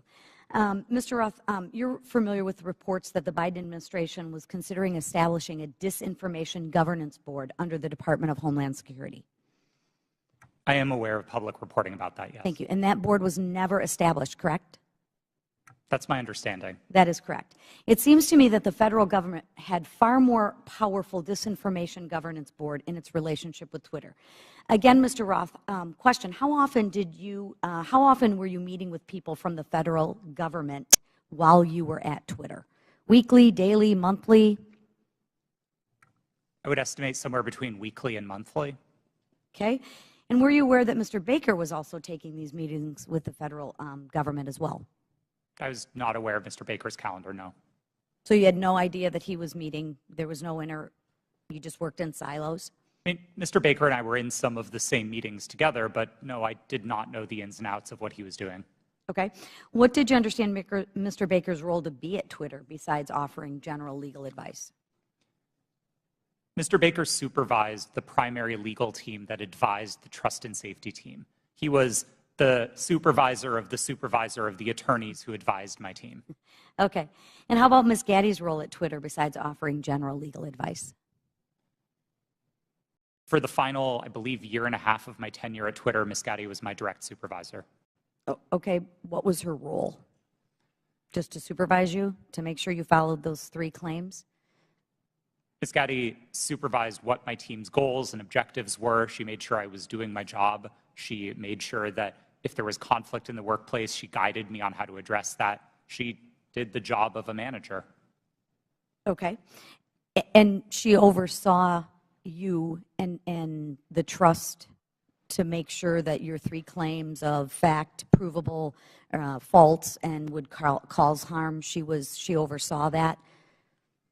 Yes, Ms. Gaddy ultimately oversaw Twitter's policies and enforcement decisions. Thank you. Mr. Roth, in Ms. Navaroli's testimony, she states that her expertise is in media, technology, law, and policy. How often per week did you meet with Ms. Navaroli to discuss these areas while you were both at Twitter? We did not. You did not. Okay. Thank you so much. Gentlelady's time has expired. Chair Thank you. Chair recognizes Mr. LaTurner for 5 minutes. Thank you, Mr. Chairman. Based on everything I've seen regarding this issue, it is clear to me that government officials colluded with Twitter employees to censor the New York Post's legitimate reporting of the Hunter Biden laptop story. Democrats on this committee have so far characterized this hearing as unnecessary and a waste of time. I'd invite any of my colleagues across the aisle to talk to folks in Kansas, because I can promise you they do not feel that way. In fact, my constituents are very concerned, and rightfully so, that a social media company collaborated with a government entity and a political party to suppress certain social media accounts and filter news ahead of an election cycle.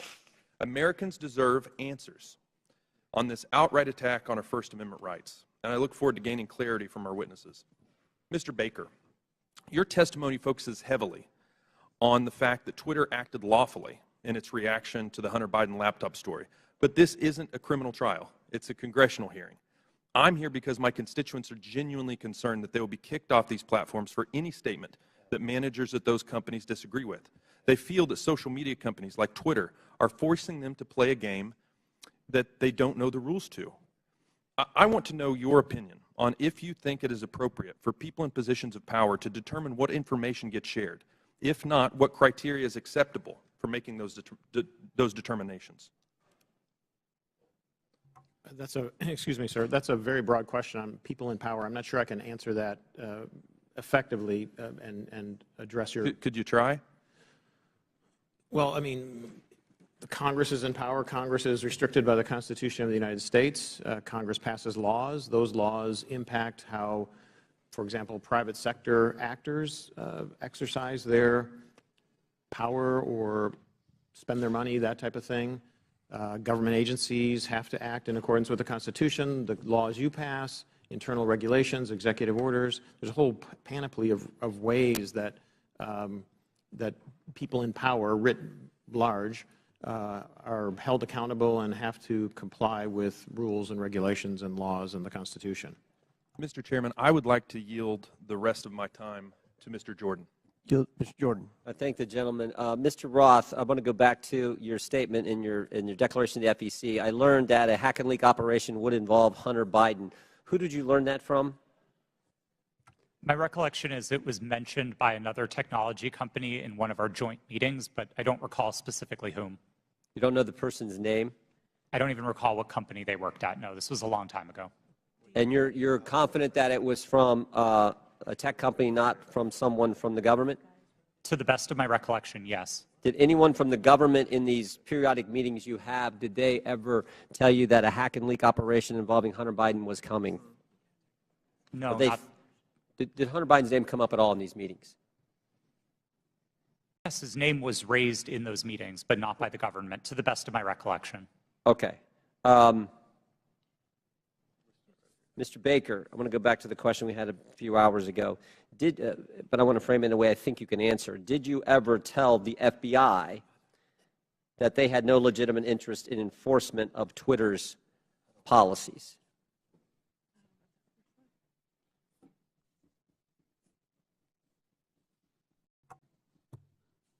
I don't think I understand. I think I understand the question. I don't recall ever having such a conversation with the FBI. Okay. Did you think there was a problem with the FBI sending you a list of names and accounts and saying, hey, these violate your policies? Did you see that as as some kind of potential concern? I was always concerned that the FBI adhered to the Constitution and laws of the United States, period. And you didn't think that crossed the line? Well, what crossed the line, sir? What I just asked you. That the idea that they're sending you a list of accounts that they say these violate your terms of service. Again, I'm making sure that I can answer the question.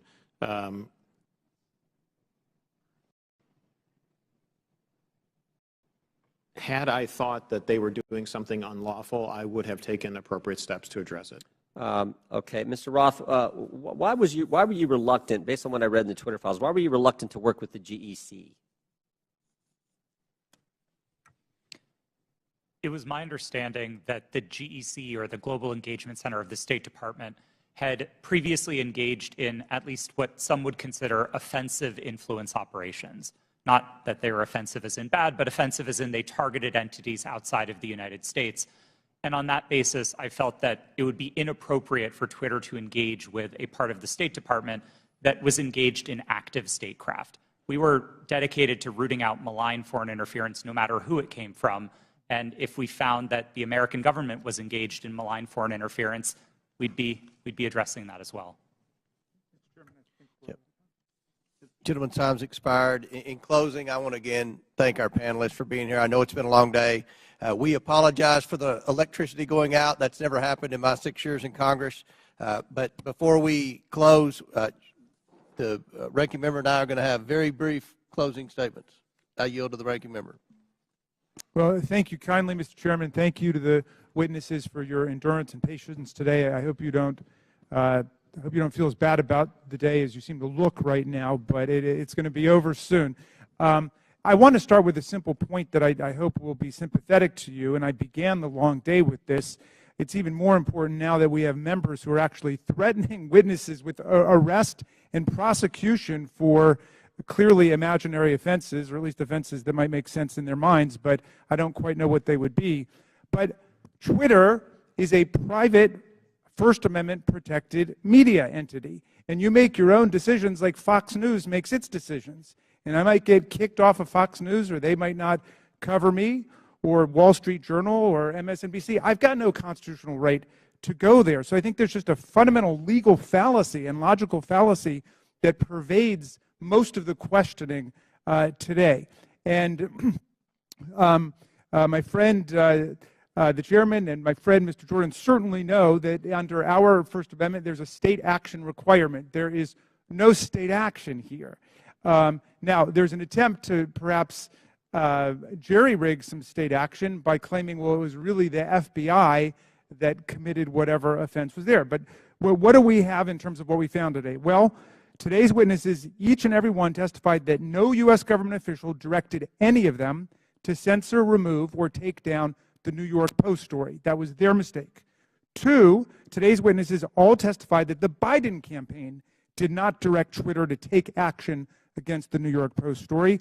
And 3, the whole hearing was predicated on the idea that the FBI directed Twitter to take down the New York Post story to protect Biden, but once again, not a single witness testified that the FBI even communicated with Twitter about the New York Post story. So to me, this has been a wild cyber goose chase all day. It has turned up absolutely nothing, but there was one serious point made by our witness, Ms. Navaroli, who said that the violence and the chaos that was wreaked upon this institution, not far from where we sit today, on January 6th, the attempt to topple a presidential election and install someone who had not been elected as president, was facilitated by Twitter and other social media entities. And at Twitter, at least, the brass there specifically rejected the pleas of employees to take seriously all of the signs and clues of coming violence in the insurrectionary action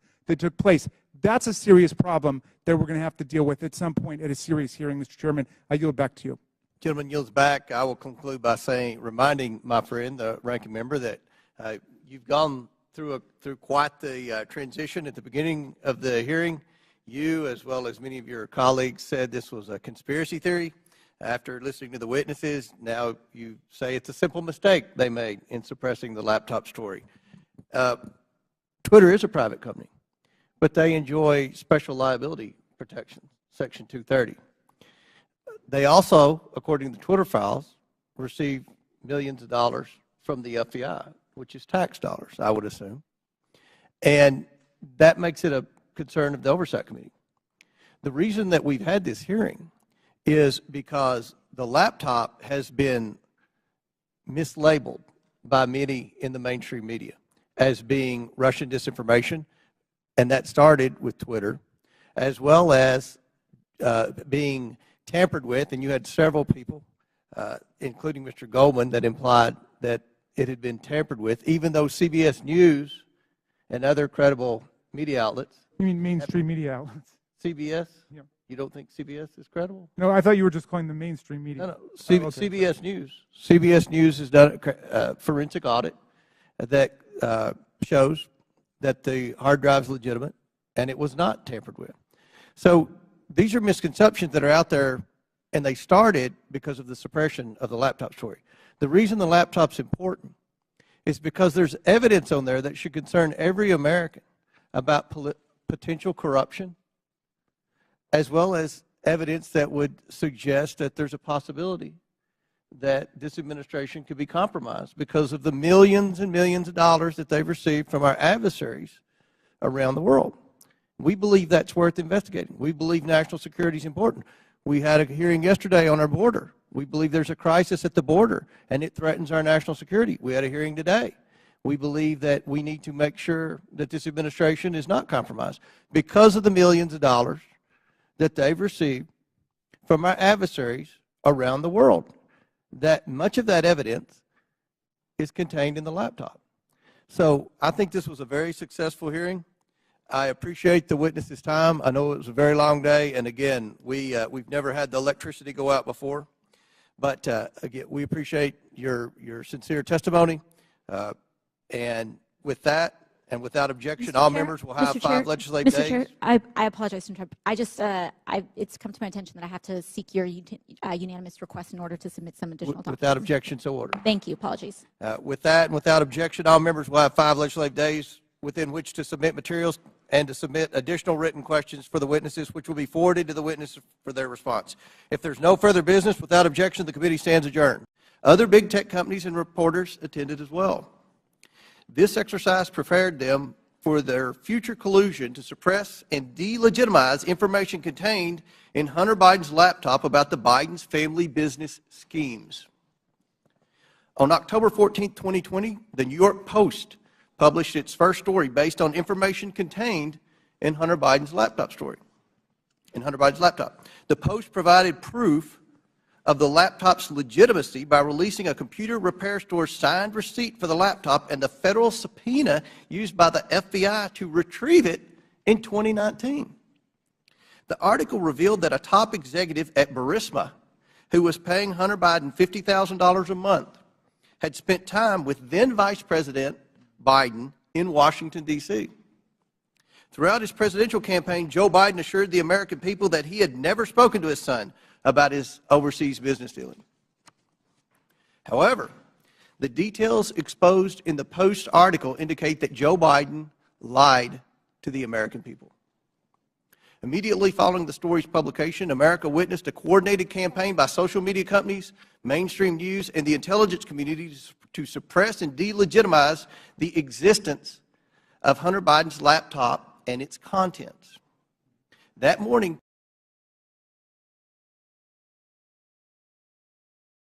Twitter and other social media companies took extraordinary steps to suppress that story. Twitter immediately removed the story and banned the New York Post account. Twitter also banned accounts who shared the story, including White House Press Secretary Kayleigh McEnany, and blocked its transmission via direct message.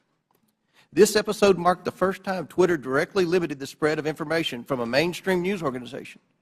And the New York Post would not get its account back for 2 weeks.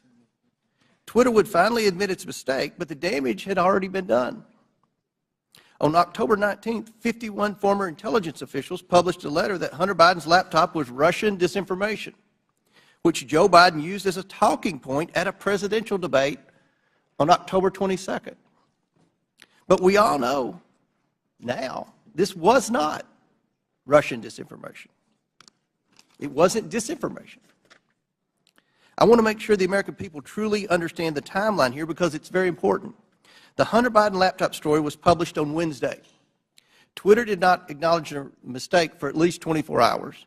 Then on Monday morning, 51 former intelligence officials published their letter.